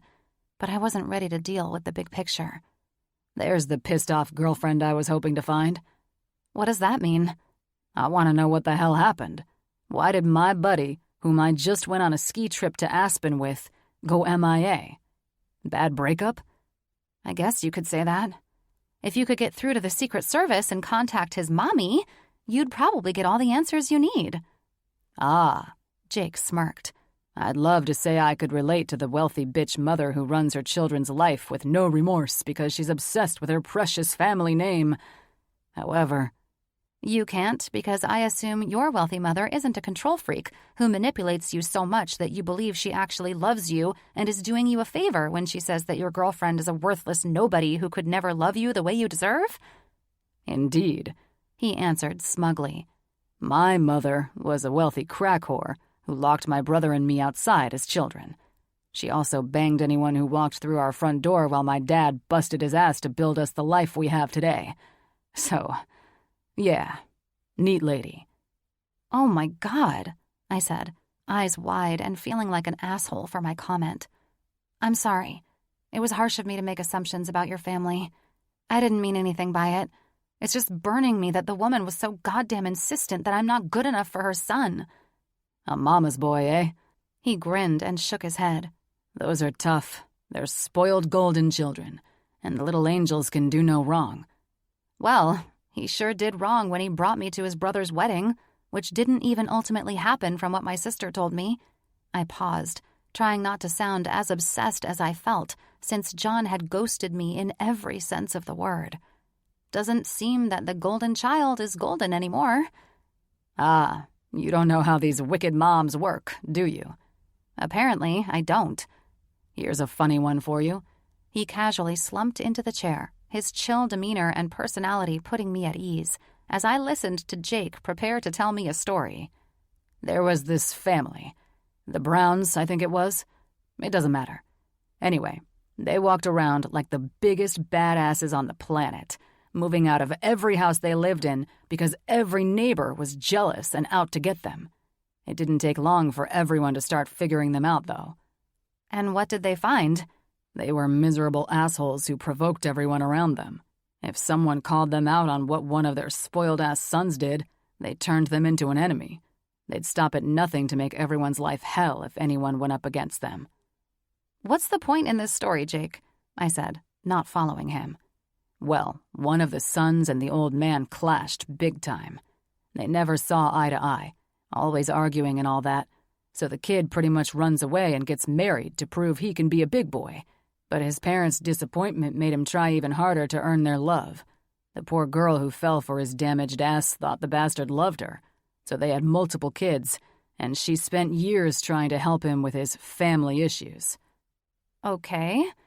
Well, years later, she realized the same thing you would if you had stayed with John, given his current response to his family shit, and that is that she couldn't fix his issues. She spent her whole adult life trying to be there for the man, but his family and their weird obsession with themselves had a stronger pull. He was never present with her because he was hardwired to put his family first and spent his life trying to get their approval. That sounds pretty fucking dysfunctional, I said. And look at how close you were to getting stuck into that shit. There's no way I would have gone into a world like that. God help me. I truly didn't think John was anything like them. Until he didn't come back to you, yes? Exactly. I sighed. Listen, enough of my parables. I just want you to know that you're a great gal, and I hope this doesn't get you down for too long. And not just because we don't want to lose you on staff, kid. He laughed. I saw how you two were in Aspen, and I don't want this to crush you. It already is crushing me. I want you to remain focused on how much worse it could have been if John had insisted on dragging you into a family that, it's obvious, he's too fucking spineless to stand up to. For Jim to get that letter of resignation, knowing how cunning that family has already proven themselves to be, then John is allowing his parents to run his life. As mad as I am at the dumb bastard, I feel sorry for him. Living to impress your parents is a wasted life. I don't think that's what he's doing, though. It can't be, right? Well, None of us would know, would we? He fell off the face of the earth with no reason to resign, and his family is one to stay out of the headlines, so I don't think anyone will ever know. You won't have closure, and it will fuck with you because I could tell you two were in the best stages of falling in love. Pretty much. Very calculated, I would say. And I'm sorry you fell victim to a family like that. Well, like I said, I didn't think John was anything like them. A family that takes that much pride in themselves has enough skill to get him to do what he was born and raised to do. Serve the fucking family. Then I'm glad that's not my future, I said, pissed. I am too. He loved you, Mickey. I saw it in his eyes. So if you're miserable, know he feels even worse. That should make me happy, but it doesn't. Look, anyone who can't think for themselves and still need mommy and daddy's approval will never be happy. He'll be just as miserable as they are. That shit goes through generations, you know? Generational misery. Each child is paying some debt of servitude to their family. It's why my brother and I are thankful that a good, honest, and humble man raised us. He didn't do shit like that. He wanted Jim and me to grow up and live happy lives. Well, Ashley's got herself a great man, I said, standing up and stretching. I need to get out of here. Sorry I don't have more info for you on John. Jim knew more than I did. Remember what I said. Sometimes things don't work out for a reason. Be glad you dodged the bullet with John and his family. Now, he said, standing to join me as I left the office. If John comes back and makes things right by you, that means he told his family they could fuck off. If the dipshit does that, then I'll gladly give my nod of approval. That's good to know. I shouldered my purse after hanging my lab coat on the rack. Now I need to get out of here. Incidentally, I'm meeting Ash and Avery for dinner. Jake smiled. Hopefully they'll cheer you up. They love making fun of us trust fund babies. They find a way to give hope where hope is lost. Well, I'm not looking for hope. I'm just looking to keep myself distracted so I don't think about this shit when the world goes quiet all around me. Hey, Mickey, Jake called as I walked out ahead of him. I turned. I really think you should pursue that degree. I'll kick it around. For now, I'm just trying to get through another day, trying to figure out how this bomb blew up in my face and I lost the man I love. I walked out of the office more depressed than before that John had disappeared as if I had never meant anything to him. Nothing. Chapter 48. Mickey. You know that feeling when you bounce around with your emotions, sometimes making you angry, sick, nauseous, anxious, depressed, sad, annoyed, you name it? I was dealing with that, and these feelings were moving around as if each beat of my heart was circulating them one by one, propelling them through my system for my mind to process, and it was making me feel like I was going insane. It was even more brutal than when I ended my engagement, which didn't make sense. My relationship with John was short-term, based on fantastic sex, laughter, jokes, silly situations that made me happy and not stressed. Everything good. But that's not what a real relationship is, right? Those relationships meant going deep into emotional intimacy and communicating about uncomfortable things, working through financial hardships, and learning to grow closer through them instead of allowing them to tear you apart. Fighting over what would be for dinner and who would cook it after you both worked all day and were too tired to eat, much less cook. These are the things that normal couples work through together. Sometimes it tore them apart, and sometimes it brought them closer together. My problem was the lack of closure. We didn't even have a real breakup. The son of an actual bitch just went MIA on my ass, and I had no idea what the hell had happened. I'd read about people being ghosted, but I never thought it would happen to me. I took every precaution. I tried to get out of the relationship train so many goddamn times, but John insisted this wouldn't happen. How selfish and deluded do you have to be to drag someone into something so messy, knowing you don't have the balls to stand up to your parents? He knew this would happen all along, and he did it anyway. Knock, knock, knock. It was one of my 2 days off, and I'd spent the better part of the day getting drunk and wallowing in self-pity, so I wasn't sure how I felt about someone standing unexpectedly at my door. I got up from where I lay on my back in front of the fireplace on my aunt's lush carpet, set my glass of whiskey aside, and widened my eyes to focus them. I probably shouldn't have answered the door, but I didn't give a shit about who was on the other side at this point. Serial killer? Fine. Please do me a favor and put me out of my misery. "Hey, Mickey," Ashley said with a cheerful smile. "We brought liquor," Avery said, holding up a bottle of wine, both wearing cheerful smiles. "Too late," I said, drunker than I realized. "I'm already 2 hours into my aunt's 20-year-old single malt." "That's why they brought me, honey. I'm Natalia," another woman said. She was a total smoke show with perfectly smoothed blonde hair and bright blue, seductive eyes. "This place is gorgeous," she said, looking around before returning her focus to me. "Babe, you look like shit. When was the last time you drank a glass of water?" "I haven't drunk anything that isn't brown for a few hours," I answered with a shrug. "May we come in?" Ash asked, laughing at me. "Yes, of course," I slurred. "Damn it," Natalia said, walking in behind me and the other 2 ladies. "We're too late, and you've given yourself to the hard stuff." She smiled in a sympathetic way that made me smile in return. "However, it's why we're here." "Who sent you?" I asked, completely confused as to why my 2 newest friends had shown up unannounced with a stranger. "No one sent us," Avery grinned, looping her arm through mine. "We were at dinner with the men tonight, and they talked about what has happened with your ex. After listening to that shit all night, there was no way we weren't coming to check on you." "What if I'd been at work?" "That's where we went first," Natalia said, spinning around with a smile. "Booze and all, sweetheart." "So this is Nat," Ash said. "She insisted on joining us, and I hope you're okay with that." "I'm too wasted to care. I could pass out right about now and not care if you stole everything my aunt owned." "I'm so sorry about what John has put you through," Avery said. "These rich pricks always pull this shit, worrying only about their selfish, entitled selves." "Sadly for you," Nat spoke, "I know all too well about the position you're in with your guy." "Did yours do what mine did too?"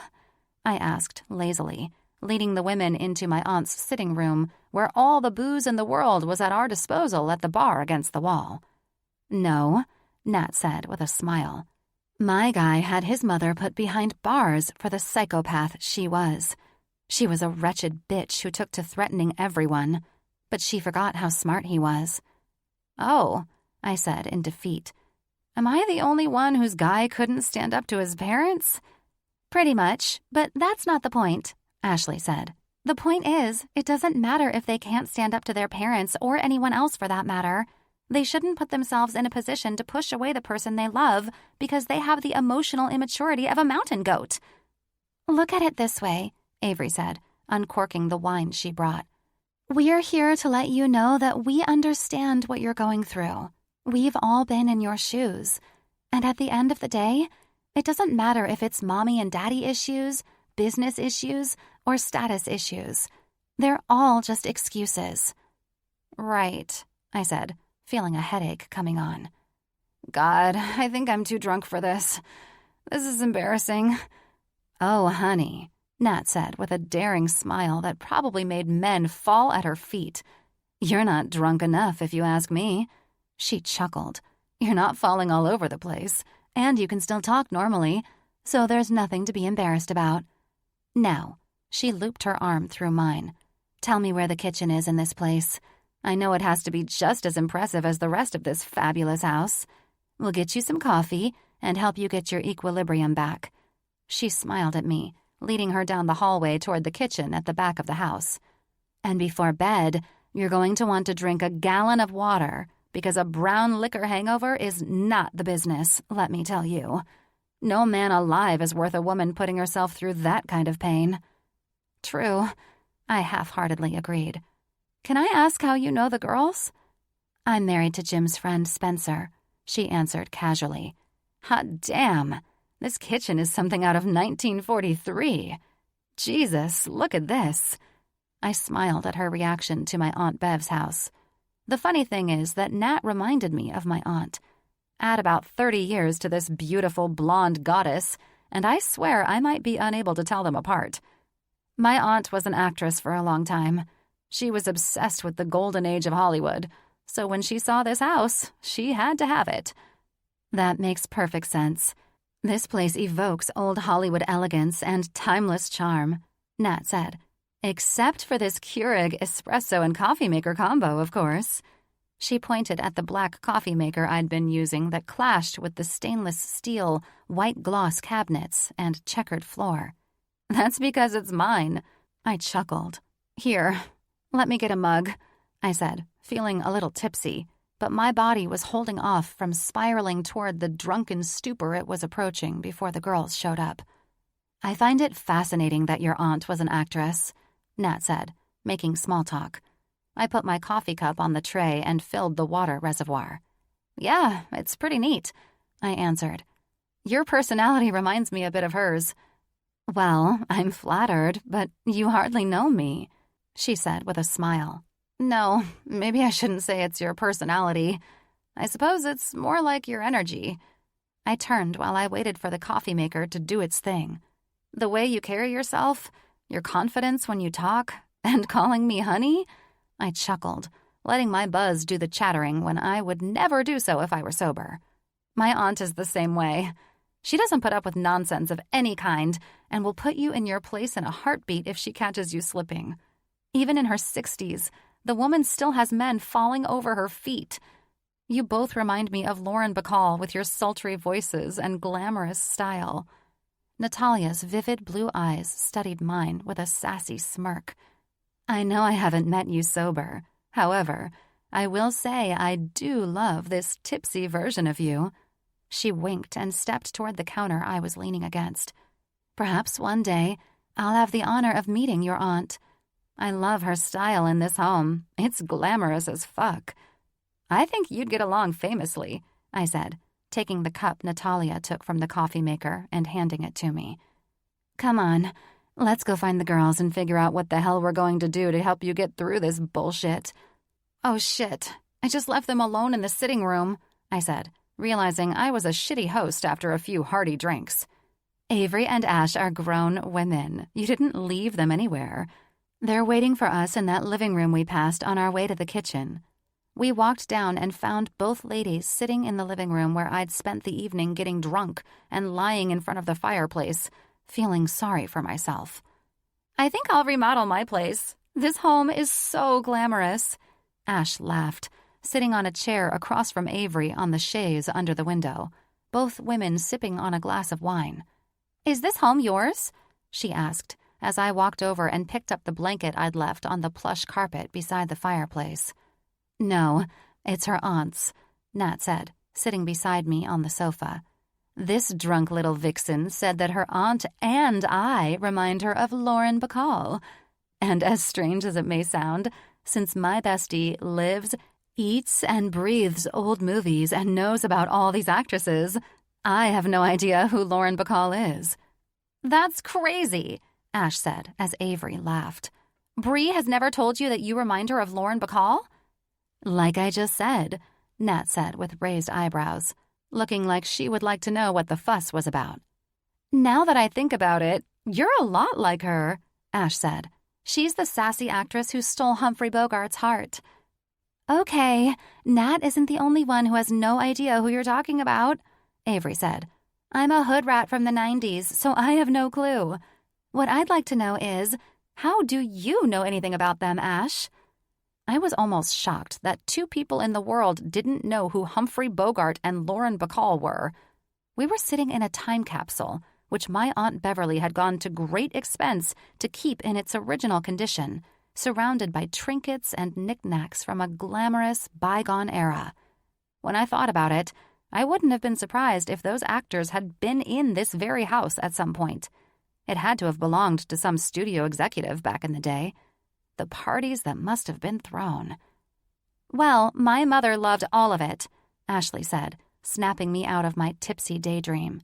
Some of my best memories with her are when we'd watch old movies with Audrey Hepburn, Cary Grant, Lauren and Bogey. She laughed and looked at Nat. I think it was the best time for Hollywood. I agree, I answered with a smile. And obviously, you can tell my aunt does too. You must love living here, Ash said. I would never want to leave this house. Ever since you and Jake moved from the hills to Newport, you've wanted to remodel, Avery said. Now you have an idea of what to do. If it gets him laid, Jake will do anything this beautiful wife of his wants, Nat said. Speaking of getting laid and never getting laid by you again, let's get down to brass tacks about this situation John has placed himself in. Nat smirked. We're not here to talk about Hollywood. We're here to focus on the fact that this gal nearly gave herself a monumental hangover tomorrow for a selfish asshole. I don't think he's selfish, I said, defending John's indefensible actions for some reason. Oh, no, you don't, Avery said with a chuckle. Do not defend this bullshit, or you'll stay in this cycle forever. Trust me, these guys have shit to work out, and I swear to God, it's probably how we all attracted them. They had issues, then they split when they realized we couldn't solve them. I'll correct you on that, Ave, Nat said, returning to the sofa with a glass of wine she'd poured herself. Spence had issues, yes. However, he was attracted to me only for the sex. It was my stupid ass who was dumb enough to fall for the guy so easily. You think it was only for the sex? Avery said with a chuckle. Jim and Spence are thick as thieves, and once you and that guy reconnected, Jim said Spence could hardly work because he was so distracted. You were all over that man's mind. I know, Nat said with a confident roll of her eyes. It was because of the sex, I'm telling you. I'm very good. I chuckled. And then you broke up? And then I went through the same hell that you seem to have gone through with your man's family. I was treated like shit, even investigated, before I discovered that my deepest, darkest secrets had been uncovered by his bitch of a mother and used to convince Spencer that I was some gold-digging whore. Holy shit, I said in shock, looking at her. I wouldn't be shocked if John's mother did the same to me. She probably did. Nat waved her hand while sipping wine. All of these mothers who feel they know best for their perfect children are so wildly insane. I swear, if Spencer's mother had concerned herself more with herself than her damn son's life, she might still have a relationship with him. Oh, they don't talk anymore? I had to wonder if John would do something like that, or if he'd been convinced to stay away from me, and that's why I hadn't heard from him. Hell no, Nat answered. Spence grew a pair of balls and determined it was his life to live, not his mother's. If she weren't determined to ruin my character, she might have saved her own.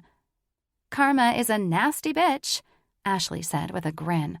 Here's the thing. You and John seem to have had that adorable spark of energy we all had with our men. I saw it, and so did Avery. All I know is what I've seen from our situations, and when family meddles in matters of the heart, it doesn't end well. Well, I'm not even sure what is going on. Last I saw or spoke to John, he was consoling his brother, who seemed miserable that he was set to marry a woman he hated the following day. God, that's so fucking strange, Avery said. Which part? I answered with a laugh.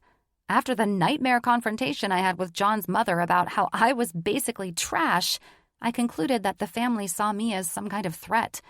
I cringed and sipped my coffee. It strangely feels like John got in trouble or something for daring to bring me to that wedding. Jim mentioned something about how they heavily fund the hospital, Avery said, reminding me of a conversation I had with John. Maybe that's what's going on, I answered her. I honestly have no idea. I miss him so much that it hurts. I miss him being at work. Everyone misses him at work, actually. It's just hard because there's no closure. Don't believe it's the end, Ash said. Seriously, don't put that out in the universe like that. You need to know that he'll come back to you. I'm just waiting to see if I ever hear from him again. I answered truthfully. Today was just a rough day of missing him and what we had and where it all could have gone. You're not going to go through this alone, Nat said with a pat on my leg. We're here for you, and we'll help get you through the pain. We've all been there, Avery said, and we wouldn't have made it through without each other. I smiled at the three women, believing they were angels sent to help me and change my perspective.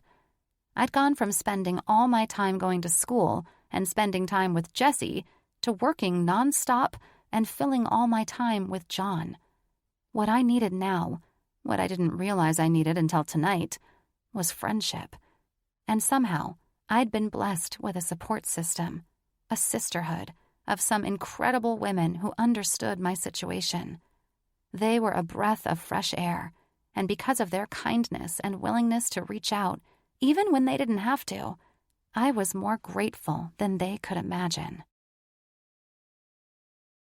Chapter 49. John. The chain of events that had led to my drastic life change since Mark's failed wedding months ago was something that I couldn't even explain to a therapist and have them understand. Who was I kidding? Understand? There was nothing to fucking understand about this. "How are things going?" Seb asked, coming to Mom and Dad's house to report for duty, as he did nearly every fucking day. I took a sip of scotch and stared at the fire roaring in the fireplace, not making eye contact. Ever taken a piece of paper, crumpled it into a ball angrily, and thrown it into a fireplace? I heard him laugh while pouring a drink for himself. Then he sat in the oversized chair adjacent to where I was on the leather sofa, studying the flickering flames for the past few hours, contemplating if my life could get any worse. "More than a few times," he said, in a stupid fucking smug voice that I hated. It was so contrived. "Well?" I looked over at his happy fucking smile and glared at him. "That's pretty much how I feel. I feel like our parents finally had their way with my life. They crumpled it up and threw it into the goddamn fire." "It's not that bad, and you know it," he said, leaning his elbows on his knees. "You and Summer will work things out, and she'll make you a very happy man." I stood, feeling a sudden spike of negative energy at the reminder of Summer Cavendish, my mother's prized pet, and the next victim who would marry one of her sons. "Summer," I seethed through my teeth, "will be more unhappy than me if our mother has her fucking way with things. They forced me to resign from my job and leave my career by threatening damn near everything I care about, but what they won't get me to do is bend the fucking knee and marry someone they have chosen to be the right fit for their family." "Why do you always fight it so much?" Sebastian asked. I looked over at him, wanting to punch him in his perfect teeth and end the conversation before it could begin, but his genuine curiosity stopped me. He honestly didn't know any other way than to simply obey. He thought I was the crazy one for wanting autonomy. "You're a poor bastard, you know that?" I said honestly. He humored me with a grin, taking a sip of his bourbon. "How so?" "Oldest son," I chuckled in disgust. "You never stood a fucking chance." "What if I didn't want to stand a fucking chance?" he mocked. "Well, Seb, knowing you and how far your nose is shoved up our father's ass, that doesn't surprise me." Seb's dark eyes grew as cold. "You're acting like a little bitch about all of this, you know that." "I'm not the bitch, brother," I eyed him. "You are. You've been Mom and Dad's bitch since the day you were born. I've always felt sorry for you. Since we were born, you've only ever cared about being Dad's favorite son. The almighty heir, named after the big man himself. The one who assumes the patriarchal role once the old man is gone, right? But you were always jealous of me and Mark." "Jealous?" he laughed. "Hardly. What is there to be jealous of, John? you both being fuck-ups? Or is it that you two are a constant burden for our parents, forever doing shit to stress them out? I never behaved as recklessly as either of you, especially you, because I know what this family stands for, what our father expects, and I honor that, you asshole." "Honor that, my ass," I said. "This family is so fucked up, and you know it. You're so goddamn dramatic. You don't get what you want, so you turn into mommy's little baby." I narrowed my eyes at my brother, who was the biggest dick this side of my father. "When's the last time Dad told you he was proud of you?" It was a low blow, but I didn't care. "Shut the hell up," he snapped. I smiled. "Come on, Sebastian. You were named after the man. Surely he's told you how proud he is of his namesake." He stayed quiet, because this was a wound that always reopened and bled for my eldest brother. It was sad, but with the frame of mind I was in these days, I didn't feel sorry for anyone else. "You stay quiet, because he will never say the words to you, and even if the son of a bitch does, you will always wonder if he means it. The inability to say it is father's greatest weakness, and your," I pointed my glass of scotch toward him, "biggest demon." "You have no idea what you're saying," he said, knitting his brows together in reproach. "You're drunk, and you're—" "Save it," I interrupted. "I know exactly what I'm saying. You live to impress an asshole who will never show you he's impressed. Our mother insists that you are babied and well taken care of while you whine to her about him, and then she bitches to you about him too. Shut the hell up, John. Then, after you sit together in your bitch sessions, you both go to him and kiss his ass. Typical of you to talk like this, baby brother." He stood to try and gain superiority over me. "You've never appreciated what this family was or has always done and provided for you. You don't care about the work our father does, night and day, being the backbone of this family. And our mother? All you've ever done is take advantage of her generosity to you. You'll never understand their love for their sons or this family because you are too busy rebelling." I rolled my eyes. "Rebelling? You call going to med school, becoming a doctor, and getting a job in Los Angeles a rebellious act? I call all of it shit that wouldn't have happened without our parents' money and help." Fuck, I thought, knowing the bastard had me on that truth, and if I wasn't half drunk, I could have been sharper in countering him. "Your silence speaks volumes," he said with disgust. "Now grow the fuck up, get over the girlfriend of 3 months you're always crying about, and understand that your job at St. John's was an educational lesson for the real job you have ahead of you within the family."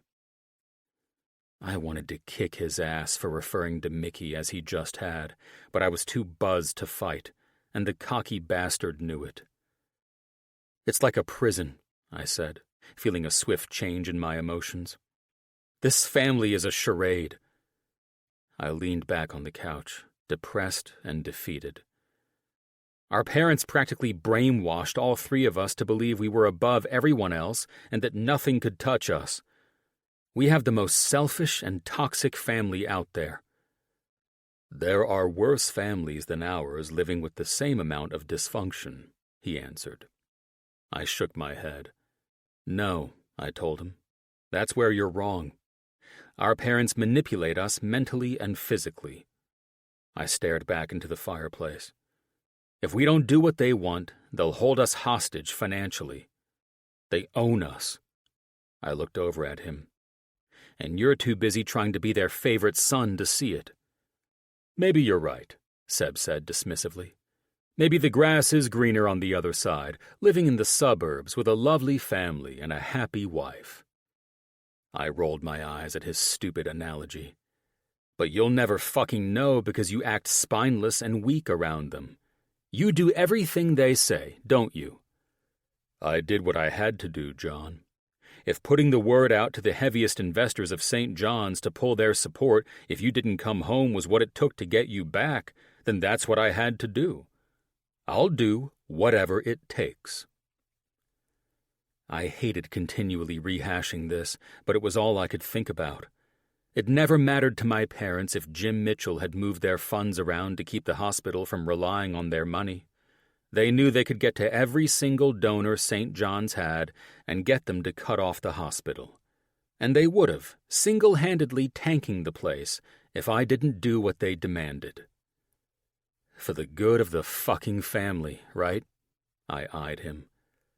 Why would you take part in such a thing? You'd participate in strong-arming people who are donating to a hospital, doing some good in the world, just to get me to stop delivering babies and helping women who have cancer? Because it was not the right thing for our family, he said. Humans are replaceable. Money is not. I'm sure your buddy, James Mitchell, could tell you that. To hear my brother say that money was more important than me or my work as a physician cut deeper than I imagined. How could anything be more important than human life? I dedicated myself to healing women with cancer and helping bring babies into the world. I'd witnessed the miracle of life multiple times a day and was in awe every time. The honor of helping bring life into the world showed me long ago that nothing was more important than humanity. And that privilege was stolen from me by people who put money above human life. Their tactics to manipulate me had so many layers that I didn't even know what to think anymore. My mother was the first to tell me that Mickey wanted nothing to do with me anymore, and after what had happened at the wedding, I didn't blame her. Everyone treated Mickey horrendously, and I made no real effort to stop it. I was ashamed of my behavior. She had every right to hate me for being a coward. Once my father called Mark and me to the room to talk that night, and the threats started flying, I knew Mickey had to get far away from me. My parents would stop at nothing to get what they wanted, and I couldn't live with myself if Mickey were caught in the crossfire. They made it abundantly clear that they'd stop at nothing to keep her away from me, and they meant it. Maybe that was an excuse to hide my shame for what had happened, but my family was more ruthless than I imagined, and everyone knows people like my parents have no qualms about getting rid of their problems. Chapter 50. John. I stared out at the ocean. The shimmer and sparkle that once stole my mind away from the stress of the world no longer had the same effect on me. Hell, I didn't even know who me was anymore. I had tried so many ways to get out of this box I'd somehow locked myself into, but just like being buried in a casket 6 feet under, I'd come up with nothing to leave and reclaim my life again. Sometimes I felt like I was a prisoner of my mind and thoughts. Other times, I deflected and blamed my parents for everything that had taken place since January, when Mark was supposed to marry into his miserable life, not make me worse off than he could have ever been if he'd just married Pollyanna and bit the Aster family bullet. I'd tried to call Mickey just to hear her voice again, and when it went to voicemail, hearing those few words, "It's Mickey, leave a message," echoed through my hollow insides and caused more pain than I expected.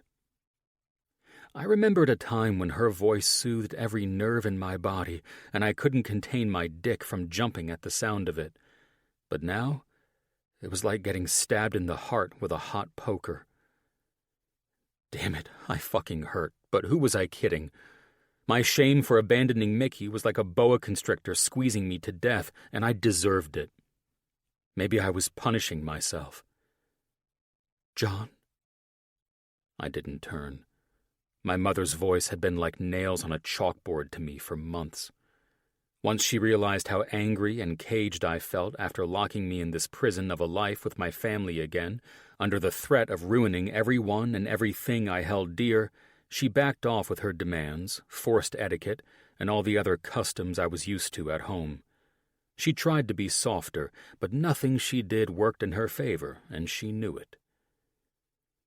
"Good afternoon, sweetheart," she said. patting my knee and sitting in the wooden beach chair beside mine in the sand where she and my father typically enjoyed nightcaps or caught the occasional sunrise over the ocean. "We have the loveliest view on the shoreline, don't you think?" I rolled my eyes behind my sunglasses. "Better than Manhattan," I said curtly. "I'm glad your father recommended we come out early this month.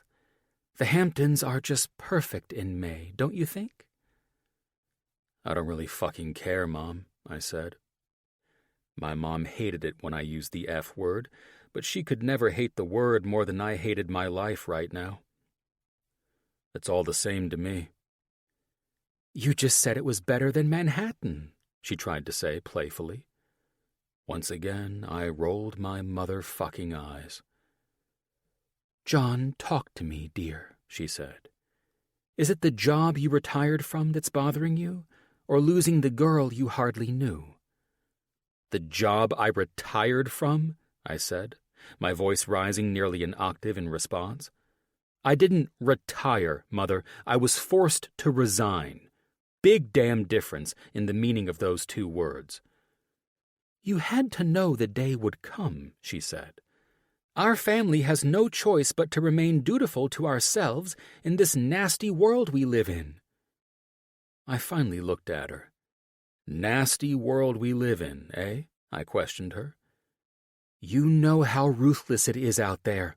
People kill each other over the—" "Stop," I said, unwilling to sit through another Aster family history lesson outlining our value and worth for being such amazing people when all we did was stab each other in the back to get our way. All I know is that there couldn't be anything crueler in the world than the things I've witnessed in my own family. You say it's ruthless out there, ignoring our family's tactics.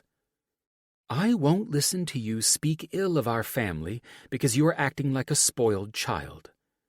"Give me a goddamn break, Margot," I snapped, using her first name. "You're lying to all of us, forcing that shit down our throats, but you're lying to yourself most of all." "Oh, really?" she said, as she dropped the soft, tender, loving mother mask she'd been wearing to get me to open up to her. "Please tell me how I fill everyone, including myself, with lies." "As if you don't know," I scoffed. "Everything is based on a lie. You are obsessed with projecting a picture of perfection to all of your associates. I won't call them friends, because we both know you don't have anyone you care about other than us, but you will stop at nothing to get whatever you want. You and Dad have had people silenced, torn down, and sent away more times than I can count. You've destroyed countless reputations of people who dared to cross either of you and have been responsible for the rise and fall of politicians, corporations, and families all over the globe." If looks could kill, I would have dropped dead. "And then, of course, there's this fake bullshit you've been pulling since I was forced to live at home." "Fake?" she snapped. "I may be many things, darling boy, but fake is not one of them."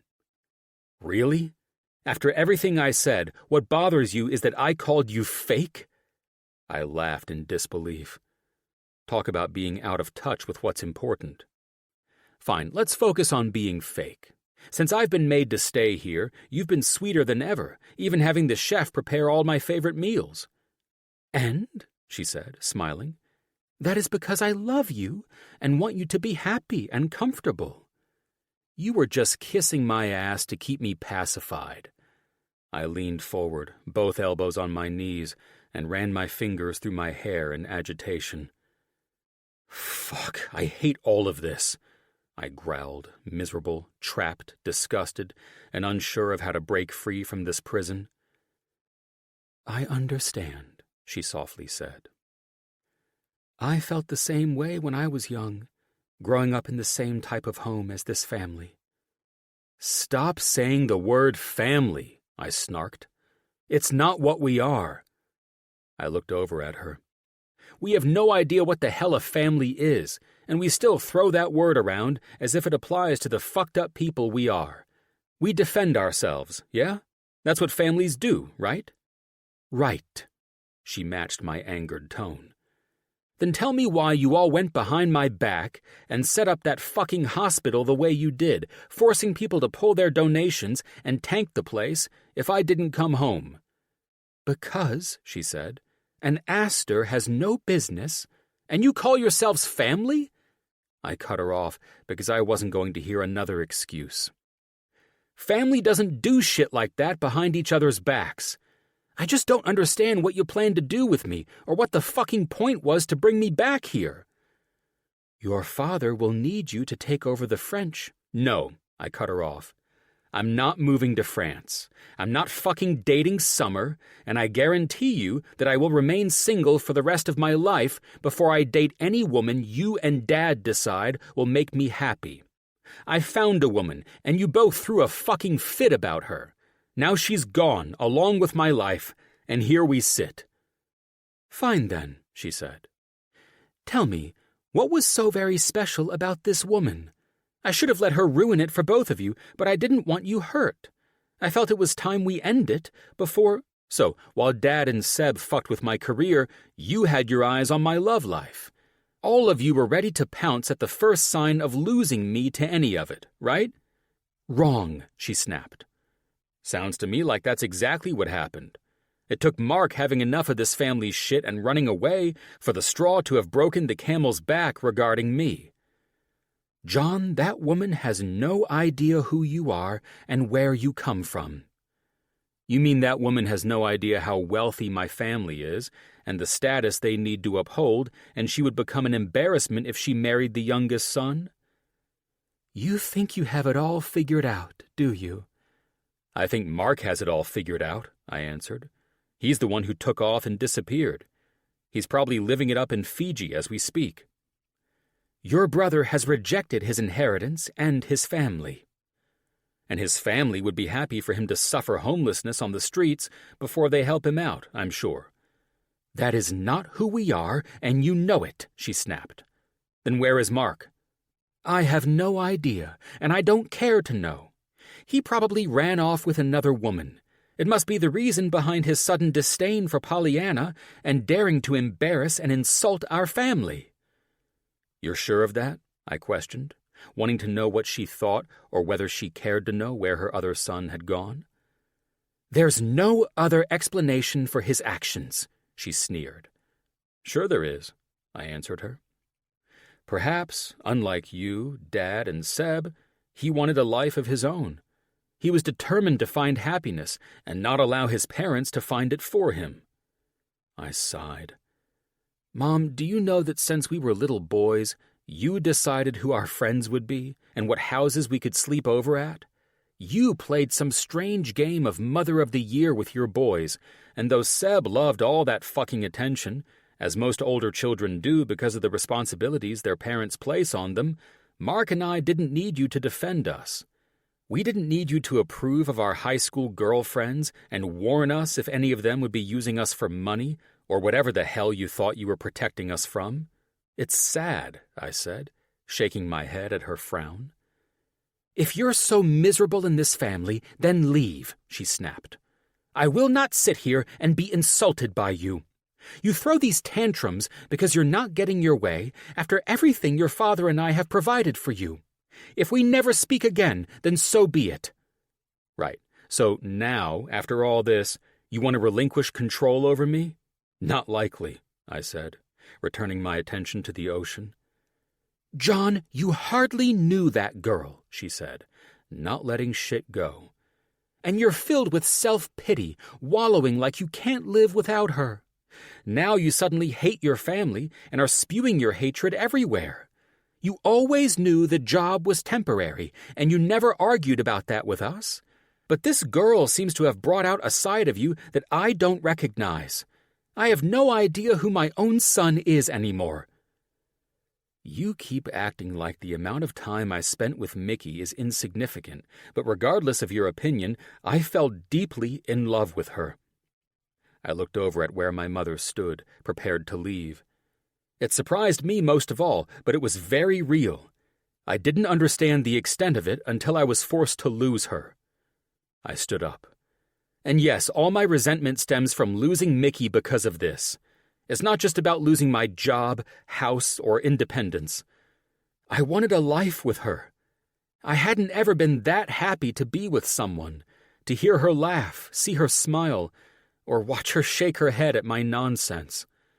It was the beginning of something extraordinary, and you and Dad stole it as soon as you saw us together." "Very true," she said coldly. "We thought we'd stop something that we obviously could not." "And that was," I said with anger, "our son being taken away by a woman who will never appreciate his worth." "You have a sculpture that hangs in the hallway of this beach house, and you used to tell us stories about it." "The bronzed mermaid," she said. "The story you told us was about the sailor who believed he loved the mermaid, and she brought him into her world, and it drowned and killed him?" "Yes. The perfect metaphor for you to take to heart. That woman will take you into her world, and it will kill you, your spirit, and the man you were raised to be." "I don't see it that way," I said with determination. "Any woman you would choose for me would be my killer mermaid, and I would never be the person I am meant to be. Mickey was saving me, but you are the one who wants to kill my spirit and the man I've become, the doctor, and turn me into some desk-sitting, greedy, cigar-smoking asshole. That's not who I am. Mickey knows that, and I know that. The sad part is that my parents don't know that, nor do they care." "We know what's best for you," she answered nervously. "No, you know what's best for you. I know what's best for me, and a life obsessed with status and wealth is not that." I couldn't take another second of this life, so I made up my mind to burn it all down if it came to that. "I'm leaving. And if you so much as think about making good on your threats to ruin Mikayla or bring harm to anyone she loves in any way, I will call the first news outlet I can find and tell them every secret the Aster family has."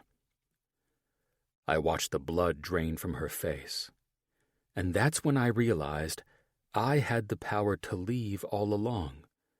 They were counting on me loving my family legacy more than I loved Mickey. And that was their mistake. Of all their threats, the ones placed on Mickey were the ones that kept me away. I just couldn't believe it had taken me so long to recognize that the ruination of the family name was the key. It was the one thing they'd never allowed to be tarnished, and that was what put me in control, because I didn't give a fuck about it. "You wouldn't dare." Her voice was steady, but I saw the fear in her eyes. "Oh, I most definitely would," I said. "I think you know that, too." "Your father will never forgive you if you leave," she threatened. "Then, after I find Mark, he and I can have a good laugh that our father chose greed over his own blood. I don't fucking care." With that, I turned and marched off the beach, leaving my mother there to wonder if I was going to act on this and leave my family behind. I felt sorry for them. They had everything a human being could ever ask for, except for happiness. But I'd found happiness outside of this family, and I was going to bust my ass and risk Mickey kneeing me in my balls to get it back. I was ashamed it had taken me almost 6 months to realize that only I could help myself. And maybe Mickey wouldn't want anything to do with me after what I'd allowed to happen. God knows I wouldn't hold it against her. But I needed to take charge of my life again, and I'd stop at nothing to fix things. Chapter 51. Mickey. I took one last bite of my chocolate chip birthday cupcake and dusted off the crumbs from my trousers while I pulled my lab coat back on. Today was a fantastic day. Ash was completely cancer-free after 6 months of chemo, and she was now on a frontline treatment to ensure it wouldn't return. I loved seeing Ash in high spirits with all the good news. It reminded me of the corner I was turning, bringing more positivity into my life. "Hey, Mickey," Presley said.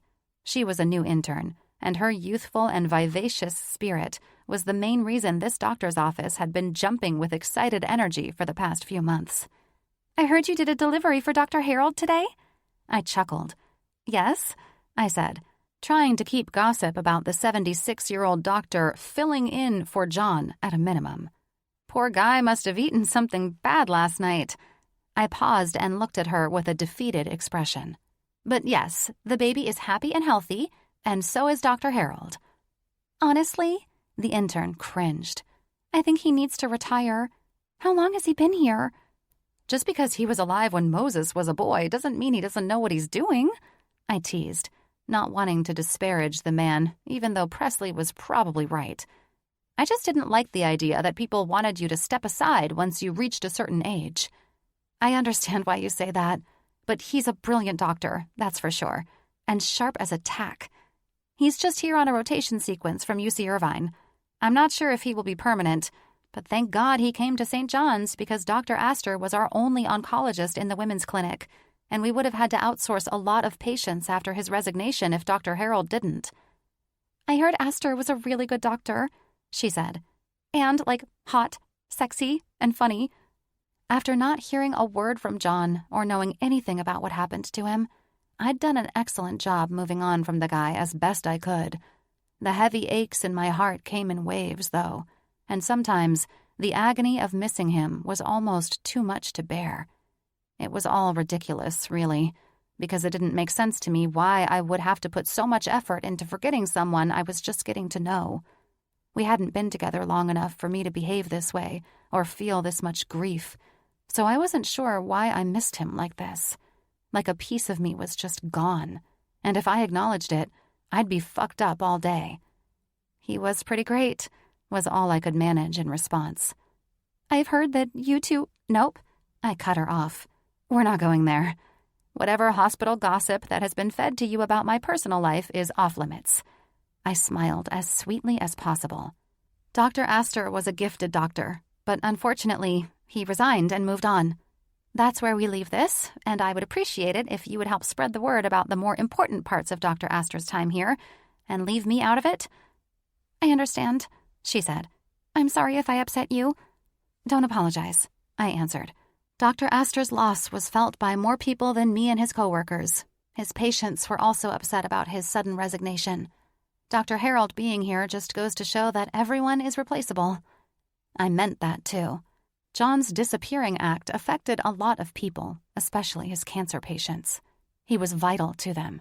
They trusted him with their lives, and he abandoned them.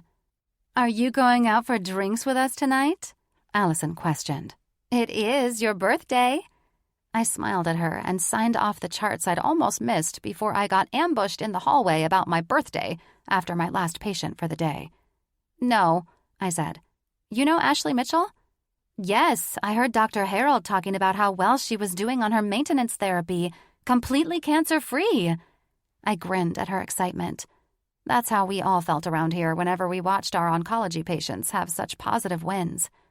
"Well, I'm off to celebrate with her and some of the others tonight." I handed her the charts I'd finished in my office while eating my cupcake. "They've planned a surprise party for her at Dr. Brooks's ranch in Malibu." "That sounds fun," she said, turning to enter the information I'd just handed her. "Is Miss Linda on 2-week visits for prenatal care yet?" "Not yet," I said about our youngest mommy-to-be. "She'll be moving into her 3rd trimester next month, and then we'll start seeing her more often." "Perfect," she said. "Well, I'm going to finish this, and then I'm out of here." "Okay. I just need to see if Dr. Harold survived the day before I check out of here myself." I chuckled at her, shaking her head as I turned and walked away. After a fantastic hot shower and a quick change of clothes, I was finally on my way to Colin and Elena's house to celebrate Ash beating cancer. I had to admit I was loving this side of working with cancer patients. It was very therapeutic, and it was helping me cope with the grief of losing my friend, something I never thought I'd be able to get through. Being around a fighting spirit like Ashley's was an eye-opening experience to see that there were positive outcomes as well. I pulled up a long asphalt driveway lined by white, split-rail fences in absolute awe of this home, or ranch. Horses grazed in green pastures, and seeing something so rural for the first time in forever made me smile. It wasn't like the ranches and farms I was used to seeing in Tennessee, though, because this place had a majestic ocean view. I thought I'd seen it all, winding down this driveway that led up to the lodge of a home that made John's Aspen place look like a hut. But I hadn't. I parked my car next to the rest of the fancy ones, looking entirely out of place, and then got out to take in the beauty of the view. "Holy shit," I said in awe. The crisp ocean breeze washed over me, blowing my hair out of my face and allowing me to take in the sparkling, vast ocean below the hillside this home was built on. Seeing how the sea sparkled beneath the sun was refreshing to my tired soul. The water moved easily, glistening and dazzling all the way out to where the horizon met it. "Wow. Just wow," I said softly. There's a reason my wife insisted this home be the place to rehabilitate patients with post-traumatic disorders, I heard Colin say. I turned to greet him. "Hey there, Dr. Brooks." I extended my hand to shake his. "This place is stunning." Shaking my hand and calling me Dr. Brooks? Did we break up too? He questioned with a friendly smile. Bring it in for a hug, sis.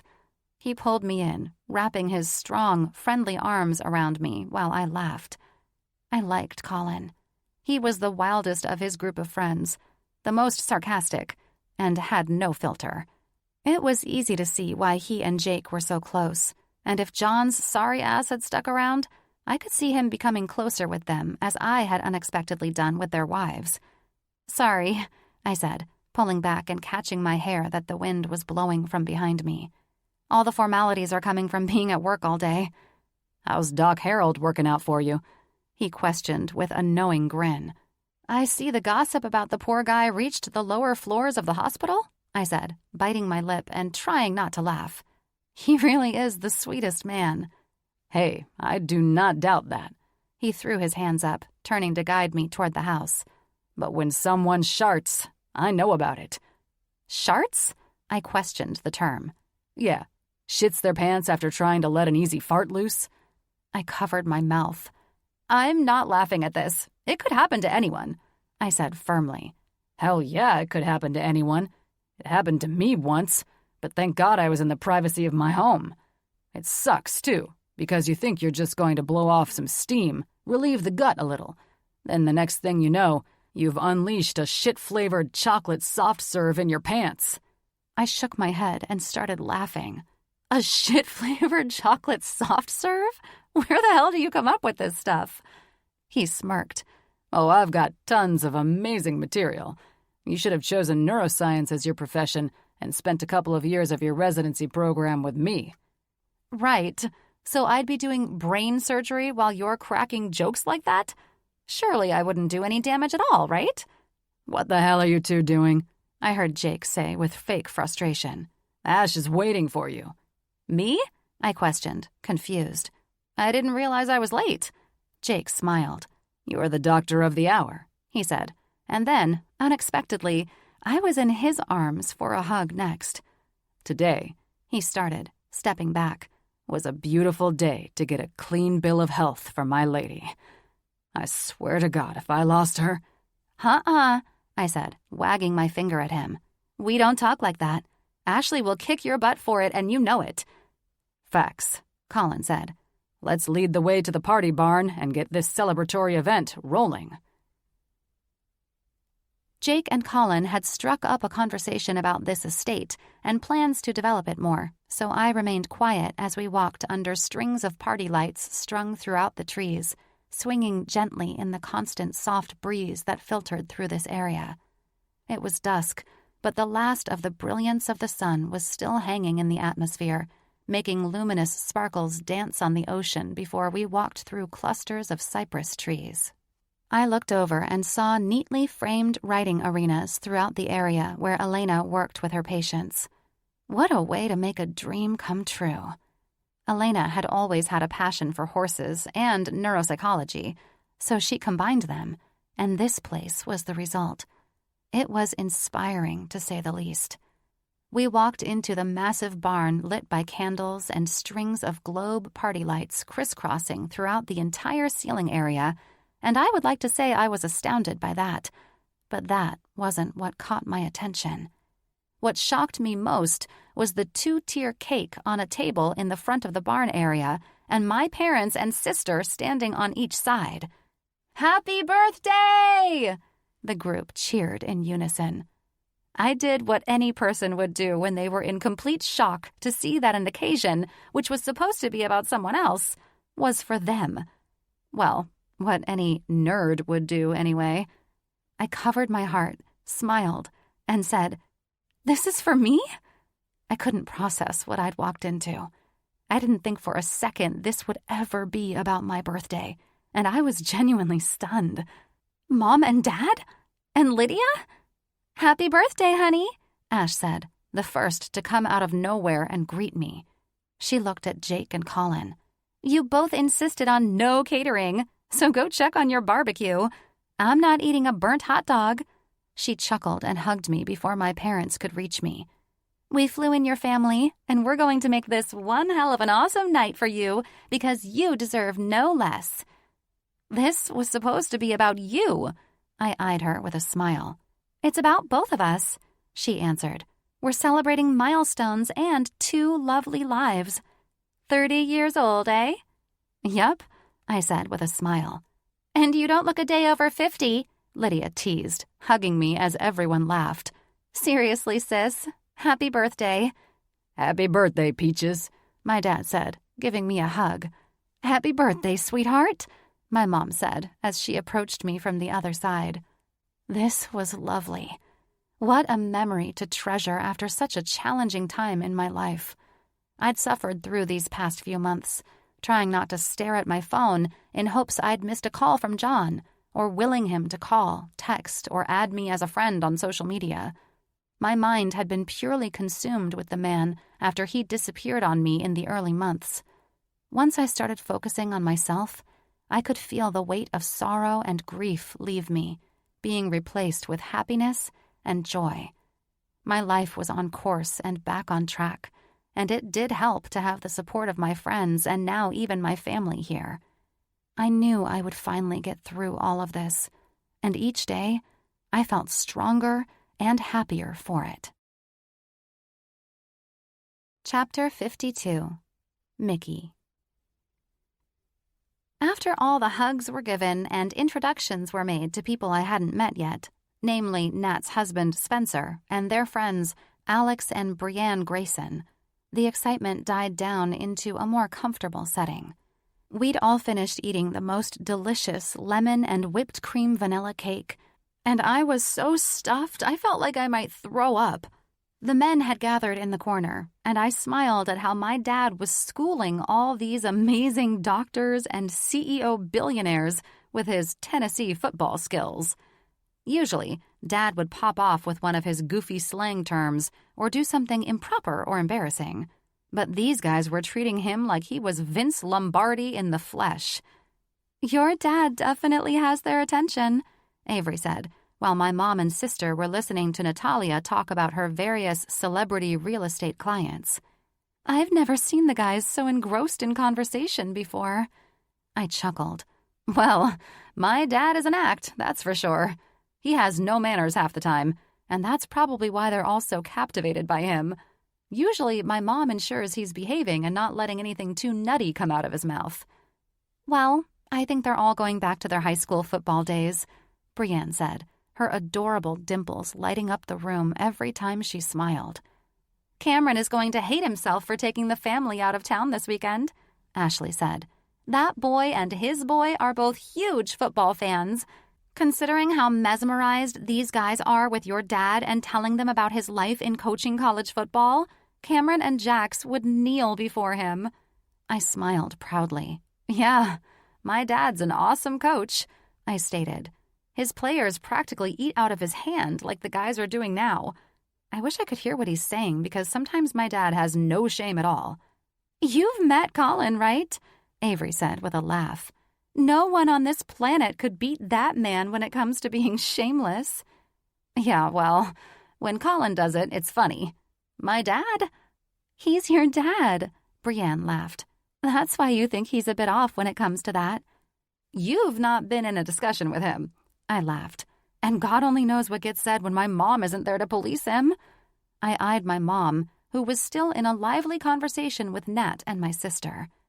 Oh, let the men talk, Avery said. Jim could use a little humor right now. He's a bit irritated that...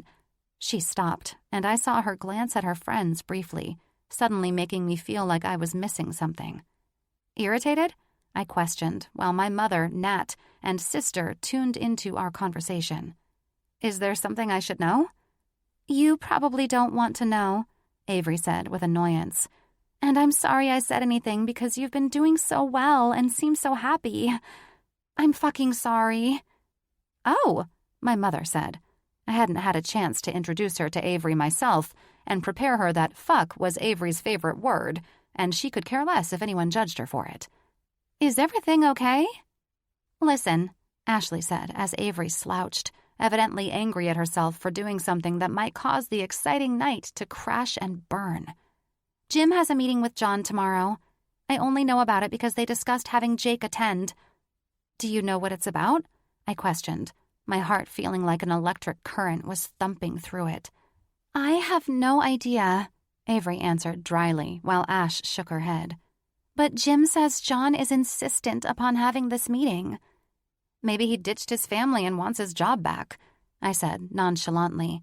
But fuck if my heart wasn't going to burst, knowing that he was in California at this very moment. And how would that make you feel? My mom questioned, knowing only minor details about the Monaco disaster and mine and John's short-lived relationship. The girls, on the other hand, I'd been hanging out with more often, and they knew it was extremely difficult for me to process that John had fallen off the face of the earth without any explanation or apology, and it was the worst mind screw I'd ever experienced. I don't know, I answered truthfully. It would be weird working with him again.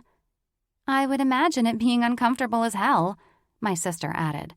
I haven't heard much gossip, but from what my client has said, her husband's family is quite close to the Asters. John seemed miserable at some event they were attending. She said he looked like he was about to flip the table and storm out. Good, Avery added. That's what he gets for allowing his mommy and daddy to make his decisions for him. Let's not get too carried away, my mom added without the full knowledge of the pain and suffering I'd gone through. One thing is certain, though, she smiled at me. John was obviously too immature to handle a relationship with my daughter, and, as fate would have it, he was taken out of the picture before he could do any real harm to her heart, like her ex-fiancé did. Everyone seemed to look at me for answers I didn't have.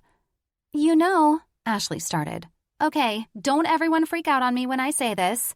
No one will freak out, I laughed, wishing my parents weren't here so I could down the bottle of wine in front of me and allow Ashley's wild, hippie spirit to take control. We're not returning to the true love hurts and spiritual soulmate stuff again, are we? You're just afraid of the truth, Ashley winked at me. But I think you both are more than soulmates. Dear God, here we go, Nat said, joining the conversation. Ashley, honey, you know I love everything about your quirkiness and love for finding things that the universe throws our way when it comes down to breakups with bastards. But this is one I'm not going to allow you to intervene on. The man ghosted our sweet girl. And even out there in the multiverse, that is just wrong. That's the thing, though, Ashley said. It's perfectly normal for a twin flame relationship to do this. I think John and Mickey are twin souls. I loved the woman, but I swear, I had to wonder sometimes if all the incense she used was clogging up her brain cells when it came to shit like this. Well, if you ask me, Nat said, continuing to argue while my mom looked at me, wondering if all rich people were weirdos. There is nothing twin about this situation because twins are known to be alike. Mickey, she looked at me, would you ever just up and vanish on John as he did you? Or would you have the decency to at least explain why your parents were obnoxious assholes who hated him? I smiled. I would have explained myself. Because I raised you with manners. my mom interjected. And that's why I think they're twin souls, Ashley added, mixing in the confusion again. You see, John and Mickey almost have every trait of a twin soul relationship. They fell for each other hard and fast. Their personalities are opposite, as if staring at each other in mirrors, and, well, it ended abruptly with the divine male running away, leaving the divine female broken and hurt, destroyed. I understand very well that Mickey is quite divine, Nat added, then looked at me. And honey, I will state that you're nearly a goddess with everything that you've got going on with your looks. However, she looked back at Ashley, there's nothing divine about John. If there were, I wouldn't agree that he's a divine asshole. I don't care if you agree with me or not. All I'm saying is that he's her perfect other half. He just needs to work on himself. Ashley smiled at me. Whether or not you think I'm crazy, I'm telling you he'll be back in your life when the time is right. You're sweet to say so, I answered her, gulping the last of my glass of wine. But regardless of if he works on himself or why my strong feelings happened hard and fast, I'm not allowing him back into my life. I can't be with a man like that. I glanced at all the women sitting around the table. I'll admit, his funny, immature, and spontaneous personality drew me in, and the attention he gave me was great, but it was a rebound relationship, and I agree with my mom. I smiled at her pleasant expression. He left at the perfect time because I could never be with a man who lacks so much consideration for someone's feelings.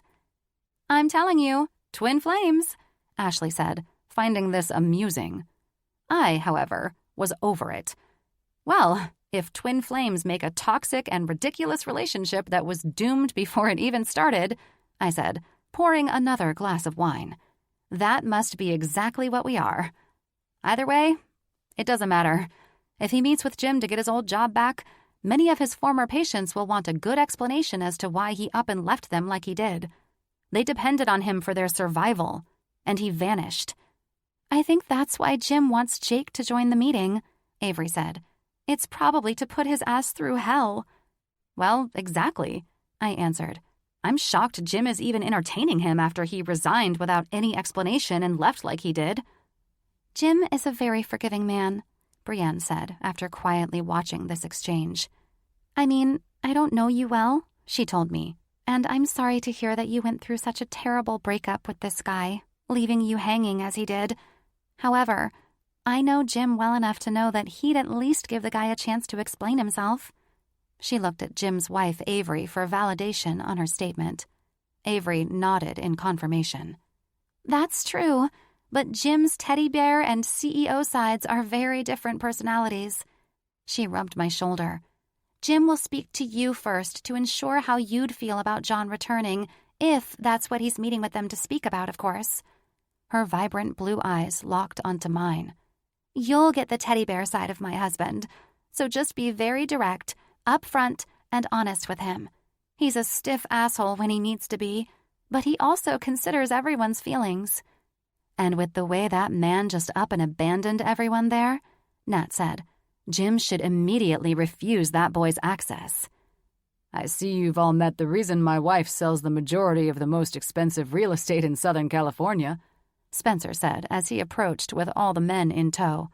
Nat snatched her purse from the table and turned to capture Spencer's lips with hers, while offering a low moan that prompted a laugh from all of us.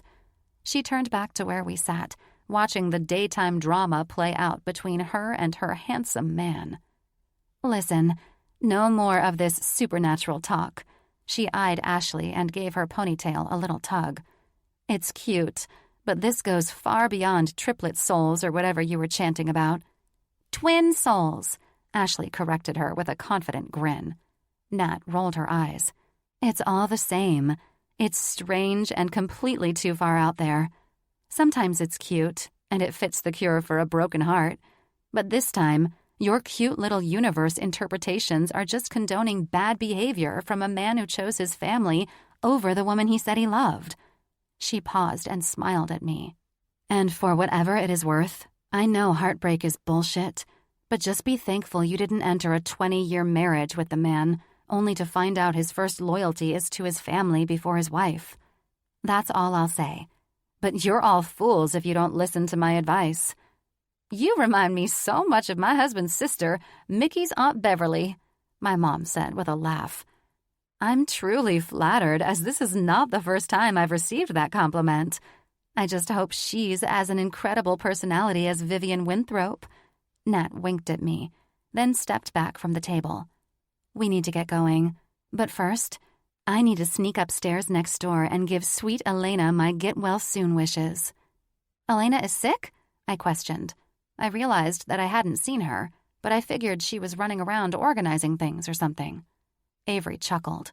She didn't want to spoil your surprise by letting it be an issue. Everyone was under strict orders to not bring it up unless asked where she was.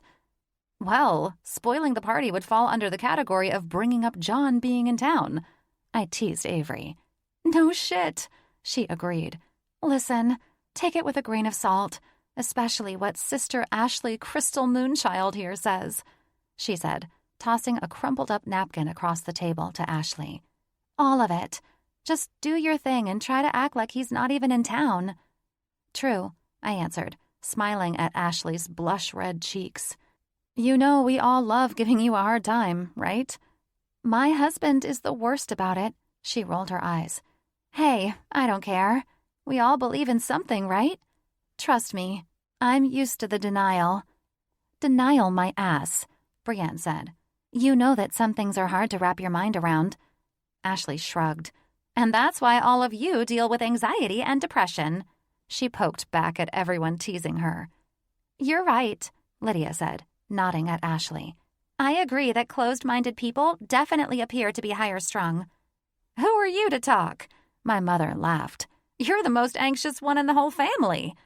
That's because I'm always treated like an outcast, she said. Outcast, she says. I mocked. Hey, thank you, all of you, for this night. This has been more than expected, especially with Ash giving us all these far-out love lessons. Ash smiled triumphantly.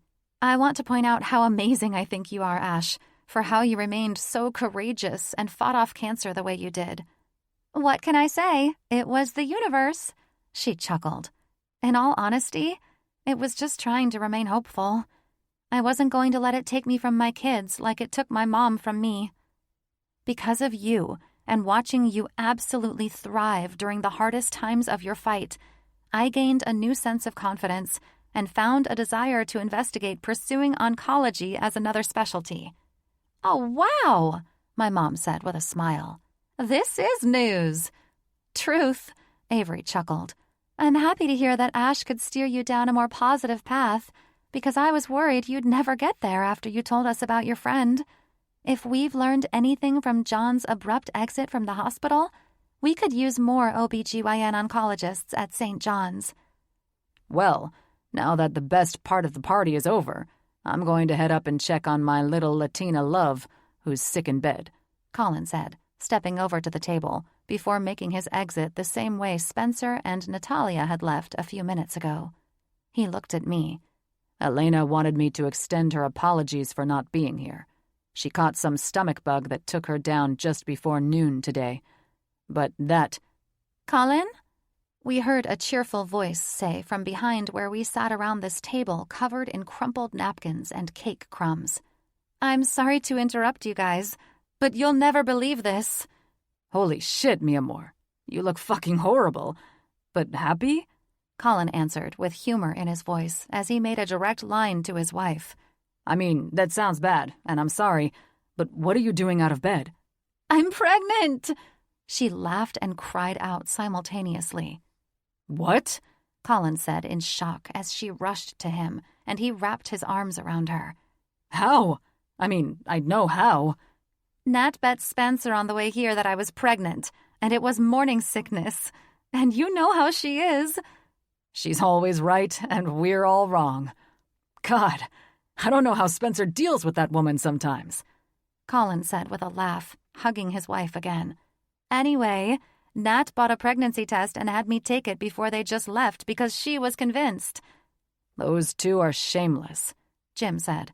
Who buys a pregnancy test for a friend with the stomach flu? Natalia does, babe, Avery laughed. Oh my God, I can't believe we have another baby on the way. All of us got up and moved in the direction of where Elena and Colin stood in tears. Mickey, Elena said with a daring smile, looks like you're my new baby doctor, and I hope you're up for the challenge. I chuckled, loving that my job always carried so much positivity, even when negative emotions had tendencies to carry over into my life. These women had faced challenges beyond belief, but they were all fighters who came out on the other side, and I wanted that too. I wasn't going to sulk anymore or get spikes of anxiety whenever I heard my phone, thinking that this might be it when John came back into my life. If he ever did, it would all be up to me in how I would receive him. One thing was for sure. No one would find me running up to him with open arms, welcoming him back like I'd imagined myself doing so many times since he went silent on me. This time would be different. No flirting and no rushed behavior. I wouldn't be as emotionally available as I was when he wouldn't leave me alone, and I wanted nothing to do with him before I threw caution to the wind and let down my guard. I was exceptional, and I was not desperate. If I wanted any man to respect me, I had to respect myself first. Chapter 53. John. Returning to Southern California after all these months of feeling trapped and suffocated in Manhattan was more liberating than I could ever explain. My father was in Zurich when I decided to throw down the gauntlet on my mother, and I hadn't heard a word from them since, which was how I wanted it. I had only 2 goals now: getting back the love of my life, knowing I'd fucked that up beyond belief, and getting back my job. I spent most of the week waiting for this morning's meeting with Jim at a rented condo on the beach, since my parents took the liberty of selling my house the week after they ambushed me in Monaco. I didn't care where I was, though, as long as I was here. Being on the West Coast again filled me with such rejuvenation, and I didn't miss Martha's Vineyard for a second. This was home, and this was freedom. I leaned over the balcony of the 1-bedroom condo, knowing that today was a game-changing day, but still unable to shake what I'd been through this year. I sipped my coffee, thinking about all my parents' talk about how being home was the right move for my life. It wasn't the right move for my life. It was the right move for their lives. My parents' issues were beyond the scope of any therapist, so I was well aware that I wasn't about to figure them out. All I knew after living back home with them again was that they were miserable people, and they didn't know the meaning of the word love. They just knew how to use love to manipulate people. It might have taken me way too long to stand up for myself and walk out on my parents, but I did. And now all I could do was try to pick up the pieces of the life I'd broken when I skipped town. Here I was now, not knowing anything about my future, my financial situation, the future of St. John's, which my parents were likely in the process of financially burning to the ground, or the most important thing, my relationship with Mickey. Had she moved on? Did she hate me? She had every right to. I wouldn't know until I sought her out, but I needed to find out the damage my family had caused St. John's first. I couldn't go to her jobless and homeless and expect her to even look at me twice. Within the hour, I was showered, dressed, and walking into the South Tower of the Mitchell & Associates Global Building. The place was pristine, exuding a level of elite professionalism that was difficult to put into words. People could say what they wanted about James Mitchell, but there was no denying how impressive the man was. Building this empire took a level of business acumen most men did not possess.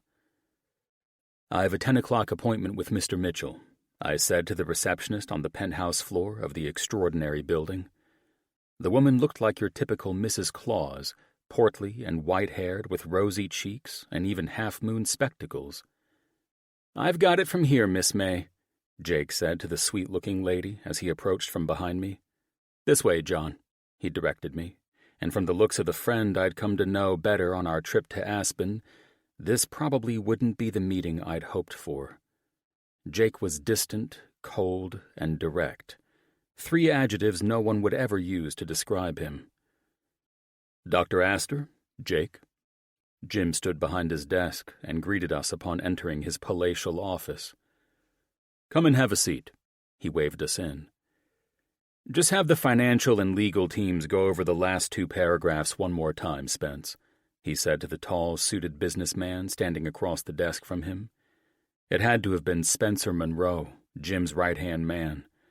He was a legendary bulldog in the business world, and his reputation preceded him all over the globe. "Once it's confirmed, we'll begin the acquisitions, but I need to be sure." "You're sure about this?" Spencer said. "It could go sideways if you're too greedy." "The last thing I am is a greedy man," Jim smirked at the guy, "and I wouldn't waste anyone's time if I believed it would go sideways." "You just want the wife to—" He paused, most likely because I was in the room, and this wasn't the time for the two to be candid with each other. "Just handle it, Spence," Jim said. Spencer turned to leave, nodding at Jake and me as he passed by. Jim's expression darkened when it fell on me. "Good to see you, John. Have a seat. Jake?"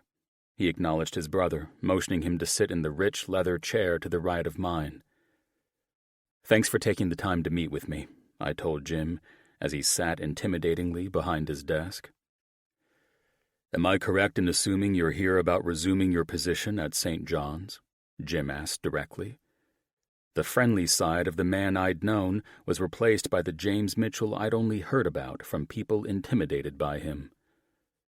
"Partly, yes," I answered. "I'm unsure where I should start, though." "Why don't you start with why you requested a meeting with me a week ago?" Jim said. "I'll be honest with you, Dr. Aster. I am not a man who appreciates having his time wasted. I'm talking about hearing bullshit excuses. I expect you to be direct and to the point." If I weren't acutely aware that I'd put myself in this position, I would have been angry that Jim had the nerve to speak to me this way. He was one of the most intimidating men I'd ever been in the presence of, but I'd been dealing with powerful men my whole life. Being spoken to like I was a child after what I'd just gone through with my family wouldn't get us anywhere. But I knew better than to buck up and try to be a big shot. Mea culpa. I'd done this to myself. "Allow me to translate," Jake said, a bit of humor in his voice, because the tension in the room could be cut with a knife. "Don't start blaming everyone but yourself for your decision to abandon your job, your patients, and anyone else who depended on you to act like a grown-ass man and not a child whose doctor failed to cut the umbilical cord between you and Mommy." "That's enough, Jake," Jim snapped at his brother. I quickly discerned how badly my actions had pissed off everyone, and at this rate, I was becoming terrified to see Mickey again, much less explain myself and beg for her back.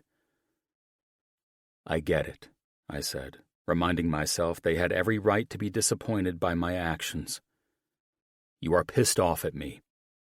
"I don't get pissed," Jim said. "Anger displays weakness, and I am not weak unless my wife is working her charms on me. However, I'm extremely disappointed by how you abandoned your patients and resigned from your duties at one of the best hospitals in the country. If I allowed every physician to play those childish games, everyone would take their jobs, which are selectively appointed, for granted. So no, I'm not pissed. I'm disgusted by your lack of ethics and decency, given you come from a family that prides itself on being honorable and loyal to business, friends, and most of all, charitable cases." "I understand, and I should have started by apologizing for how I chose to leave," I said. "While Jim doesn't need your sympathies, I do," Jake said, raising an eyebrow at me. "My brother is right when he says he doesn't get pissed off and allow anger to show weakness." He mockingly eyed his brother, most likely hoping I didn't see it, then looked at me. "But I do get pissed off." "Is that why you're here?" I asked. He's here to help me determine whether or not I'll allow you to return to St. John's and resume the position you resigned from, if that's why you're here." "As I said, that is part of it, yes," I answered. "Well, before we get to the other parts," Jake cut in, "I want a fucking explanation about why you abandoned your patients, cancer patients, and vanished into thin fucking air." I nodded, knowing his wife was one of the patients I left behind. It was extremely unprofessional of me. "Unprofessional? Your patients trusted you with their lives, John. Ashley trusted you with her life." Jake's voice nearly cracked when he said it, and if I didn't already feel like the worst man on earth, I would have now because he was right. "Again, I'm not Jim, who doesn't want excuses regarding your cowardly actions, but I do.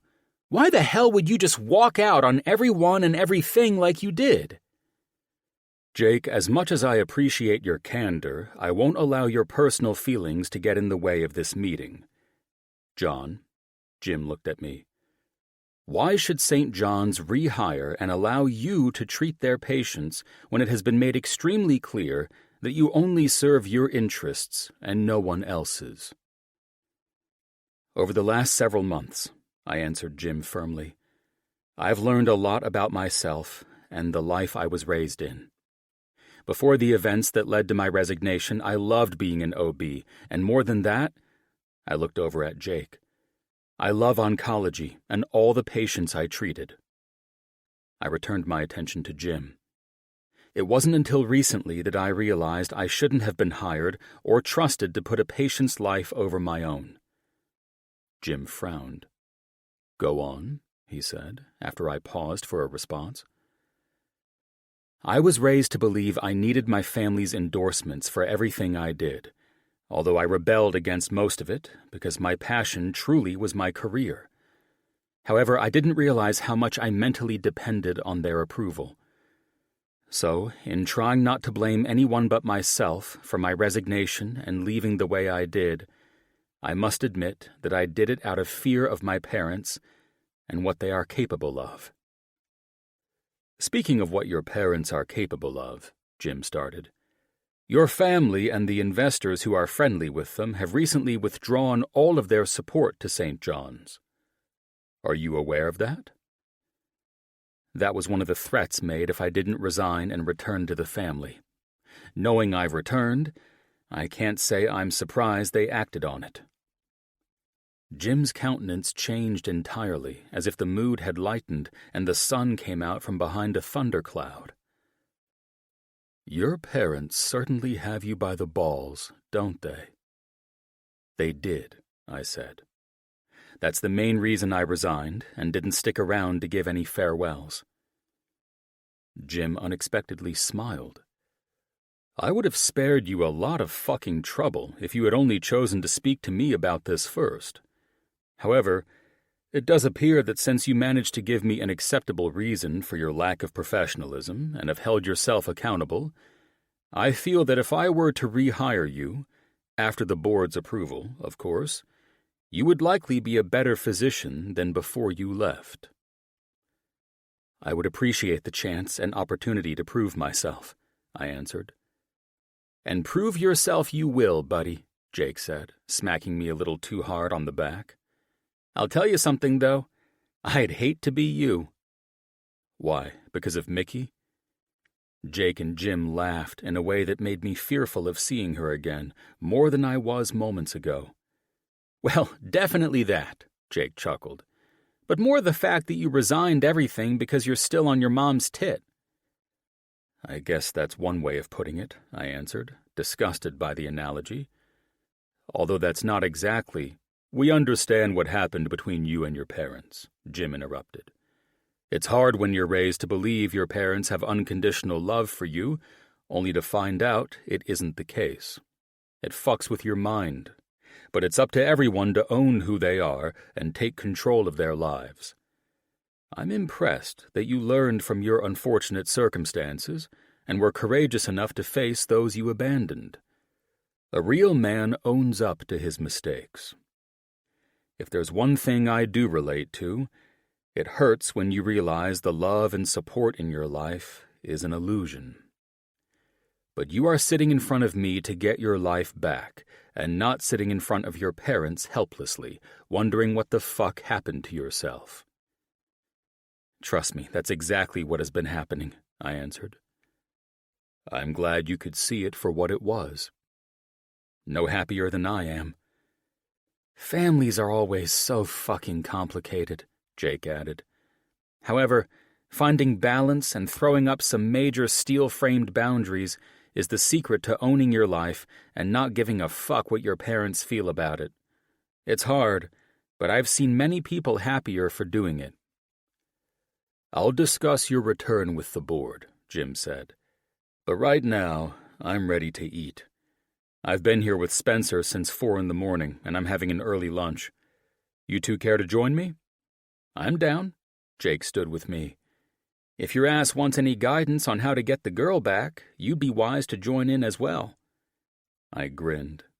Brunch sounds great, I said, then looked at Jim. Will the hospital be okay without the funding? Your parents overestimated their ability to affect any part of my business, Jim grinned. They aren't the only people running the world, you know. I have more than a few people and tricks up my sleeves. I suddenly felt stupid, thinking a man like James Mitchell wouldn't see pretentious, age-old billionaires like my parents coming from a mile away. He'd been around people like them his entire life and didn't get to where he was by being stupid. As I said, Jim clapped his hand on my back as we turned to leave. You should have spoken to me about all of this in the beginning. I could have saved you a lot of trouble. I didn't deserve the second chance, and I knew it, but Jim's approach made me realize that things would be different this time. I would feel steadier and in control of my life again. Now I just had to hope these two had great advice on getting my girl back, because something told me it would be 1,000,000 times harder than getting back my job. Chapter 54. Mickey. It had been a reasonably decent day so far. Still, sadly, some difficult conversations took place in this field of work, miscarriages and infertility being 2 of the worst, and I had to have 1 of the former and 2 of the latter today. Let's face it, I sucked at helping people cope with things I couldn't relate to. I had never lost a baby, nor had I ever attempted to have one, so my empathy could only stretch so far, and it left me feeling like I wished there was more I could do. I had about another year of residency before I could even consider going into an oncology program, and days like this made me second-guess whether I should even do it. All I could do for these women today was to be there for them and answer their questions, always offering hope for the future. I tended to do well by offering hope for better days to come and reminding people that things will always get better, but I was a hypocrite when it came to myself. I was the first person to start beating myself up over things, and the doctor who'd returned to St. John's last week, Dr. John Aster, was a reminder not to make any more stupid mistakes. Luckily, because of scheduling differences, I'd not encountered him since he'd returned, but I wasn't looking forward to when that would change. One positive thing that had come out of my stupid decision to date him was the lesson that I'd never trust an immature, fly-by-the-seat-of-your-pants rich boy again. Mick. I closed my eyes after the oxygen was sucked out of my lungs when I heard John's voice for the first time since Monaco. Mickey, he called again. I turned and mustered the most professional expression I could pull off. Dr. Aster, I said, sounding pleasant and professional, and very proud of myself for pulling it together after our eyes locked. His flirty smile and dazzling eyes, filled with excitement, helped encourage me to act maturely and keep everything professional, as I should have always done. I heard you were back, I said with a decent smile. A lot of your patients will be very pleased. And if you'll excuse me, I have one more patient, and I'll be— Mick, he said with a sigh. Can we try to act like— Oh, no, Dr. Aster. I interrupted his smooth way of trying to make this conversation personal. We cannot try to act like anything. The last time I saw you, I was part of an act. A show? Kind of like the opera? I arched an eyebrow at him. Yeah, well, but that's not what I'm referring to, he answered, his confidence still there, but I could tell he might have expected a different response from me. It's what I'm referring to. You and I were nothing more than an act from the moment we first met. And yeah, perhaps I was the lucky girl who made it to the second act with you. But it ended the same for me as it did with your other hookups or flings. I'm neither of those. I don't know why I expected more from you, but I did. Sadly, you proved to be nothing more than a player, even if you did love me, like you said. Mickey, he said more sternly, I still love you. It's why I'm back, and why I couldn't. The mistake I made with you was following my heart and not my mind. And look at where that landed me. Silence. Exactly. Your silence speaks volumes about where I ended up in this mess. I suppose it's par for the course with you. Silence. Nothingness. Abandonment. And I wouldn't ask you to care or anything of the sort, but what I will ask you to do is never tell me that you love me, ever again. Because from the way we ended things, you dropping off the face of the earth without one last damn word or explanation, I'm certain you don't know the meaning of the word. You have every right to never forgive me. Oh, thank you for your permission for that. I chuckled at his delusion. I'm not worried about forgiving you, but I have forgiven myself for believing anything you said, which is the only reason I've been able to move on and how I can converse with you now. I still have to work with you and prefer maintaining a decent workplace relationship, nothing more and nothing less. As for resuming any relationship we previously had, that won't even be discussed. You had your chance, and you blew it. Never again will I allow anyone to treat me like you have. Fair enough, he said, shoving his hands into his pockets. Then, we'll be co-workers and nothing more. Thank you, I said, and then turned to grab my next patient's charts and enter the exam room. I can't believe you're moving, Aunt Bev said. She'd returned home 3 days ago after wrapping production in Morocco much sooner than expected, and I wasted no time finding an adorable bungalow to rent in Pasadena. I adored Aunt Bev, but I needed my own space. I was hoping we could at least be roomies, she teased, sipping her large goblet of fine wine. Trust me, I chuckled, signing off on the final box the delivery man was loading up on his small moving truck and walking back into my aunt's favorite sitting room, where she loved talking for hours and drinking. You don't want to be roomies with me. My work schedule is insane, and I could never imagine you keeping those blackout curtains up while I slept during the day. God, no. She rolled her eyes at the thought, while I grinned in response. Those things had better be going out with Francisco on that moving truck. They were the first thing I packed, I teased, pouring myself a glass of wine. So, catch me up on how many lovely men have been romancing you in my beautiful home. Nice try, I teased, taking a sip and sitting across from her on the chaise. But I'm not getting into all that. You would tell your mother all about this ex-boyfriend of yours, but you won't regale me with anything at all? I sighed. Why are you and Mom always in such stiff gossip competition? She was all pissed off that I knew about your true love, and she didn't have a clue. That's because she's jealous, Aunt Bev answered with a smile. And you're not? Have you two ever been friends? I chuckled. Sure, when your mother wasn't such a prude with a stick shoved up her ass sideways, we were fantastic friends. I laughed. And now? And now we just get into these little pissing matches. I'll be honest, she's so prim and proper now, but I remember how she was before she married your father. And guess what, honey? She flashed me this coy look. What? I smiled. She wasn't the saint she makes herself out to be. Mom was a bad girl, eh? I laughed. I knew my mother wasn't always perfect, but if Aunt Bev was willing to spill it, I wanted all the details. No, she said. She was a lot like Lydia, never planning for anything, but following any adventures that headed her way. What changed in her? Responsibilities of life, of course, she said. She fell victim to what was expected of her, and sadly, she just lost that little spark I remember her always having. Well, you have to grow up a little at some point, I said. But you can't let it age you or change you.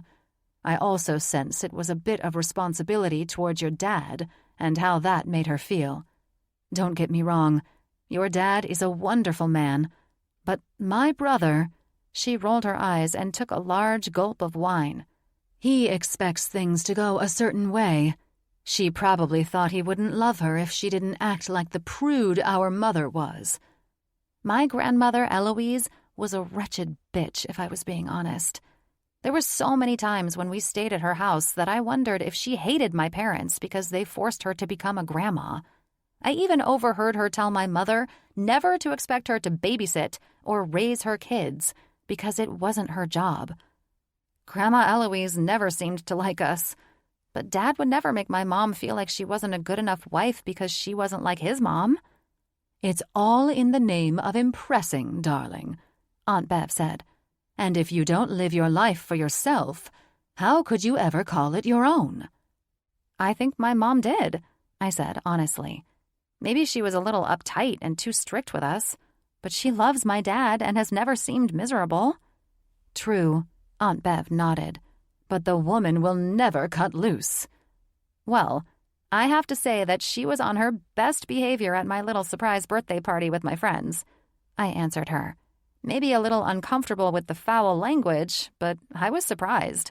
Aunt Bev chuckled. Don't kid yourself, honey. I know all about the conversations at that party, and that's because your mother chose to gossip about it.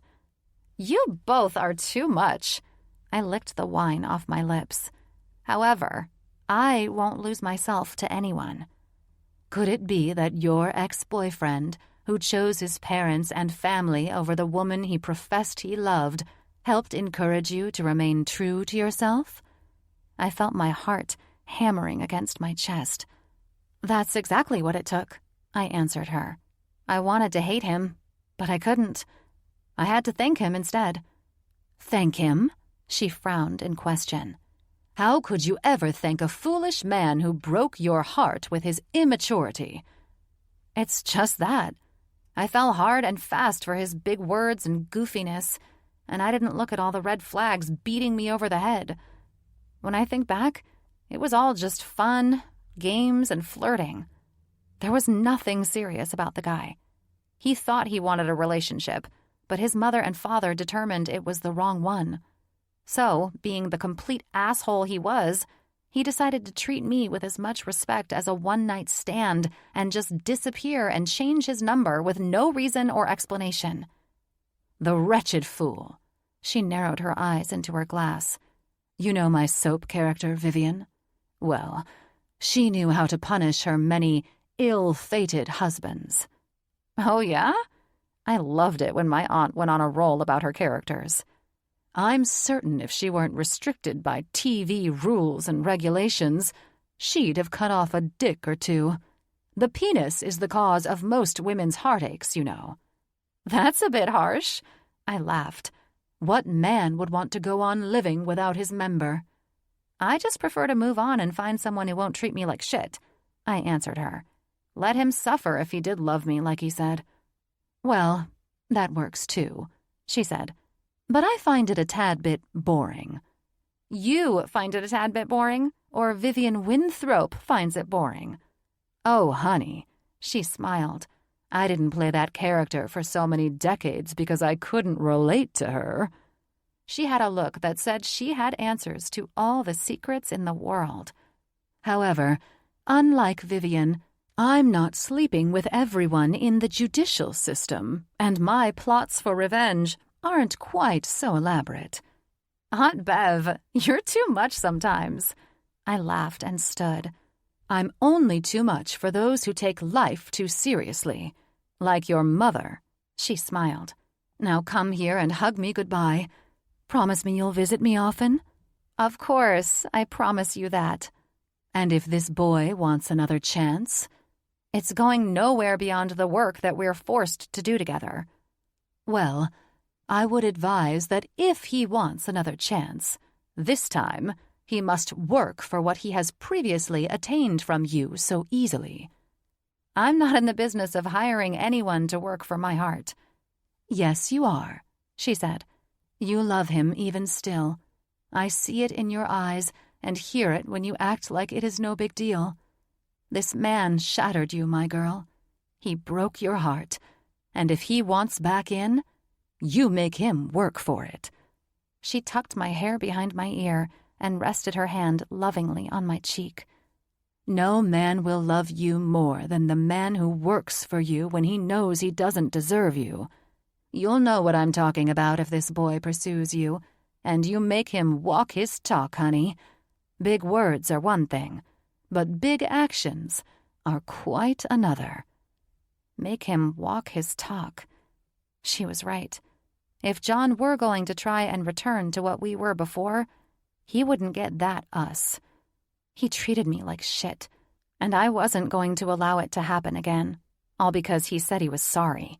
Chances were, he'd get bored easily and search out emotional bullshit from easier women who didn't make him work so hard, right? That's the approach I would take with John, but only if he tried to pursue me again. Given what I'd learned in our short-lived relationship, I had a feeling he was likely already reacquainted with a former ex or a new girl.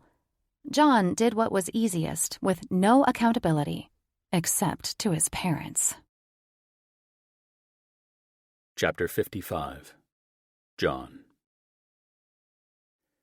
I got the response I'd expected from Mickey once we finally encountered each other at work, which was nearly the same as it was from everyone else, if I was honest. I'd hurt many people, and it wasn't because I'd left. It was how I went about it. I wish everyone could understand that I didn't mean to hurt them, but that was just wishful thinking. All I could do now was go on a mission to rebuild my integrity and pray that I could rebuild my relationship with Mickey, which was why I'd returned. "So, what made you rent this shithole?" Jake asked, stopping by after he got off work. "It's only a shithole if you're comparing it to your house," I said, sipping my beer, sitting on the tiny balcony of the condo on plastic patio furniture. "True," Jake said, with an ankle crossed over his knee, enjoying a cold one himself. "How'd things go with Mickey?" I rolled my eyes and smiled at him. "Well, I'm shocked that the gossip of my rejection hasn't reached the lower floors." "It has," he said casually. "I just wanted to hear it come out of your mouth." "Hear what come out of my mouth? She wants nothing to do with me?" "Yeah," he answered, reaching over for a strawberry from the tray of fruit he brought. "And that you should have taken my advice." Unlike yours and Colin's remarks about winning the girl back like Edward Cullen did with Bella, I have a sneaking suspicion that shit isn't going to score me any points with my gorgeous Amazonian goddess. You didn't try it, though. Cam from Pediatrics did with his lady, and guess what happened? "I'm sure you're going to tell me," I said. "Got him laid without fail, of course." You and Colin are the two biggest dipshits I know. The fact that Dr. Brandt used Twilight tactics to get his girl back makes me think he lied about it to kiss your asses. I, on the other hand, am not in the mood to be kissing ass. "That's it right there, man," he said, taking another swig of beer. "Edward wasn't as prideful as you. He knew he fucked up, and the wolf boy was working his angle and succeeding. So Edward did what all 100-year-old vampires do." This guy and Colin were always so full of bullshit and loved to hear themselves talk half the time. But fucking Twilight? I think they just loved to fuck with their friends to see how we'd respond. "Which was?" I tried to act interested. "He showed up because the way to most women's hearts is being sorry when you fuck things up. It's the humility factor. Humility factor. By acting like a hopeless little bitch. Tell me one man who got his girl back by acting like a cocky prick, putting demands on her and not the other way around. Well, I'm not acting like either, I answered, and I'm trying to humor you, but let's be serious. You said you really fucked it up with Ash when you were dating, so how did you get her back? I ate my shit, then laid down some smooth moves. It helped that we had a decent relationship foundation before the fuck-up, though. I leaned forward, feeling the uneasy knot I'd had since I first came back twisting in my gut. I was so used to having everything spoon-fed to me my entire life, blaming everyone else when things went wrong, and easily able to move on from women without any trouble at all. Now here I was, stuck and having no idea what my next move would be. I ran my hand through my hair. I don't know what I'm going to do. Seriously. I'm in love with this girl, and even though I know I don't deserve it, part of me thought she'd give me a second chance, or at least a window to one. That's your first mistake, Jake answered. I'd say it's your attitude that's the issue. You've got to reprogram your entitled way of thinking. I'm not entitled, I snapped. Oh, please, sure you are, he answered. All of us trust fund babies are entitled, and since you've been mommy's little angel who can do no wrong all your life, you're doubly screwed. Most mama's boys move on to someone new and don't try to fix things or own up to their failed relationships. However, you're willing to fix this, correct? Yes, of course. Why the fuck would I want to move on to another woman? Because it's easy? True, but I'd never be happy. Then take everything that's telling you your actions haven't brutally hurt this woman and throw it out the window. Once you realize the damage you've caused her, you'll find a way to be patient with her and do anything she needs to prove you're trustworthy again. Renting this shithole apartment isn't going to be what gets her back. That's not why I rented this place, I answered. That's horse shit, and you know it. Of course you rented it to get her back. You're trying to make it look like you've humbled yourself since you returned from Martha's Vineyard and shit. That you've cut off the family and don't need them anymore. All you need is her, right? I couldn't help laughing because he was right. I'd just done it subconsciously. I'm telling you, it won't work, he shrugged. Listen, if you want me to continue with vampire and werewolf comparisons, I can, but I think you understand what I'm telling you. I think I'm all caught up on Twilight, thanks, I laughed. I stood and leaned on the iron railing overlooking the parking lot below. Well, I guess if I was trying to look modest and humble, looking at the silhouette of my Ferrari under the car cover isn't cutting it, is it? Far be it from me to deprive a man of his sports car, Jake said, finishing his beer. I don't know where to start with her, I said. She has zero respect for me after I bounced out of her life like I did. Because she's a self-respecting woman, Jake said. Listen, I chatted with her a couple of times while you were living with Mommy and Daddy. She was fucking pissed, but you do have a chance. How so? I questioned. She was heartbroken, but... He stopped and opened another beer. But, I pressed. She never moved on with another guy, as far as I know. He stood as soon as the light of hopefulness returned to my eyes. No one? She didn't even date? Nope, he said. Women don't need men to feed their egos, which could be a double-edged sword for you.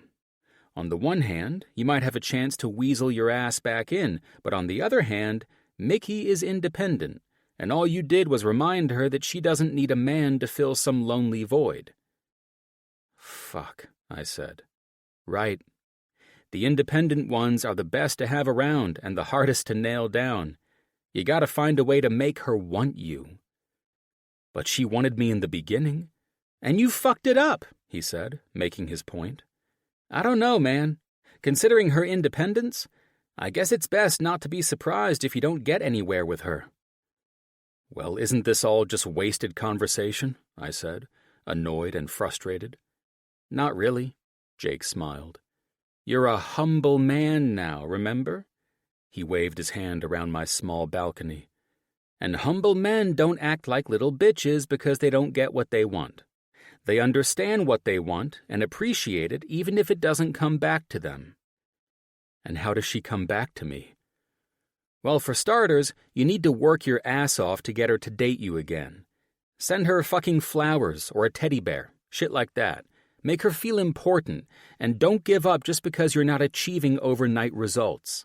You either want the girl, and she's worth waiting 1,000,000 years for, or you don't. You must decide for yourself. He glanced down at his watch. And that's all the time we have for me stopping by to check on your pathetic ass. I'm happy to hear everyone loves you at work again, except for the one person you went back to work for. He laughed while I shook my head and walked back into the house with him. I didn't realize shag carpet was a thing anymore. It's like you really tried to look like a broke piece of shit, eh? Shut the hell up, I said with a laugh. It's temporary, and I needed something quick. That's easy to see. Hey, Jake, I said, before he snatched his keys off the counter and headed out the door. I know I've already apologized for this, but I am so sorry for walking away while Ash was finishing chemo. His face became solemn. I felt like such a piece of shit, but I knew this was part of making amends. Yeah, you did apologize, but thank you for saying it again, he said. I won't lie. After you left my wife hanging like that, I wanted to hunt you down in New York and kick your ass. I nodded. Well, if you'd done that, perhaps I would have come to my senses a whole hell of a lot sooner. He grinned. And save you the experience of learning all these humbling lessons on your own? He offered with a cocky smile while glancing around my tiny-ass apartment. Hell no. I hope you're stuck in the lease for this shit motel for at least a year while Mickey makes you plead and beg, not getting laid for a minimum of 2 years. You know, just to ensure that your head is back on straight and the guilt trips and manipulations from your mommy and daddy don't have their way with you again. Trust me, my parents and I aren't speaking with one another, I assured him. And when you decide to take their phone call one day, that'll be a cold day in hell. Listen, dude, he sighed. Each of us deals with our parents differently, but from what I can tell, your parents exercise a bizarre sense of control over you. Just be careful. If they didn't give a fuck what happened to your life before you went back there to do their bidding, they won't give a fuck when they pop back into your life and act like they care now. Fucked up families are just that. Fucked up. And you've got to be solid about who you are and whether you agree with their ways of thinking. God, I'd hate to think. Then don't think, jackass. Know, he said with a grin. Fucking know who you are and what you want.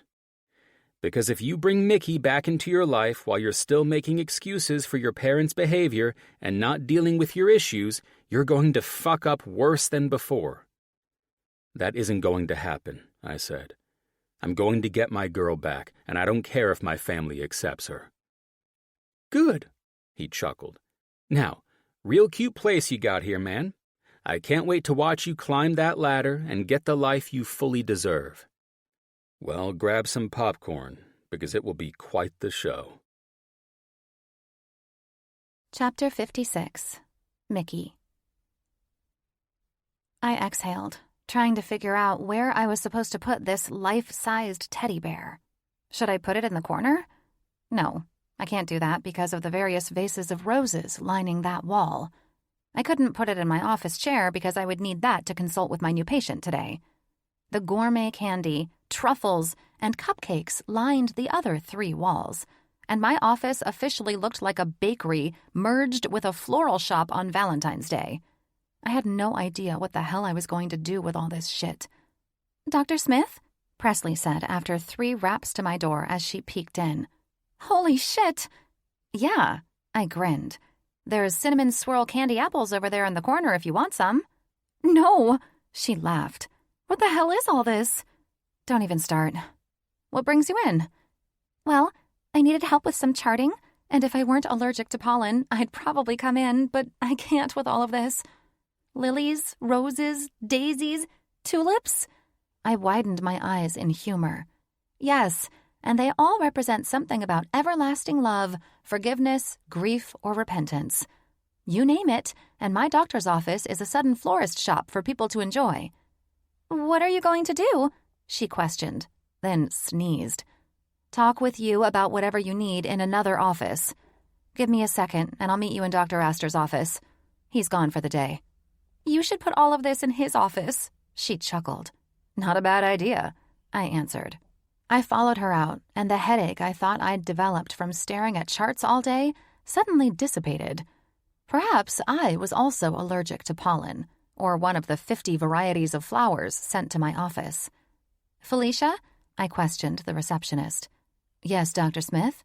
Can you call the main hospital and ask if they will distribute flowers, goodies, and any other items that have been delivered to my office?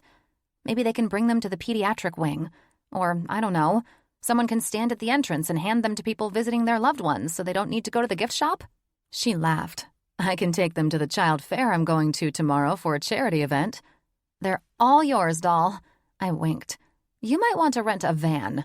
It'll probably cost you. Small price to pay. You're not forgiving him, are you?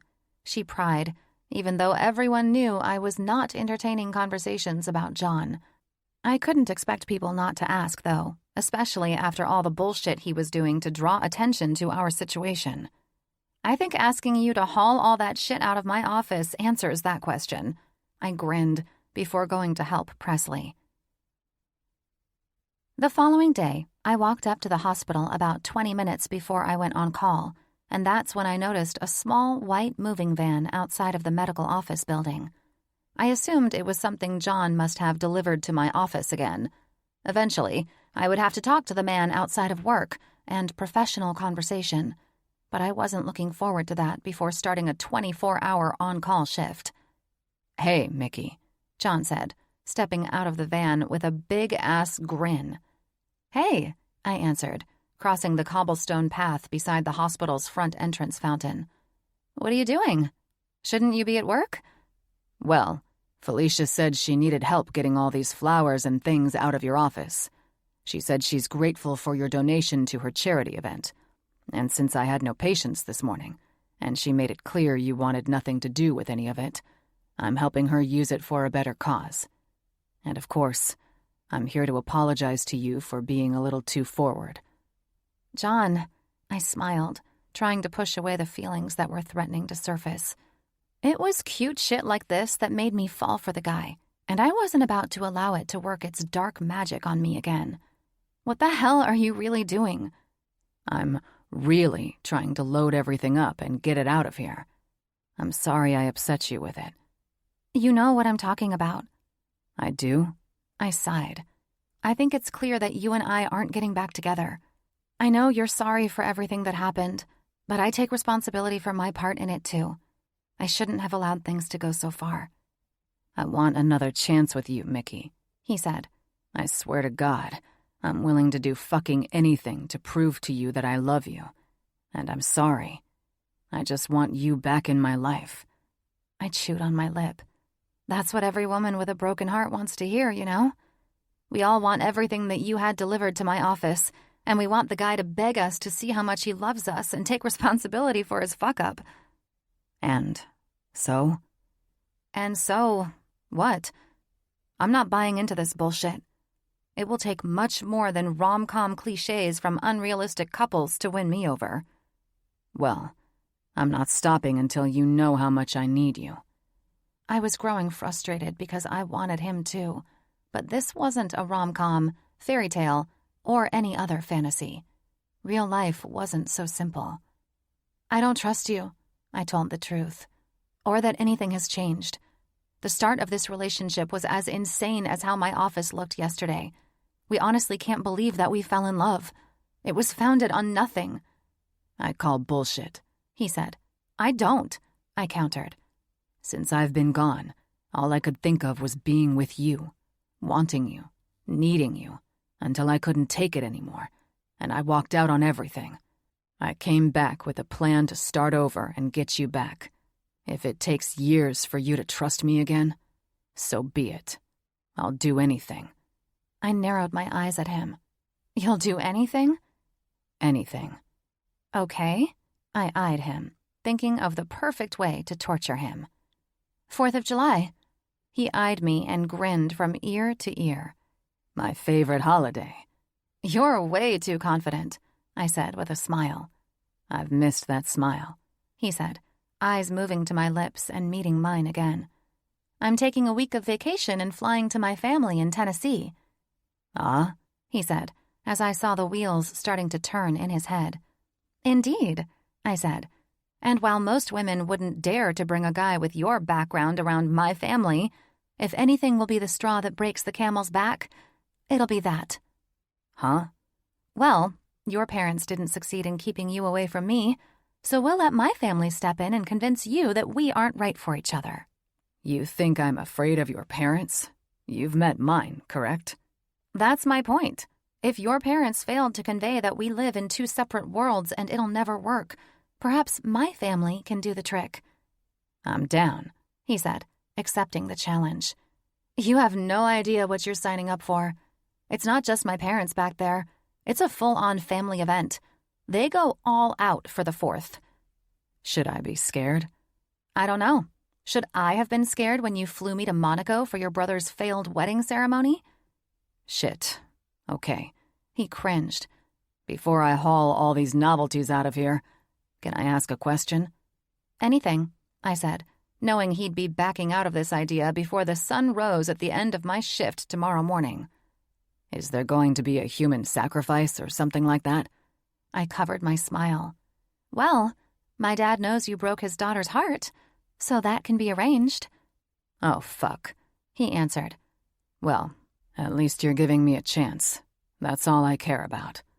Who said this is a chance? I asked, trying my hardest not to melt under his gaze. I'm allowing you to realize what your parents were saying, and what I've come to understand is true. You and I can't work. He was so irresistibly handsome, and I'd missed him so much, but I would be a fool to take him back because he sent me flowers and goodies. I wasn't convinced by anything I'd seen or heard that things were different, and if I let my guard down and he broke my heart again, I don't think I could stand it. I wasn't setting myself up like that. At long last, my plane touched down at the Memphis airport, not far from my hometown of Collierville, Tennessee. Collierville was positively straight out of a Hallmark movie, and everything about this town of 50,000 people was charming. The familiar smells, sights, and sounds were everything I needed after this long year filled with ups and downs and unexpected surprises. Dad picked me up from the airport, and after a 30-minute drive, we pulled up to our home. It was a 2-story red brick farmhouse, surrounded on all sides by 100-year-old oak trees. "Oh, honey," my mom said, stepping out of the front door as the wooden screen door snapped shut behind her. There's nothing like being home and hearing the sounds of wooden screen doors slam shut. I chuckled as I embraced my mother's consuming hug. How was the flight? The drive? She looked at Dad, grabbing my suitcase from the trunk of the Lincoln town car my parents had owned since '94. After dealing with delays and Dad yelling at people who cut him off on the highway, I'm glad we're home. That's good to know, sweetheart, she answered, sliding her hand around my back and guiding me into the house. I just pulled a loaf of banana bread out of the oven. I baked your favorite lemon cookies last night, and I'm about to stir up some sweet tea if you want some. You're making my mouth water, I said, looking around to see that nothing had changed in this home since the last time I made it home, or since I was a kid, for that matter. I turned your old room into my craftin' room, Mom said, but Dad and I rearranged things for you and John on this visit. So there's a queen-sized bed in there, and just ignore my crafting desk that we shoved into the corner. I chuckled. John's not staying here with us, Mom. She frowned. I thought you said he was coming for the 4th. He is, I said. Well, I just assumed since you invited him that, in the spirit of having a little self-respect, given the man just up and left me without a word and expects I'll take him back because he said he loves me, I thought I'd treat this as a starting from ground zero situation. I see, my mom said, obviously confused. Where will he stay? He mentioned something about getting a hotel. He'll be fine. She smiled. You can be a little rough on him, but let me advise you that punishing the poor boy is not the answer. And what he did to me wasn't punishment? I answered. I didn't consider this punishment. This was me putting all my cards on the table. You want me? This is what I am. I am a down-home country girl who spent her childhood barefoot and drinking from garden hoses between catching frogs and exploring the woods behind our house until Mama turned on the porch light to signal it was time for supper. I was raised eating deviled eggs, fried chicken, and okra, licking my fingers before downing a jug of sweet tea. I was not a debutante, and I never wanted to be. John needed to see that if he ever had an inkling that I'd be the type of girl to have a week-long wedding with stylists and the like, he was dead wrong about me. It's her competitive side, Alice, my dad said, coming downstairs after he brought my luggage up to the room. She's not like those other young women who would take back their man with open arms because he wrote them a poem. You must make these boys prove their words. You sound like Aunt Bev, I said, patting Dad's shoulder. After hearing that boy is going to stay in a hotel, it sounds like you've also had a little conversation with your Aunt Bev, my mother said with a sly smile while turning to her baking counter and rolling out a pie crust. As you know, I've had players quit on the team for whatever reason and then try to come back. Dad started, sitting on one of the bar stools that faced my mom's remodeled and gorgeous kitchen of white cabinets and stainless steel. Go on, Coach Smith, Mom said, working vigorously on rolling out her pie crust. Tell us how you handled those players. I smiled, sitting beside Dad after pouring some tea for us both. Well, firstly, I didn't take them right back. They broke my trust by leaving the team, and then they tried to come back with a bunch of excuses about why they left. Now, 90% of the time, they're back because they learned the grass wasn't greener on the other team. So, I need to see their motivation to play for me again, and the rest of their teammates need to see it too. They need to earn their way back. I won't just put them on the starting lineup again, no matter how good the player is. Well, that's easy if they quit to play for another team, I said.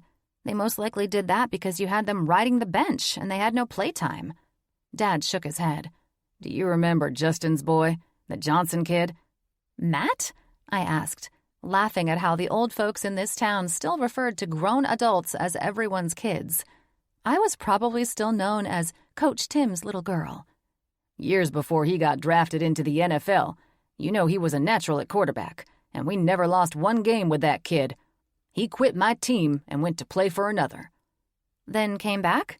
I questioned, confused. He did, telling me that his dad insisted he leave for the other team. But now he was making decisions for himself and wanted back on my team. I wanted to start that kid so bad. He chuckled at the memory. We were on a 10-game losing streak when he came knocking on my door. And did you play him? No. He shook his head. I did what you're doing with this John fellow.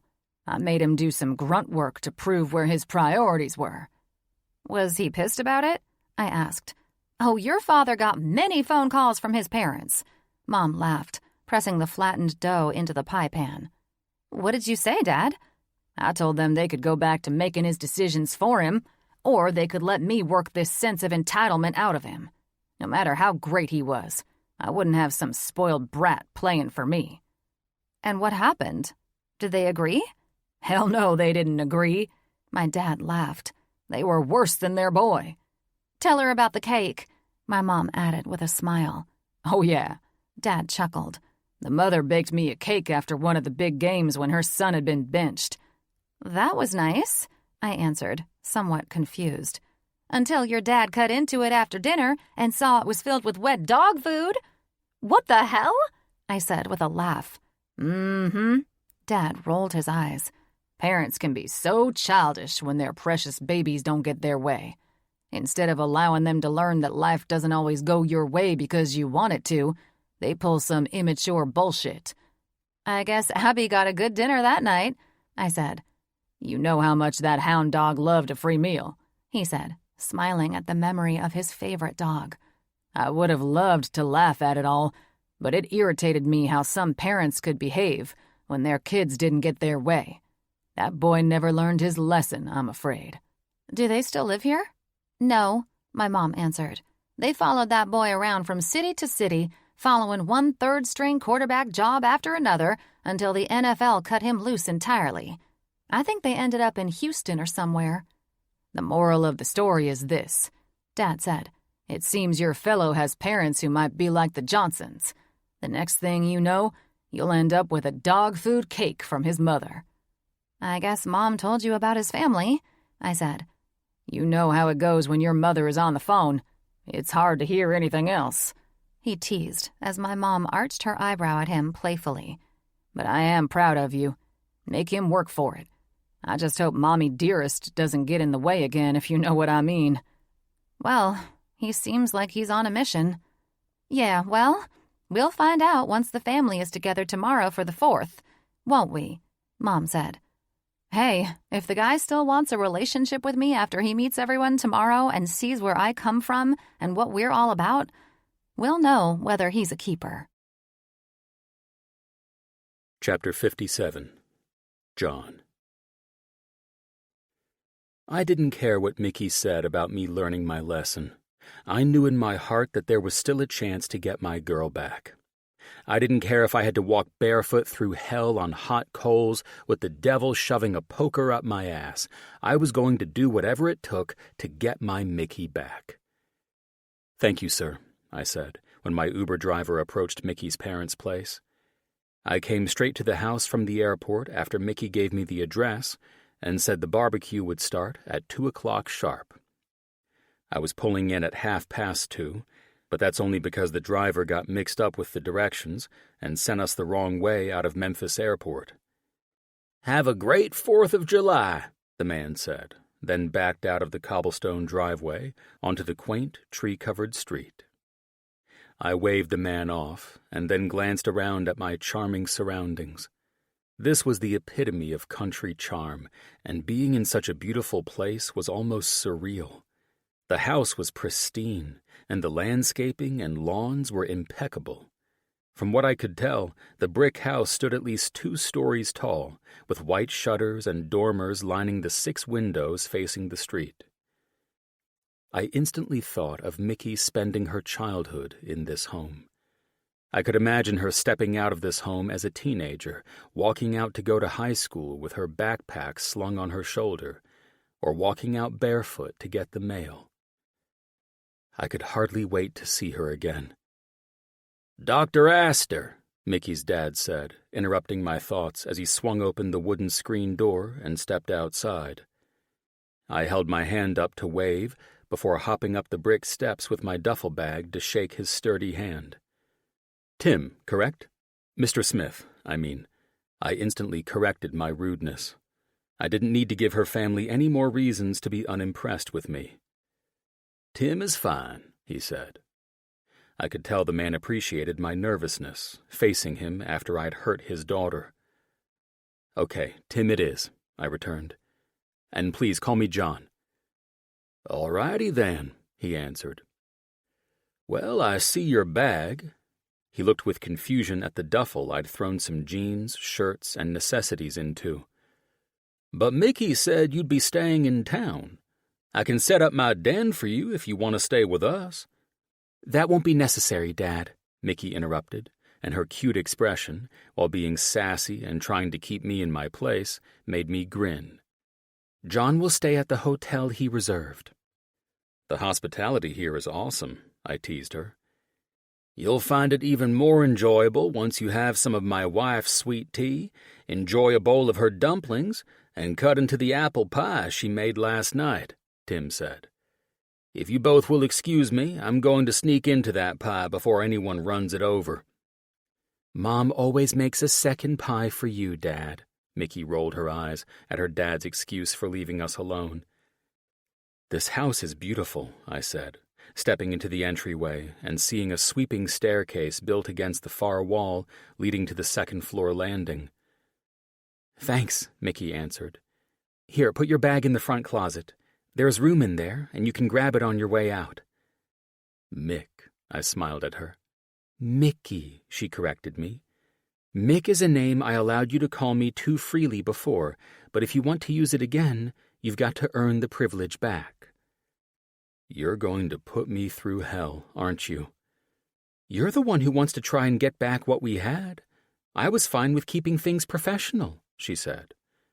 I don't mean to be a bitch, John, but I'm not getting hurt again. Most people would probably go easy on you, but the Olympian is going to force me to bust my ass to get back on the team? She smiled. Something like that. I've realized I do not like being left high and dry. I'll never. I thought you never would the first time. I thought that if you were done, I'd at least have gotten the memo. However, you just fell off the earth, and I was clueless. She clasped her hands in front of her like a tour guide, giving me the facts. I deserve more than a man who can just disappear for months on end, leaving me feeling like I meant nothing to him, even if he said I did. Now I'm beyond words. I need action. Challenge accepted. We'll see, she shrugged. She wasn't angry or mean or even indignant. She was perfectly pleasant, as friendly as she always had been before we got involved, but she was keeping me at a distance and had every right to. My cousins are here and can't wait to meet you, she said. Oh, and John? Yeah, baby. Fuck.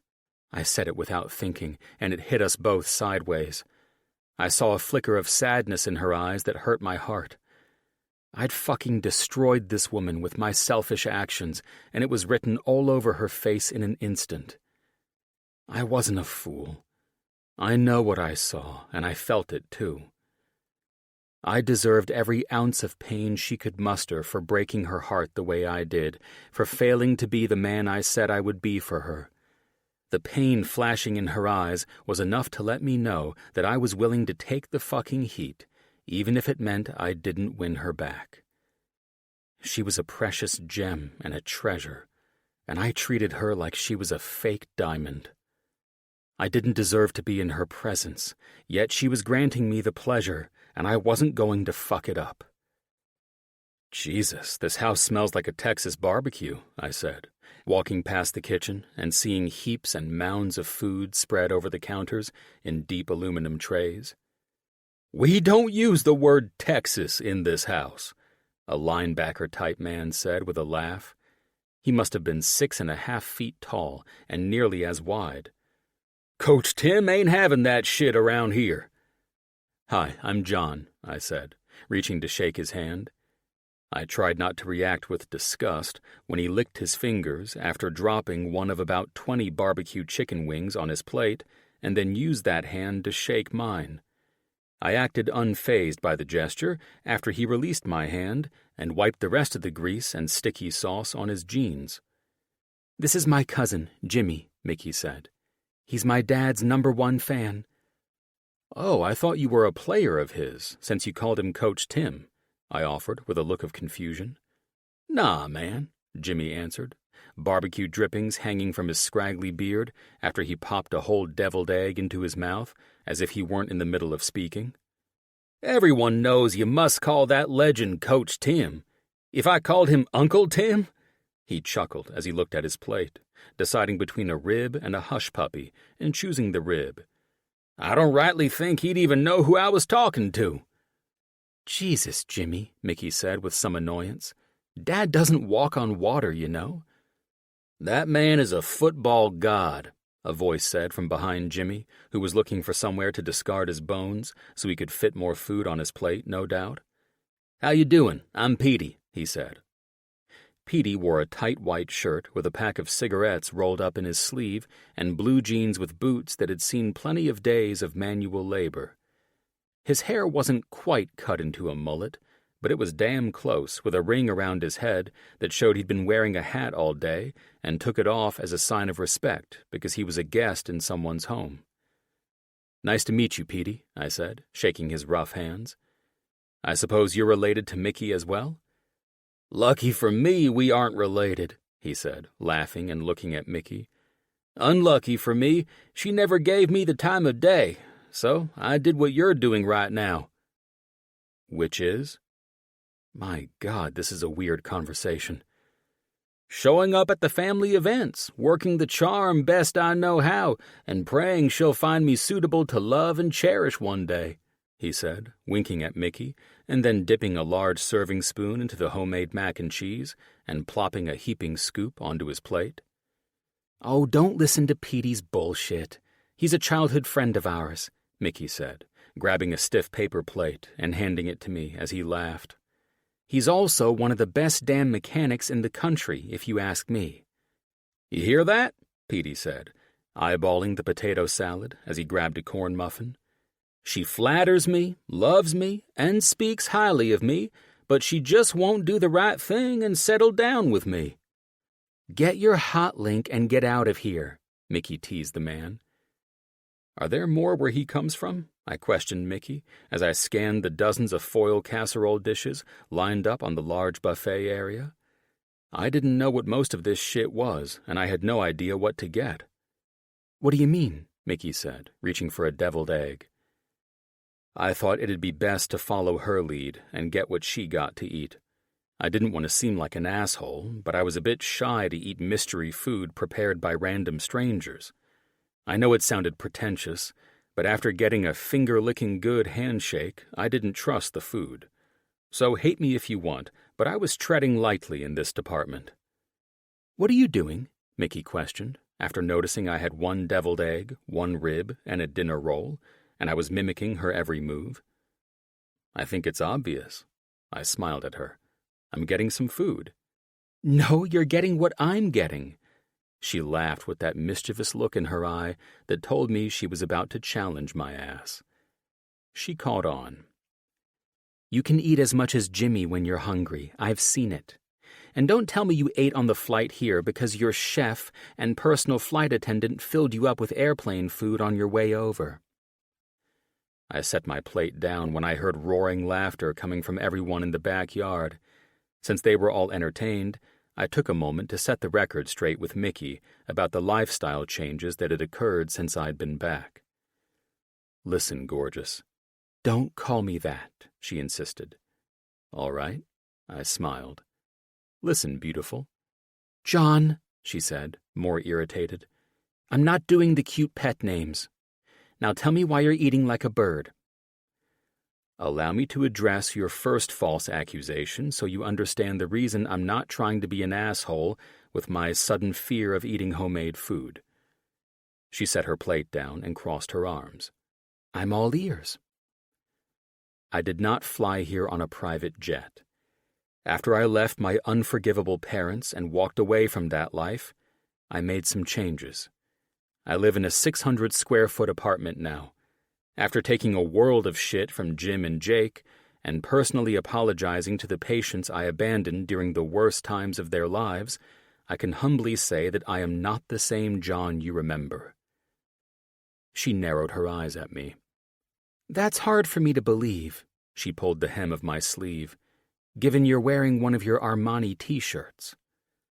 Well, I'm sorry, but it didn't seem very practical to throw away my wardrobe and replace it with second-hand clothes, if that's what you're getting at. Why aren't you eating? She pressed.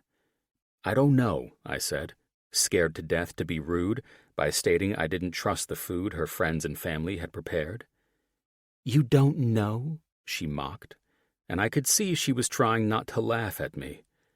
Thankfully, I clocked some slices of watermelon. Here, I'll get a few pieces of these, I said with a smile, then reached for the large bowl of chips, and a couple of handfuls of these. I hoped that if I distracted her, she wouldn't keep pushing. Oh, my heavens, would you take a look at this? A woman not much older than Mickey said in the thickest accent I'd heard so far as she walked in from the backyard. You have to try Aunt Myrtle's chili. She reached past me, shoving me off to the side with the little child she carried on her hip with her left arm. Steph, Mickey laughed. This is John. John! She turned with a paper bowl nearly overflowing with slop that looked like hot, chunky dog food. Are you just a doll? Here, she said, shoving the bowl at me. Eat this. You'll love it. It's nice to meet you. I'm Steph. She took a can of cheese, shook it, and squeezed some nozzle, sending a worm of unnatural cheese all over the top of my chili. Or, as all my friends and lovers like to call me, Mama Steffi. Mama Steffi, I said, watching Mickey cover her smile out of the corner of my eye. You heard me, sweet buns. She gave me a sultry look. I got that nickname after my last child was born. All my babies got different daddies, but you best hold your judgment, she said, crumbling up Ritz crackers and sprinkling them over the top of the canned cheese worm. It's not because these men won't commit. No, I said, not knowing what to say and most certainly not looking at her extremely pronounced cleavage and a pack of cigarettes parked in her bra strap. Hell no! She snapped her fingers, and I prayed she was done garnishing the chili that I would have sooner died than eaten. I'm the one who doesn't want commitment. She looked over at Mickey, pulling a piece of steak out of one of the many foiled dishes. I just don't want a man telling me what I can and can't do. I like my independence. Well, I suppose that's their loss, I said, scared that whatever I said might encourage her to continue this story. You're damn right, she smiled. Listen, if you and Mickey can't work things out, I'm a good time you'll never forget. She winked at me, giggled, and then walked out. She's a character, Mickey chuckled, and she's fucking with you. Well, that goes without saying. Look at this fucking bowl of chili. I'm talking about her personal life, Mickey teased, taking the bowl of chili from me and dumping it into a large trash can. She's married to one of my cousins. She may or may not know that you and I broke up because your wealthy family were assholes to me. May or may not? We were drinking moonshine last night, and it loosened my lips a bit when everyone asked why my ex-boyfriend was celebrating the 4th with us. You know what I find the most adorable about you? That I threw away that disgusting bowl of chili she made for you? No, it's your cute way of being pissed off at me. God damn it, I would have loved to see you moonshine drunk last night, talking shit about me with all of those people. Oh, you would have had an earful, she laughed. It tells me there's a chance, I said, and I'm down to do anything to get it. Even eat a bowl filled with Steph's disgusting chili? Yep, I lied. Good, then I'll recreate that dish for you right now, she said, turning, and, to my horror, working on overloading a bowl of that chili with canned cheese and Ritz crackers.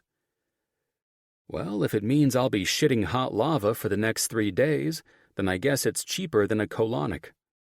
Mickey laughed, but I knew the real challenge wasn't this bowl of chili. It was assuring her that I'd never hurt her again, and it was going to take real work. Chapter 58. John. The fireworks were spectacular. The most entertaining part was watching people light the bottle rockets and shit with the lit ends of their cigarettes. About 50 people, mixed cousins and friends, joined this backyard party, but I hardly saw any of these people. All I saw was Mickey and how she smiled with the excitement of a little girl as sparkles and embers from the fireworks fell all around her after her dad set off a display that shot up past the trees and exploded in the sky just for her. She'd loosened up a couple of beers ago, and that's when I got to see my favorite side of the woman I'd fallen in love with. She danced and teased the others as they lit their fireworks, filled with a childlike joy I'd never seen from her before. Her parents mainly kept in conversation with the people I assumed were their neighbors, or maybe their cousins. I couldn't keep everyone straight anymore, but I noticed everyone referred to Mickey's dad as Coach Tim. Watching how the man held himself and puffed on his cigar, I'd be a fool not to call him Coach Tim, too. Her mom seemed to keep her distance from me, and though I could easily understand why, I was the asshole who hurt her daughter. It made me wonder why the woman allowed me in her home if she didn't like me. I had to admit I was intimidated by the woman.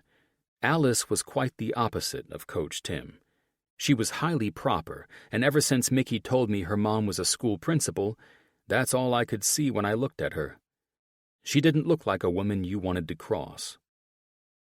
"Are the fireworks here any different than in New York?" Alice said, as if my thoughts had manifested her. I turned from where I'd thrown my beer bottle in the kitchen recycling can and smiled at her. "No, ma'am." "Ma'am?" She offered me a smile of sympathy. "Well, now I'm certain someone has told you I'm a principal, if you're using those manners on me." I sighed. "I'm sorry. Should I call you Alice?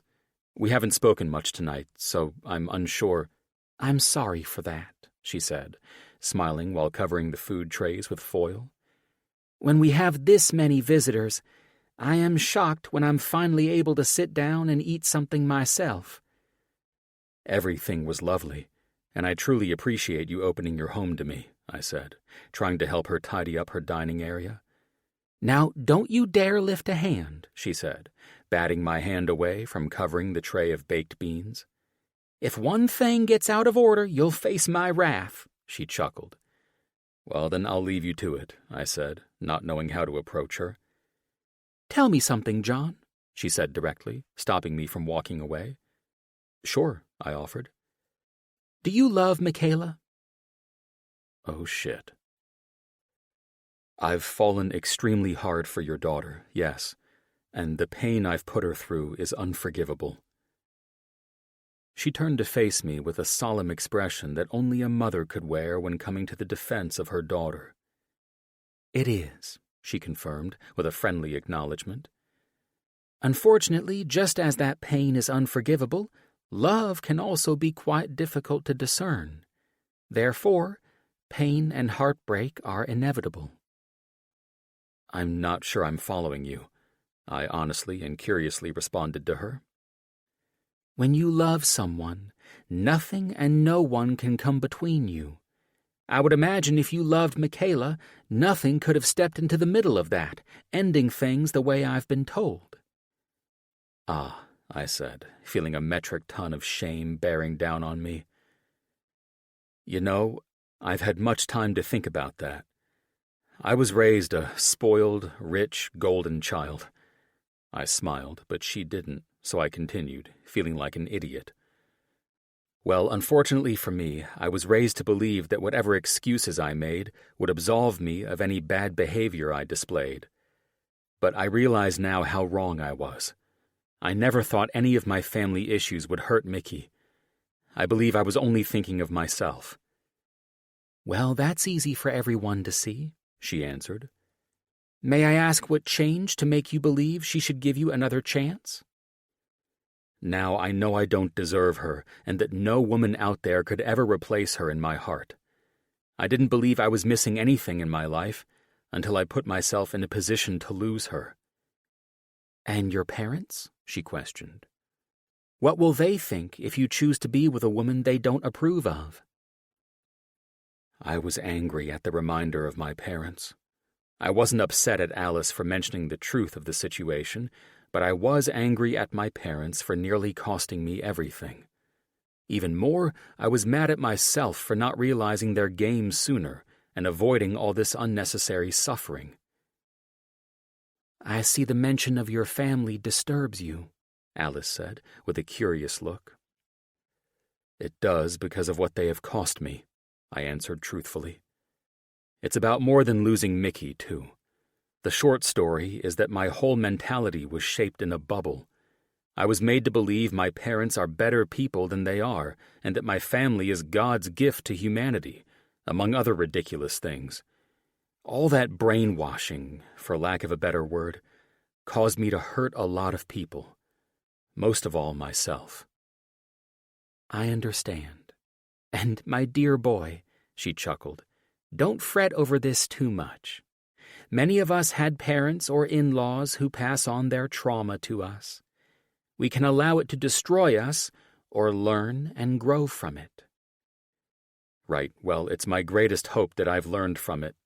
I waved my hand around the room. Just being here and spending time with you and your friends was good for my soul."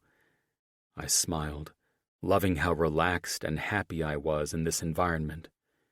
I never experienced anything like this growing up. My parents never had any real friends, They surround themselves with sycophants and yes-men. I suppose it reinforces the lies they tell themselves about their importance. You know, she smiled sympathetically, most insecure people are like that. My parents are far from insecure, trust me. I chuckled at that truth. Is that so? She arched an eyebrow, resembling Mickey's famous expression. The way I see it, your parents are extremely insecure.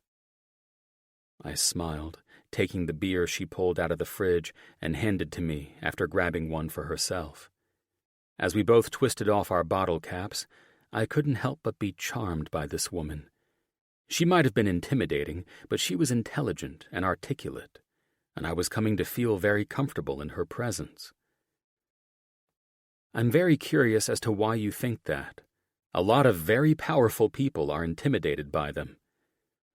Well, anyone who uses money for threats to control their children is just giving themselves away. But you used a very specific term, brainwashing, right? Yes. Any parent who feels they should dictate rules or conduct through methods of manipulation is doing so because they are not secure in the belief that they are worthy of your love. Do you understand? Her gentle way of explaining something that should have always been so obvious blew my mind. She unlocked a level of realization about my parents in my brain that I would need to take some serious time to unpack.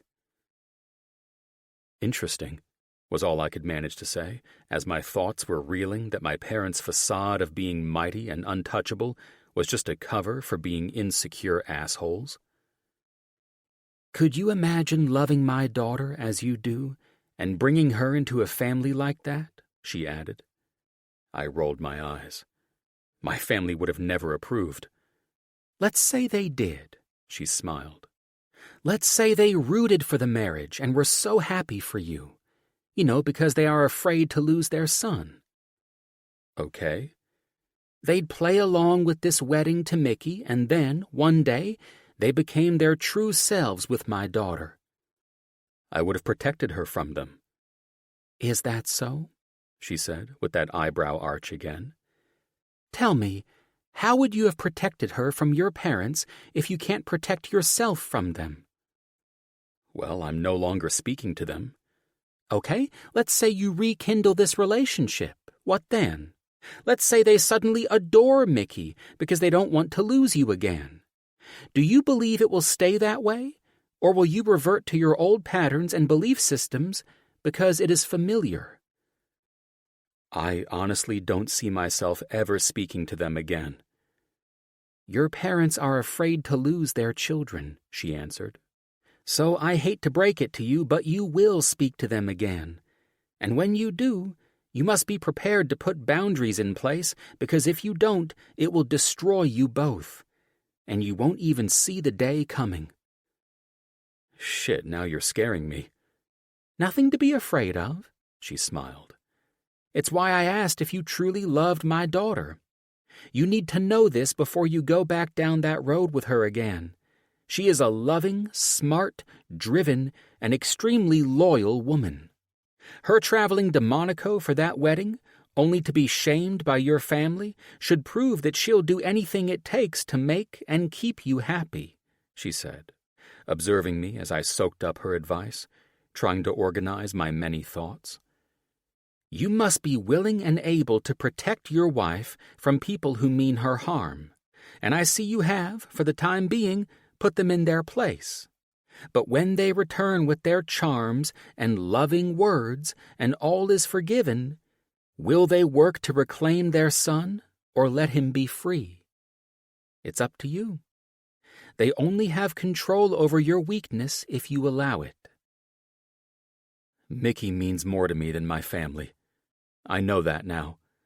It was a hard lesson to learn, but I knew it the moment I knew I might never get her back, I said. But I swear, if Mickey would grant me the honor of being with me again, I will never let my parents hurt her again.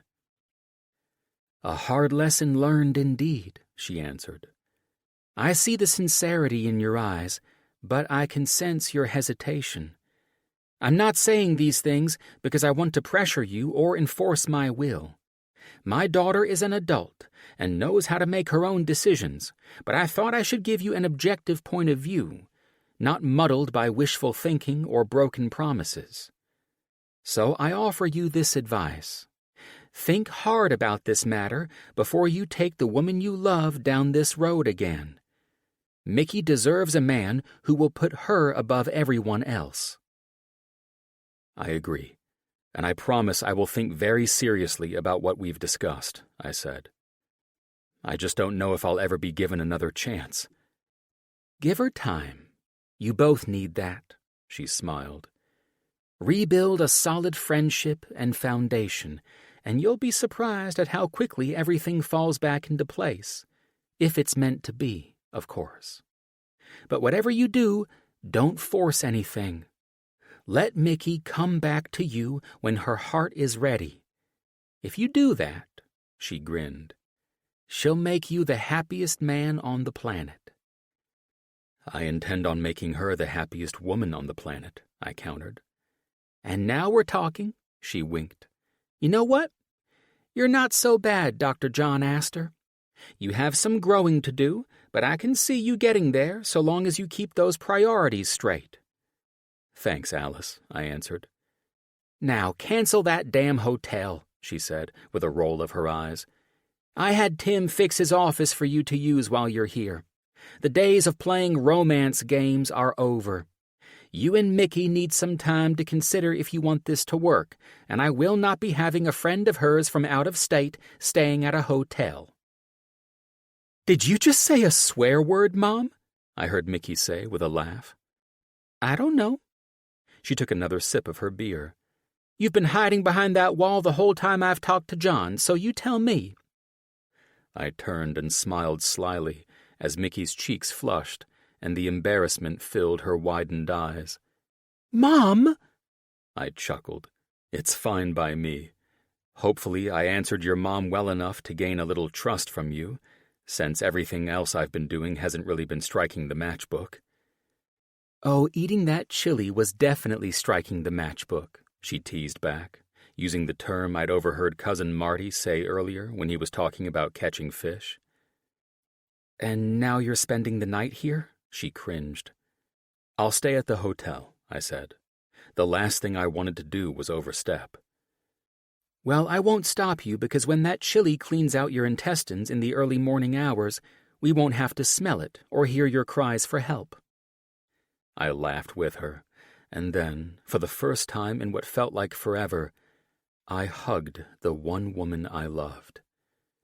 I nearly crumbled into her embrace, smelling the strawberries and vanilla fragrance of her perfume that I'd missed more than the sex itself with this woman. I loved her so much, and I would give her all the time in the world to decide if she wanted me back. Would waiting be easy? No. But it would be more difficult to spend my life without her. Chapter 59. Mickey. The difficulty I had keeping this protective barrier around my heart was more than words could describe. John was a natural charmer, hence the reason I was in this position with him, and second chances to begin with. If I hadn't fallen for him and been able to refuse him as I should have in the beginning, none of this would be so damn trying, testing every part of my being. I didn't want to be nasty about things. I wanted to trust him and take him back with his simple words, smiles, and gifts, because I loved him more than I'd ever loved anyone. But I couldn't afford the emotional pain of losing him again. I knew I was overthinking things and being overprotective of myself, but I didn't want to be a fool. And had I been thinking this way with John from the beginning, I wouldn't be in this situation. I suppose my conundrum was this. Am I an idiot to even think about giving him another shot? Or am I an idiot for keeping the man I love at a distance when he is trying his best to show he loves me? Was it safe to follow my heart, or was that the most dangerous thing to listen to? What the fuck was I supposed to do? Other than that, I was doing great. I'd watched John charm the pants off everyone who attended the party last night. He had them all eating out of his perfect hands, laughing and joking just like everyone did when they were around the man. Mom insisted he stay the night, and after joking around about it for a while, I conceded, and he agreed to sleep over. After I heard him talking with Mom in the kitchen, I could tell she wouldn't let him drive 20 minutes to a hotel he hadn't even checked into yet, especially so late at night. Mom tended to see through all of us as if we were children, and sometimes it could be downright annoying, but I was grateful for it last night because I needed to hear how John felt about her concerns. What I needed to hear the most was that he seemed solid on the fact that he didn't care whether his family accepted me. He loved me, and I was the one he wanted, not his parents or their money. That was huge, and after Jake and Ash told me about his tiny apartment in a shitty part of Orange County, it was apparent he wasn't using his parents' money for his living arrangements. What I didn't get was why a very well-paid doctor chose a flea bag to live in. I could only assume he was trying to punish himself and prove to me that he was willing to live in unnecessary poverty, which secretly made me want to laugh because his money was never the issue. Regardless of whether that was his intention, I admired his commitment to change. The day before I flew to Tennessee, he told me, "I fully understand that money can't buy my happiness. You are my only happiness."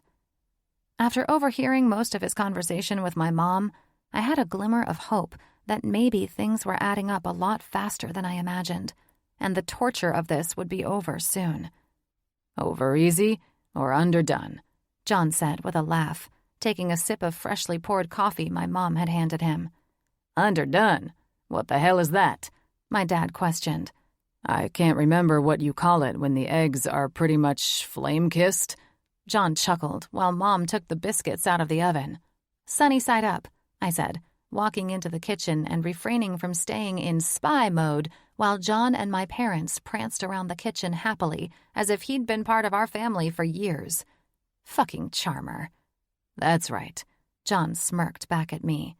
"And you like yours poached?" "Thanks, Mom," I said, taking the coffee she poured me before walking over to join Dad at the table while John stood behind the stove where bacon sizzled in Mom's favorite cast-iron skillet and eggs were cooking as if the man were a short-order cook.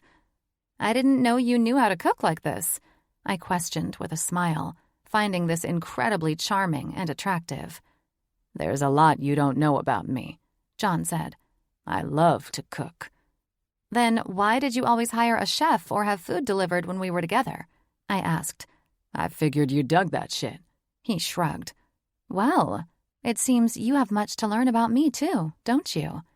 "And that's why we're doing it this way," he said, as my parents discussed going to the hardware store. They needed to get stuff for Dad to fix a bench that Jimmy broke in the backyard after the moonshine caught up to him. "What are we doing in what way?" I asked. He handed me all the eggs he'd slid onto a plate, and then, one by one, he took the bacon strips and started to pile them onto another plate. "Well, if you'll trust me enough to date you again, we'll go slow and do it the right way. We moved too fast in the first round. I'm not making that mistake again." "Ah," I said, handing the plate of eggs to Mom, who was instantly there, taking them from my hand and bringing them to the breakfast table. "Well, I'd love to keep you hanging, wondering if I'd date you again or not. But I think I'll give in a little." He smiled at me so brightly that his eyes nearly sparkled. "You're serious?" "As serious as I am about my preference for poached eggs over underdone eggs," I said. "But I'm not playing games this time," I warned him. "It's up to you if you think it's worth it to try again, or if you'd rather just move on to someone who doesn't expect you to prove yourself and try to make everything right again." "I wounded your heart," he said, looking somberly into my eyes. "I plan to heal that wound, no matter how long it takes. It would kill me to know I'd caused you this kind of pain, ruining your ability to trust anyone again. I'm an honorable and loyal man, and I hold myself accountable for what I've done. I'm just honored to have the chance to repair the damage I've caused and make you happy again." "I like the way that sounds," I said. "Now, let's eat before this gets cold. Then maybe we can take Marmaduke for a walk along the river?" "That is the biggest dog I've ever seen," he said, referring to my dad's Great Dane. "Are you sure he's not going to walk us instead?" "She is the biggest sweetheart you've ever met," I laughed. "And while she might be big enough to ride, she doesn't realize that. Once she gets to the river, she hops around like a puppy, chasing all the bugs and trying to jump in the water." "I thought Marmaduke was a boy," he said, confused. "It's the dog from the comic strip, right?" "Don't get me started," I said as my dad chuckled. "Pop thought he was being clever when he gave her a boy's name." "You two better hurry up and finish your breakfast," Mom said, hearing the dog barking outside. "I think she heard your plans." I didn't know if this would be a long or short road. I had no idea how long it took to trust someone again after being hurt so badly, and I wanted to be smart. However, I was happy my fear that he could never win back my trust or heart was fading with each interaction. Most of all, I loved that he was willing to have patience with me and my heart, something my ex never did. Jesse moved on and took the easier route, blaming me for everything and finding the first gullible woman to entertain his smile and big words.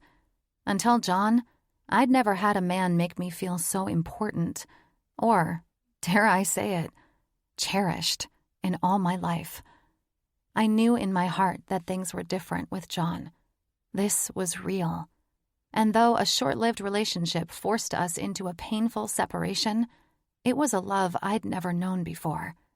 I guess the saying to trust your heart is true, because my heart knew exactly what it wanted at this very moment. And that was John. A month had passed since we came home from Tennessee, and things had been going great. We were flirtatious with each other again, and taking things slow. The pace was perfect. I thought John would be impatient because of my fears of things going awry, but I was the one coming out of my skin, wanting him again. I pulled up to his tiny apartment after I got off work and smiled as I looked at the building. The place still cracked me up. It was a far cry from his multi-million-dollar bachelor pad, and his igloo ice chest out on his balcony became one of my favorite pieces of decor for his humble abode. I walked through the apartment complex, iron fencing out of 1972 lining the face of the yellow-painted stucco, and turned right when I made it to the broken fountain in the courtyard that was probably cute back in its day when it worked. I hopped up the cement steps to apartment 106, John's place. After knocking 4 or 5 times, I figured he was probably out on his balcony, looking down at the cars parked in their assigned spots for the tenants who resided there. Instead of walking around and waving up at him, I called his phone. I missed him so much already. We'd been working crazy schedules. He'd been on call at the hospital all week instead of in the office with me, and it made me yearn to see him again. God only knew what that meant for the Chinese takeout I had in my hand and the cot he used for a bed. "Hey, gorgeous," he answered after one ring. "I'm in the laundry room. It's across from the fountain and around the corner." "The laundry room?" I questioned. "Oh, right. You don't have a washer and dryer." "You should stop making fun of my unfortunate situation," he chuckled. "Get your cute ass over here. I've missed you." "I've got Chinese takeout," I told him, turning and walking over to where he said the laundry facilities were. "I stopped at the Golden Dragon on the way here." "You read my mind." "See, we do think a lot alike." "Well, we discovered that about a month ago, along with the other numerous things we've figured out about ourselves." "And what else did we learn?" I played along, knowing that the only thing that we really learned about each other was that we both hated pickles. "That we can't live without each other." "Ah," I said with a smile after I walked into a laundry room filled with appliances so old that I was shocked they still worked. "I'd love to argue with you." I paused when he instantly placed his lips on mine for a quick kiss. "But I have to agree and say you're dead on." He started laughing when he turned and grabbed a bag next to his basket of clothes. I quickly realized he was holding Chinese food from the same restaurant I'd been to. "I ordered takeout from the same place." Now, he arched an eyebrow at me, looking sexy as a motherfucker. Let's see if we ordered the same thing." "And if we did?" I questioned, sitting in an old plastic chair against the wall. "Well, if we did, I'm reading my fortune cookie first, and if it says to marry you, I'm asking right here and now." I rolled my eyes. "I got broccoli and beef, fried noodles, steamed rice, and kung pao shrimp." "You're fucking with me, right?" "No," I chuckled. "I swear to God, that's exactly what I ordered. I was craving shrimp and the beef from the last time we got it." "God damn it. Neither of us could have ordered some egg rolls, huh?" I laughed. These things were so silly and probably wouldn't have meant much to anyone else, but it was everything I loved about John and being with him. He reached down the side of his bag, grabbed the fortune cookie from where it had slid down next to the hot mustard and soy sauce, and opened the plastic wrapper. "Get ready, baby," he said with daring eyes. "Our future lies in this fortune." I opened the noodles and glanced over at John, who stood silently staring at the cookie he'd broken open, looking like a boy on Christmas who went downstairs and saw that Santa hadn't come for him. "Well?" I pressed, trying not to laugh at one of the many expressions I loved seeing on his handsome face whenever it looked like someone popped his balloon at the circus. "There's nothing." He looked at me, confused and depressed.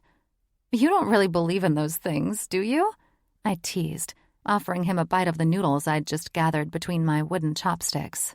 "Everything was moving in a direction that made me know that a fortune would guide us toward marriage." "You mean you wished?" "John, we've been dating again for a month. We haven't even had sex yet. We're taking it extremely slow. And now you want to just jump into an engagement?" "If the damn cookie would have given me some fucking direction," he said after he opened the shrimp, took his chopsticks, and offered me a bite before taking one of his own. "I would have at least felt more confident to ask." "It's okay if there's no fortune in your cookie," I said, swallowing another bite of noodles. "Maybe that's your sign to slow the hell down." "No," he answered. "Because I know I'm going to marry you, and I know you'll marry me. I'm just trying to figure out the timing." "What happened to you taking it slow?" "The heart knows what it wants," he smiled, "and I know what I want, and I don't need that damn fortune cookie to tell me anything." I don't know why, but I was suddenly nervous. "Don't," I freaked and stood, threatening to ruin what should have been a cute moment.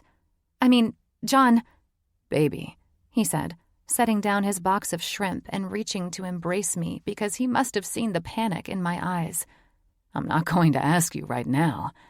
I just—" "No, I'm sorry," I said, taking a deep breath and not letting myself get carried away.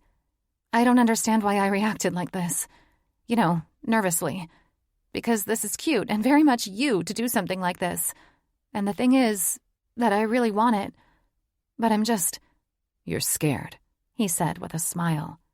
"You have every right to feel scared. I mean, shit. Look at what happened to your previous engagement, and then the way I fucked up our relationship after that. It's okay. We don't have to get married tomorrow." I exhaled, not realizing I would react to marrying anyone this way. It was apparently a fear I didn't even know I had until now. "Well, if it helps, I think I'm just terrified of marriage all the way around," I said. "You're not afraid of marriage, Mick," he said with a sympathetic smile. "You're afraid of committing to someone who won't live up to their vows and will hurt you. Sadly, it seems I'm right there with your ex, as someone who has already let you down in that department. The difference is what I promised you already. I will do whatever it takes to help you heal past the hurt I caused you. I'm in this for the long haul. I want to be with you until death do us part, whether I say the vows in front of a room full of people or in front of a judge." "So you're saying this is long-term, huh? You and me? With or without marriage vows?" "It's exactly what I'm saying. You remember the old man we met when we were camping?" Yes. I can't remember the funny name you called him, though. What was it?" "Huckleberry Joe." He chuckled. "Remember he talked about wants versus needs? Back then, it was all the same to me. However, Now I can distinguish the difference between the two after losing you and then trying to earn back your trust. Oh? And what's the difference? I asked, smiling and calming down. Well, I wanted you before I fucked everything up. It took that catastrophe and living with my parents again in their twisted world to realize how much I needed you. My parents have always imposed their ideas of what I needed onto me. Let's face it, the way they treat their children is a masterclass in wants versus needs. I just didn't know it until it was almost too late. Well, your parents probably thought they were considering your needs. I answered him honestly. All parents think they know what's best for their children and do their best to— No, he interrupted. The fact that they've allowed our silence to go on this long and are stuck in the frame of mind that it's their way or the highway proves they only care about themselves. True, I answered. However, leaving them out of this, I learned what I needed for my happiness and contentment. I need you. I don't just want you, Mick. I sincerely need you. And sure, I could have tried to replace you with another woman. He reached his hand to my face. But she wouldn't have been you. No other woman has managed to captivate me, body, mind, and soul, as you have. I won't lose that or you again. Everything about me is satisfied and fulfilled just seeing your eyes as they stare into mine, or watching you smile at the silly things that wouldn't put a smile on anyone else's face, like that damn empty fortune cookie, or when I opened the laundry room door and you smiled, holding the same bag of Chinese food that I had. That's all I need. Your beautiful smile. The fact that you put up with my goofiness and that we laugh over the craziest shit. That's what it's all about. There's no one else I want to share my life with. It doesn't get any better than this. That spoke directly to my heart. Everything was light and beautiful with John. It was indeed fulfilling, and it was just right. He was like the other part of my soul, like we completed each other by simply being in the other's presence. We laughed at the silliest things, and the best part was that this man was never cranky or driven to anger the way some people could be. Being with him was like being with my best friend all the time. The break we had in our relationship was needed to determine if this was what we wanted. I was learning that there were no hard and fast rules in relationships. I mean, of course there were rules, but no freaking law said that you had to do certain things to ensure it was love. Your heart just knows. More than that, your soul also knows. It was like our souls had recognized each other from the moment we first met. It just took us a while to figure out whether we could trust it, because we lived in a world that suggested certain things must be done before you can fall in love. We all make mistakes in love, that's to be sure, primarily driven by lust and desire, wants. But sometimes, those mistakes lead us to our needs. John was right. Once again, we were both on the same page. We didn't just want to be together. We needed to be with each other, with or without wedding rings or exchanges of vows. I could safely admit here and now, to myself and God, that John was my perfect other half. I was thankful that we'd found each other and that our souls had made their way back home after being ripped apart by other people's opinions about what was best for John's life.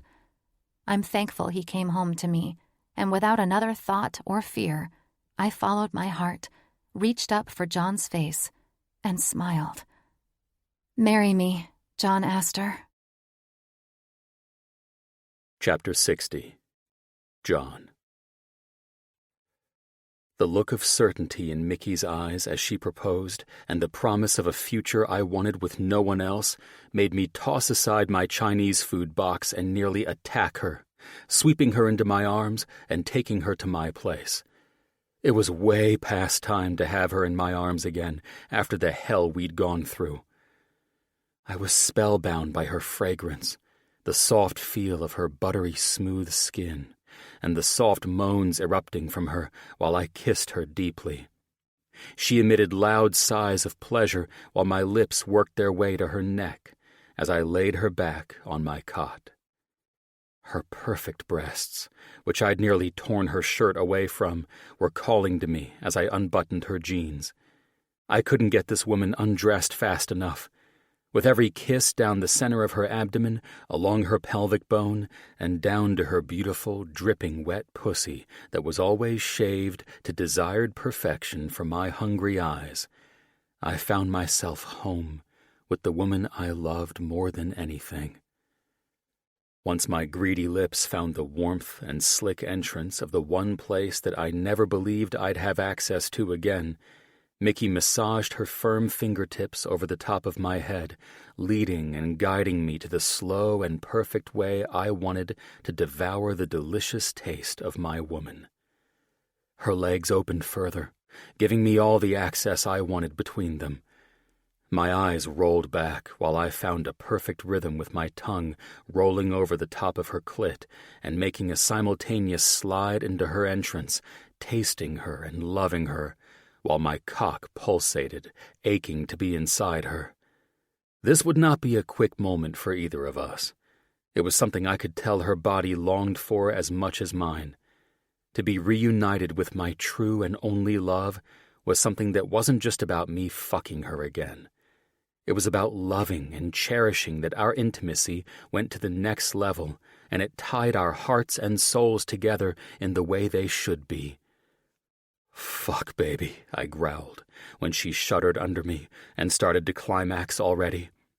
She was more wet than ever, and the cream dripping from her sex was more desirable than I could bear. "I love you," I groaned, her hands clenching each side of my head while I buried my face further into her. I wanted to pull this orgasm out of her and devour it not only with my mouth, but also with my body and soul. The energy was shattering as Mickey exploded into an orgasm that jolted her pussy hard as I consumed her pleasure. It was taking everything I had not to come all over myself, but I held it back because I wanted to be inside of her so badly it hurt. "You're amazing," Mickey said, her breathing relaxing with her body.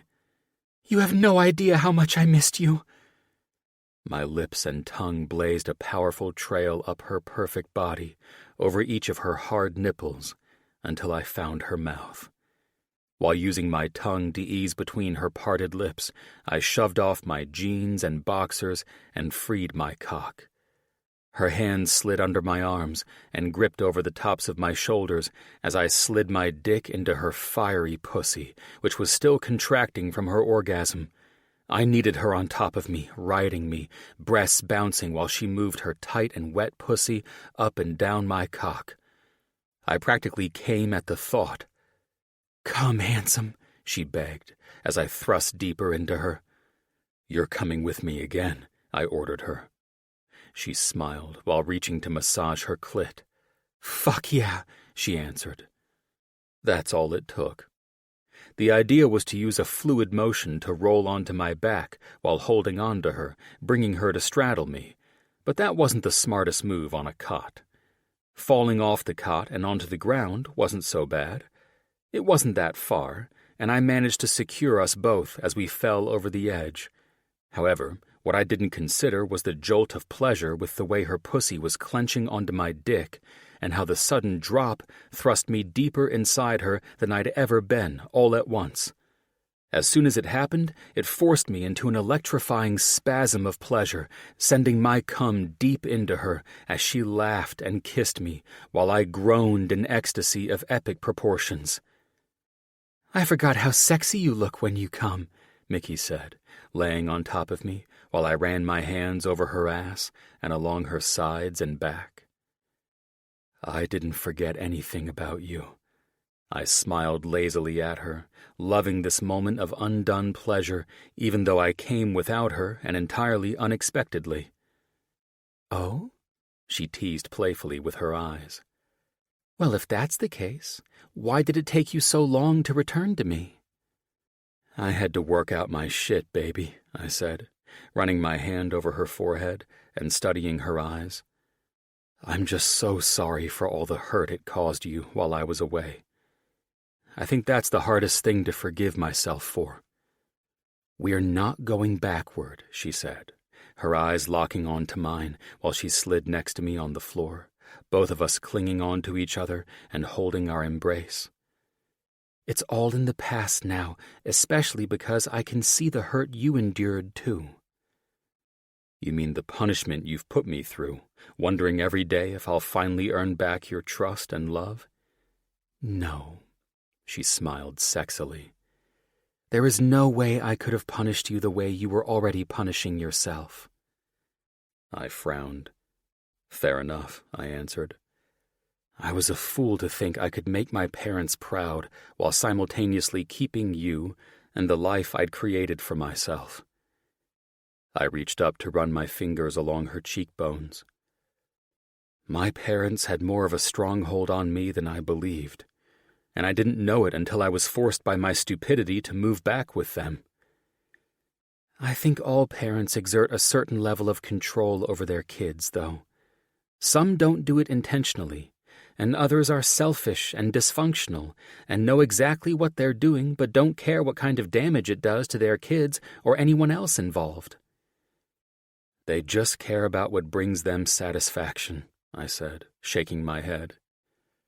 While I was back there, I realized that my eldest brother is more enslaved by my parents than I ever could have been. He's the one who gave the wedding speech, right? She asked. That's right. Seb, I answered her. In the beginning, he just pissed me off by trying to get me to fall in line with our parents and the woman they'd chosen for me. I rolled my eyes. Don't worry, I didn't date anyone. I couldn't even fucking look at anyone without thinking about you and yearning for you, I reassured her. Same here, she laughed. I couldn't even think of dating or imagining myself with anyone else. I smiled, enjoying that confession. This beauty was 100% all mine. Anyway, Seb puts on a good front, but I can see he hates his life. Because of the woman your parents forced him to marry? No, I shook my head. He doesn't hate his wife. They have a beautiful baby daughter, and my sister-in-law, Melissa, is the most agreeable of all the socialites one might be forced to marry. She's sweet and funny in her own way, and she doesn't bug the shit out of me as much as Pollyanna did. However, while Seb is fortunate to have a beautiful family, that's not what drives him. He measures his worth by how proud my father is of him. Oh, that's sad, Mickey answered. It's extremely sad. He hates his life because he hates himself.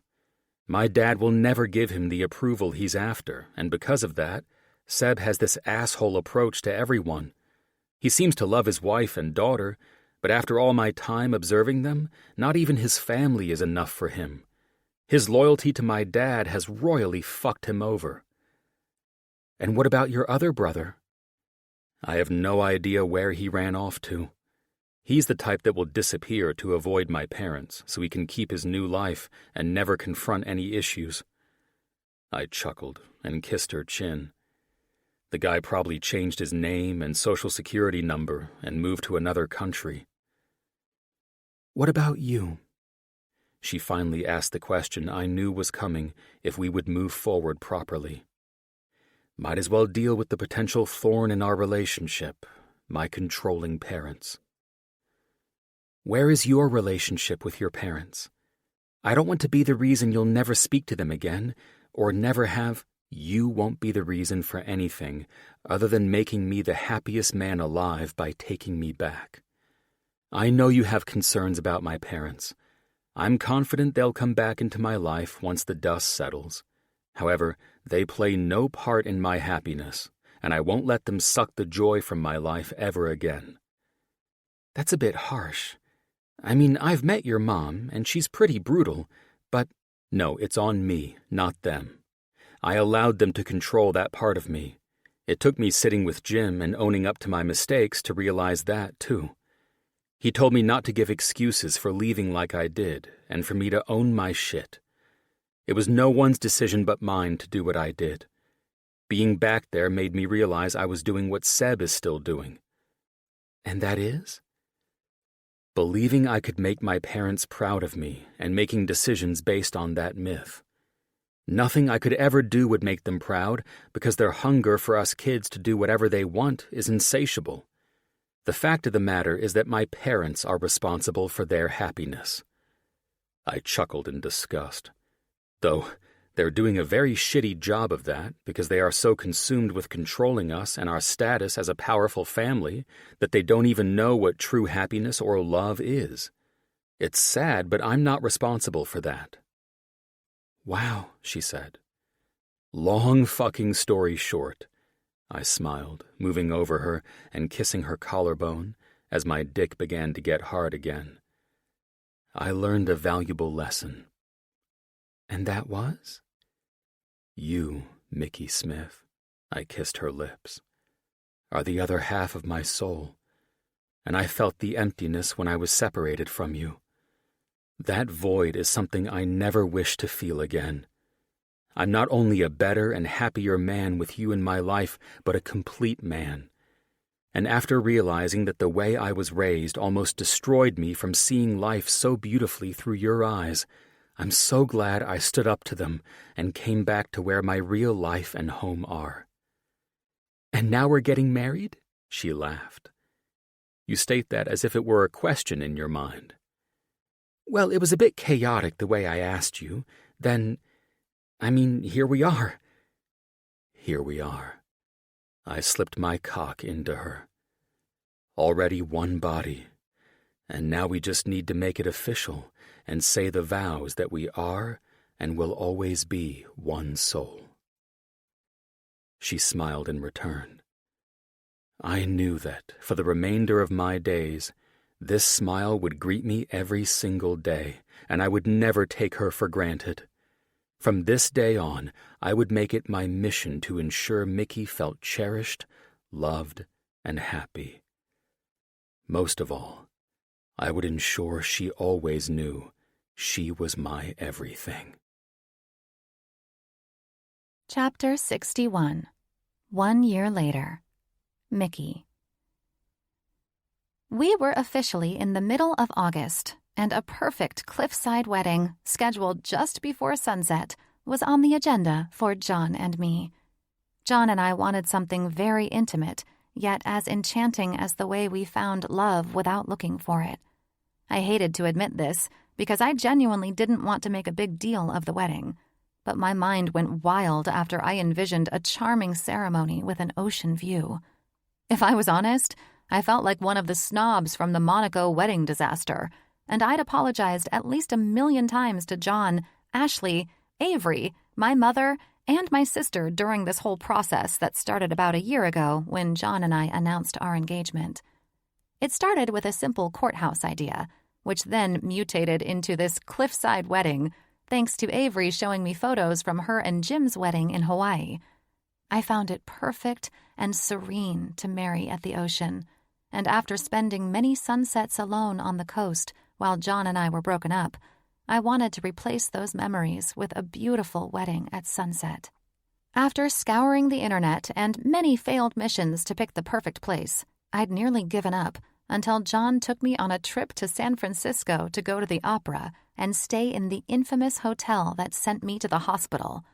Sharing our box seat was a newlywed couple who'd just had their wedding in Half Moon Bay, a gorgeous place 30 miles south of San Francisco. And if they'd never mentioned it, I would have never found the perfect place. Half Moon Bay was charming and peaceful, with a unique charm perfect for inviting John's family. Yes, the rekindling of that relationship happened. And no, it wasn't why I insisted on this venue. I had nothing to prove to them, and couldn't care less if they approved. However, having the Ritz-Carlton within walking distance was something I expected would keep them reasonably comfortable while they watched their son marry the woman he loved. John and his parents mending fences and reconnecting came on the heels of a devastating situation that made John, his brothers, and his parents unexpectedly learn that life is too short for judgments and indifference regarding the ones closest to you. When John's eldest brother, Sebastian, was on a business trip to Rome, his wife, Melissa, went out shopping with friends for the day, leaving their daughter with the nanny. Sadly, Melissa's Uber driver was intoxicated, and they crashed. The driver was in a coma for over a month, but Melissa Aster passed away the following day in the hospital. The devastating events were bittersweet. Bitter in the sense that a husband and little girl were left without their spouse and mother, something I could only imagine was the most devastating experience anyone could have. But it was sweet only in the sense that it brought a very broken family back to each other again. John wasn't as close to his parents as he was before our breakup, but he was thankful that he was no longer estranged from his family. The tragic events surrounding Sebastian losing his wife caused a ripple effect on the entire Aster family. Mr. and Mrs. Aster resumed their donations to St. John's.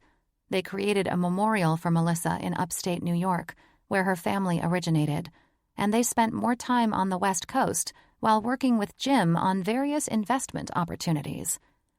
John remained guarded with his parents, keeping firm boundaries and rejecting their offer to purchase our marital home from his trust fund.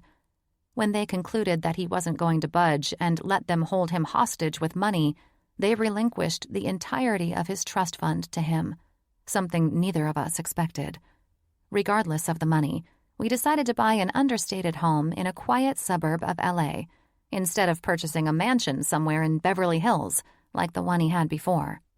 It just wasn't me, and John's only concern was that the area was safe and had a big kitchen with a fancy stove for him to work his magic on. All of that now behind us, and back to the present day, John and I were set to say our vows under the canopy of stately trees in the most beautiful and private cliffside beach garden in all of California. The venue was small. Our friends from Aspen, Jake and Ash, Jim and Avery, Colin and Elena, my sister and parents, and John's parents and brother Mark were the only attendees.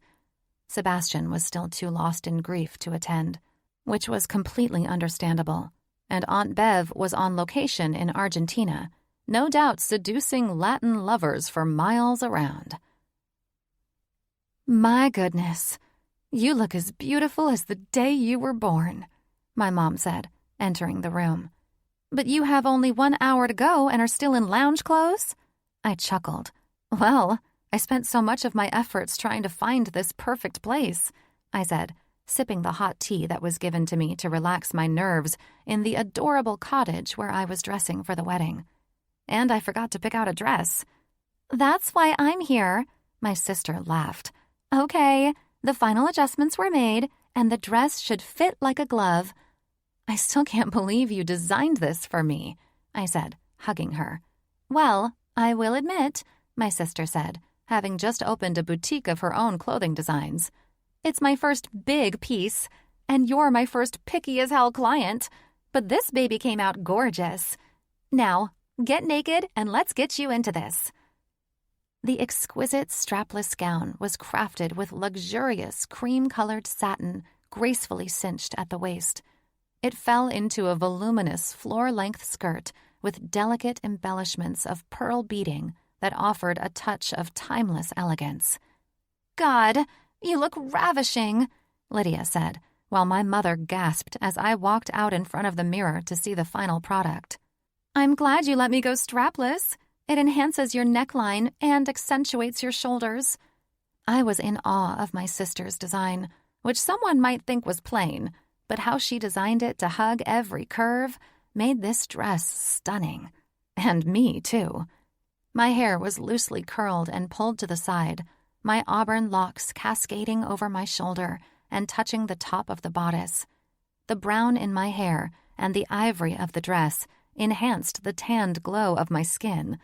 And while I wasn't someone to gawk at myself, I was blown away by my appearance. I felt tears welling up in my eyes. "Thank you so much for making me so beautiful," I said, turning and laughing while I hugged Lydia.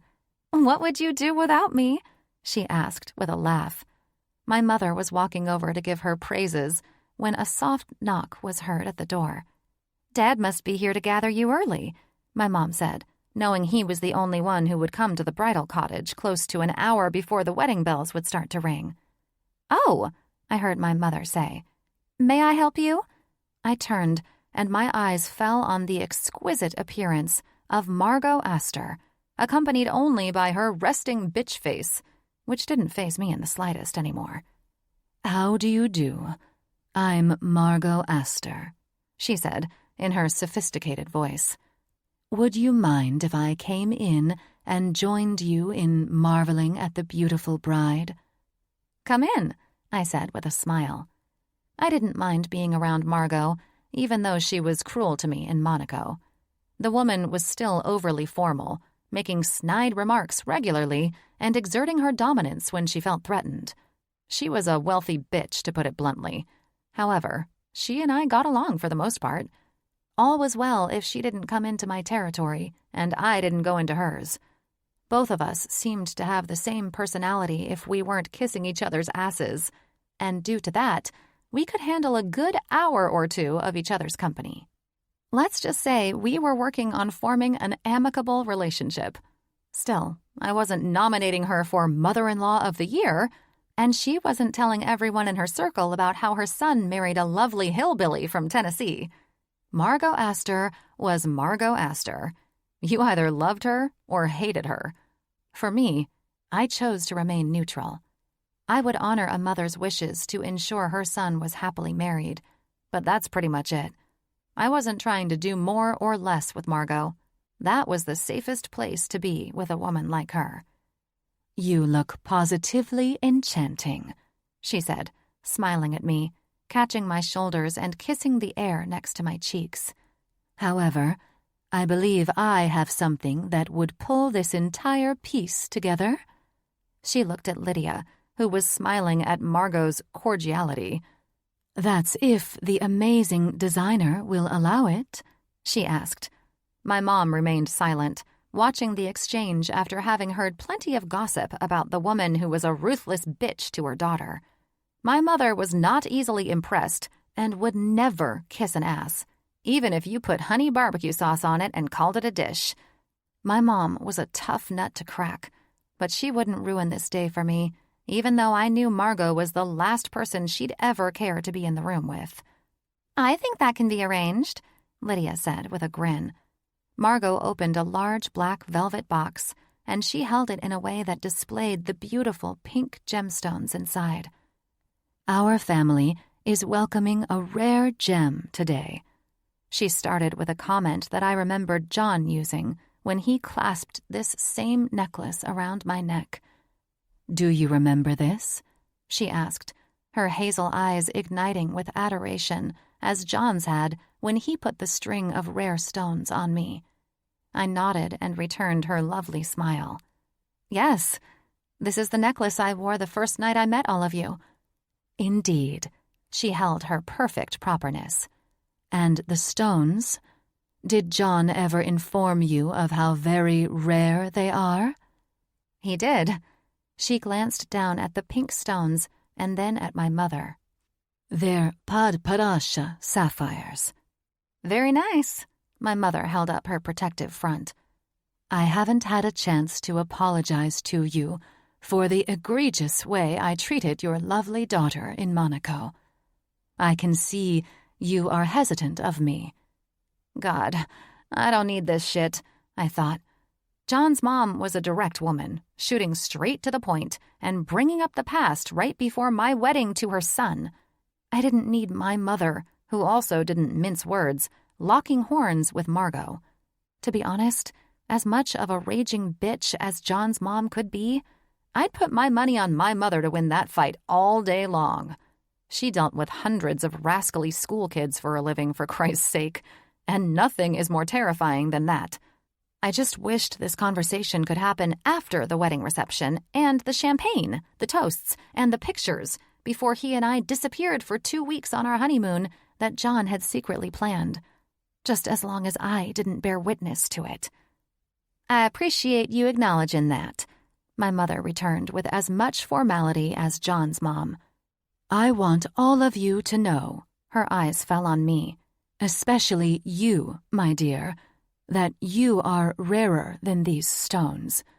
We know we were not warm and welcoming the first time, but we have been through so much pain since we first met, and we've learned that, in life, all that matters are the things that provide happiness. True happiness. And we see you've provided that for our son where we failed. I hope you will receive this necklace as a humble gift of love and gratitude." "That's quite a large gift," I smiled, not knowing how to receive this. "You are a gift to us. This is nothing compared to how grateful we are that John has found love with you." "Thank you," I said, a bit overwhelmed by what Margot was saying. "I'll accept it under one condition." "Of course," she nodded. "After our wedding, you will keep them in your safe or wherever because I'm honestly a bit intimidated by them." She chuckled. "John brought us to the home you've purchased, and I can't say I'm surprised." She exhaled. "I understand why you believe having these gemstones in your jewelry box might be slightly out of place." I saw my mom roll her eyes from where she stood behind Margot as I smiled in response. Good grief.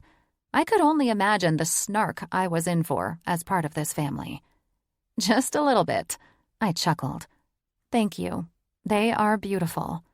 I hugged Margot, and then she stepped aside so we could all look at my reflection in the mirror.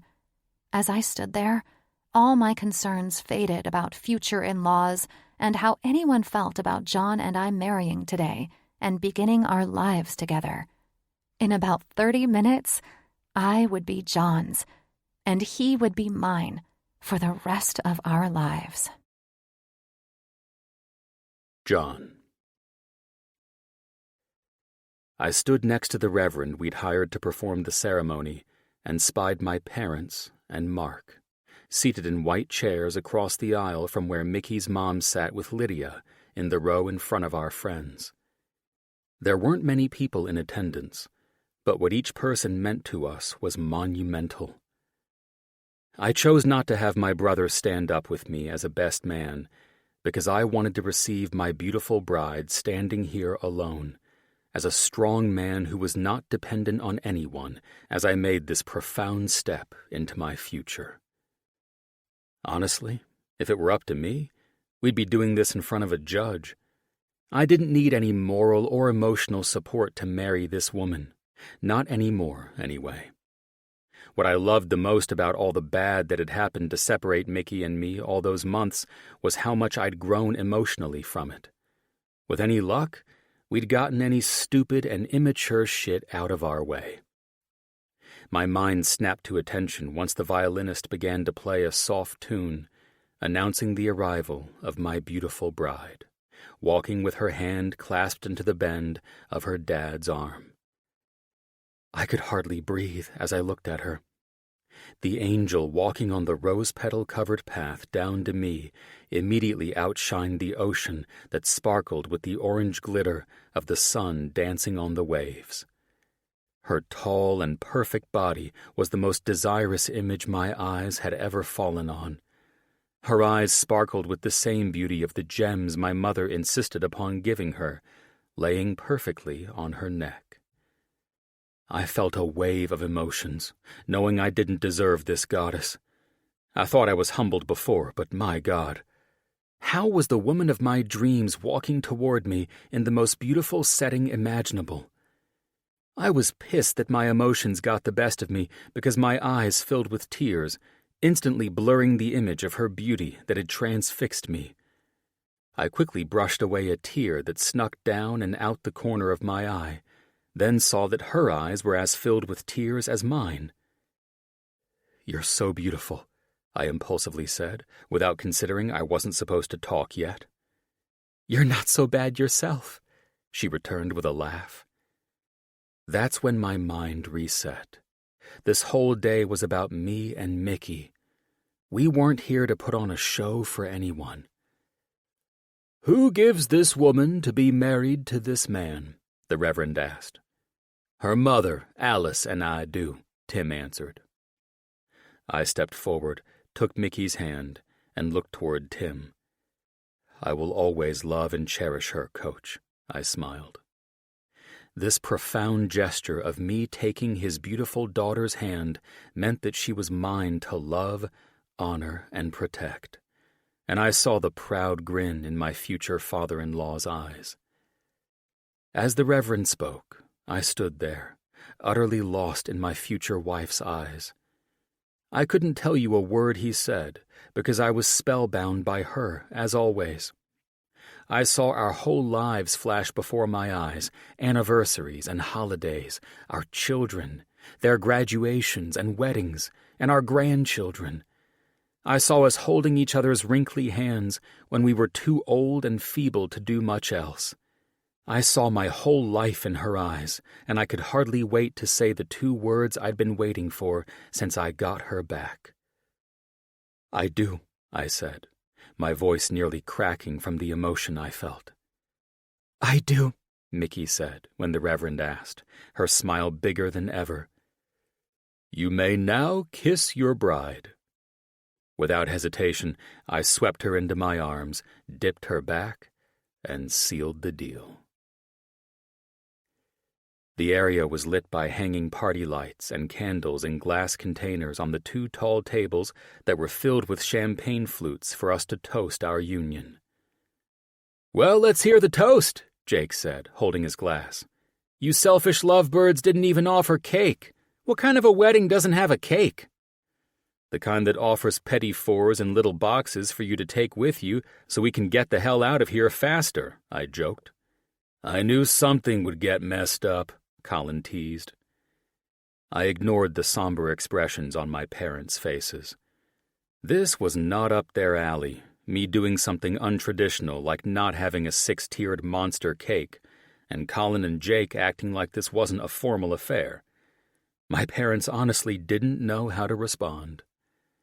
The best part was that I didn't care if they were insulted by my lack of etiquette.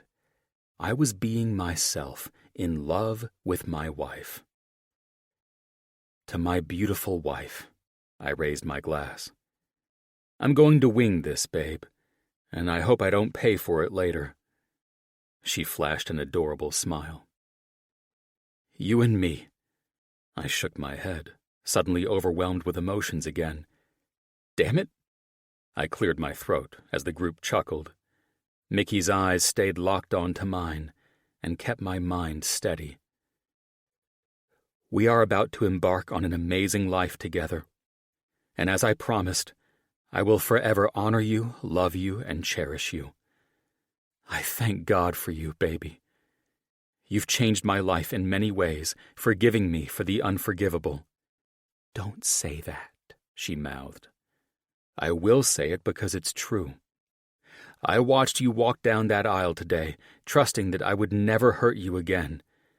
As you walked like the angel and goddess you are, I couldn't understand how blessed I am to have you in my life. I was in hell all those months without you. I felt a painful emptiness when you were out of my life, and I never want to feel that again. However, I raise my glass to you now, Mrs. Aster." I smiled, then said with great pride, "Dr. Aster. I promise to spend the rest of my days on this earth making up for any pain I caused you and thanking you for waiting for me to figure out that I can't live in this world without you. I love you, baby." Once the toasts were done, the conversations were over, I stole my bride from everyone and led her out to the getaway car. "Is this the 4Runner you bought for the camping trip?" Mickey laughed at my truck. "You know it, gorgeous," I said. "You're too much," she said. "Don't tell me we're on our way to go camping." "Would you hate me if I told you I wanted to relive that properly?" She turned to wrap her arms around me and kiss me. "This is why I fell in love with you. I would never get mad about reliving our crazy first date," she chuckled. "But I hope we're doing it all with the same gear." I put everything, truck and all, in a storage unit after the house sold, hoping we could relive it one day. Do you think we'll run into that old man again? She teased, taking my hand as I led her to the passenger seat. One can only hope, I answered, helping her with the dress I had planned to take off the second we got to our hotel suite into the high truck. Huckleberry Joe needs to know that I finally figured out the difference between wants and needs. And am I wearing my wedding gown all the way there? I figured we would stay at our hotel tonight, I smiled at her, and then tomorrow we make the road trip to our destination. Your sister packed for you because she knows where we'll spend the first couple of days on our honeymoon, so don't worry about clothing. Oh, so I'm not wearing a wedding dress the entire time. It was smart of you to work that out with her. She chuckled that I'd made preparations for the first time in history. And my mother packed for you for the second part of our honeymoon. I waited after I stepped up into the truck, sat in my seat, and started it. Her reaction was precisely what I wanted: shock and curiosity. Also, your sister packed your passport because I planned to reintroduce you to Monaco the right way. It truly is one of the most beautiful destinations, and I know how excited you were to enjoy it. I think you're wonderful, she answered. Although I'm worried about what your mother packed for me. I don't want to be all fancy and... I chuckled. She didn't pack for you, I was joking. I would never unleash that torture on you. I mean, I think you'd look amazing in cardigans and loafers or tweed Chanel suits, but I'm not ready for you to dress like her just yet. She giggled, looking ravishing, and for the 1,000th time today, I couldn't believe how lucky I was. I requested an extra week off work for both of us. We'll have so many sights to explore in Europe, and I want us to take our time. Well, haven't you thought of everything, my handsome husband? I have, I said, excited for our honeymoon. Well, you're missing something, she said with mischievous eyes. Nope, I answered confidently. I've got it all down. Well, what if I told you I wanted a special gift and only thought of it as I walked out of that little cottage to marry you? I looked at her in confusion. You never ask for gifts. Now that I think about it, you have a great deal of trouble receiving them. She laughed. Well, I never thought I'd ask for this, but I thought of something.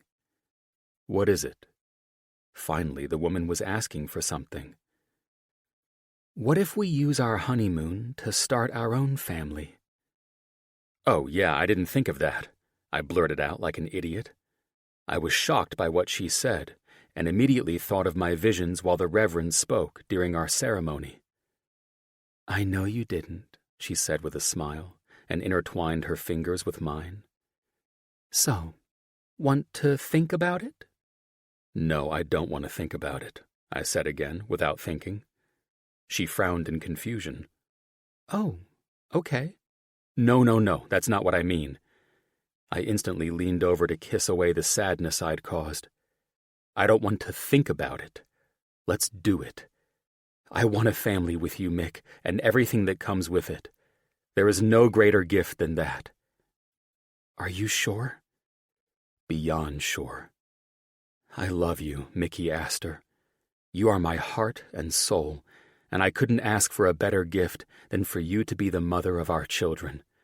Nothing in the world would make me happier. Just when I thought I couldn't get any happier, I leveled up again. I knew life wouldn't always be without its ups and downs, but with this goddess at my side, my perfect person who made me a better man every day, I knew I could face anything. It might not have been the ideal love story from beginning to end, but it was ours, and that made it perfect. This concludes Dr. Aster by Raylin Marks. Narrated by Stephanie Rose and Jeremy York. Copyright 2024 by Raylin Marks. This unabridged audiobook is published by arrangement with Raylin Marks and was produced in the year 2024 by Tantor Media Incorporated, a division of Recorded Books, which holds the copyright thereto. Please visit Tantor.com for more information on our growing library of unabridged audiobooks.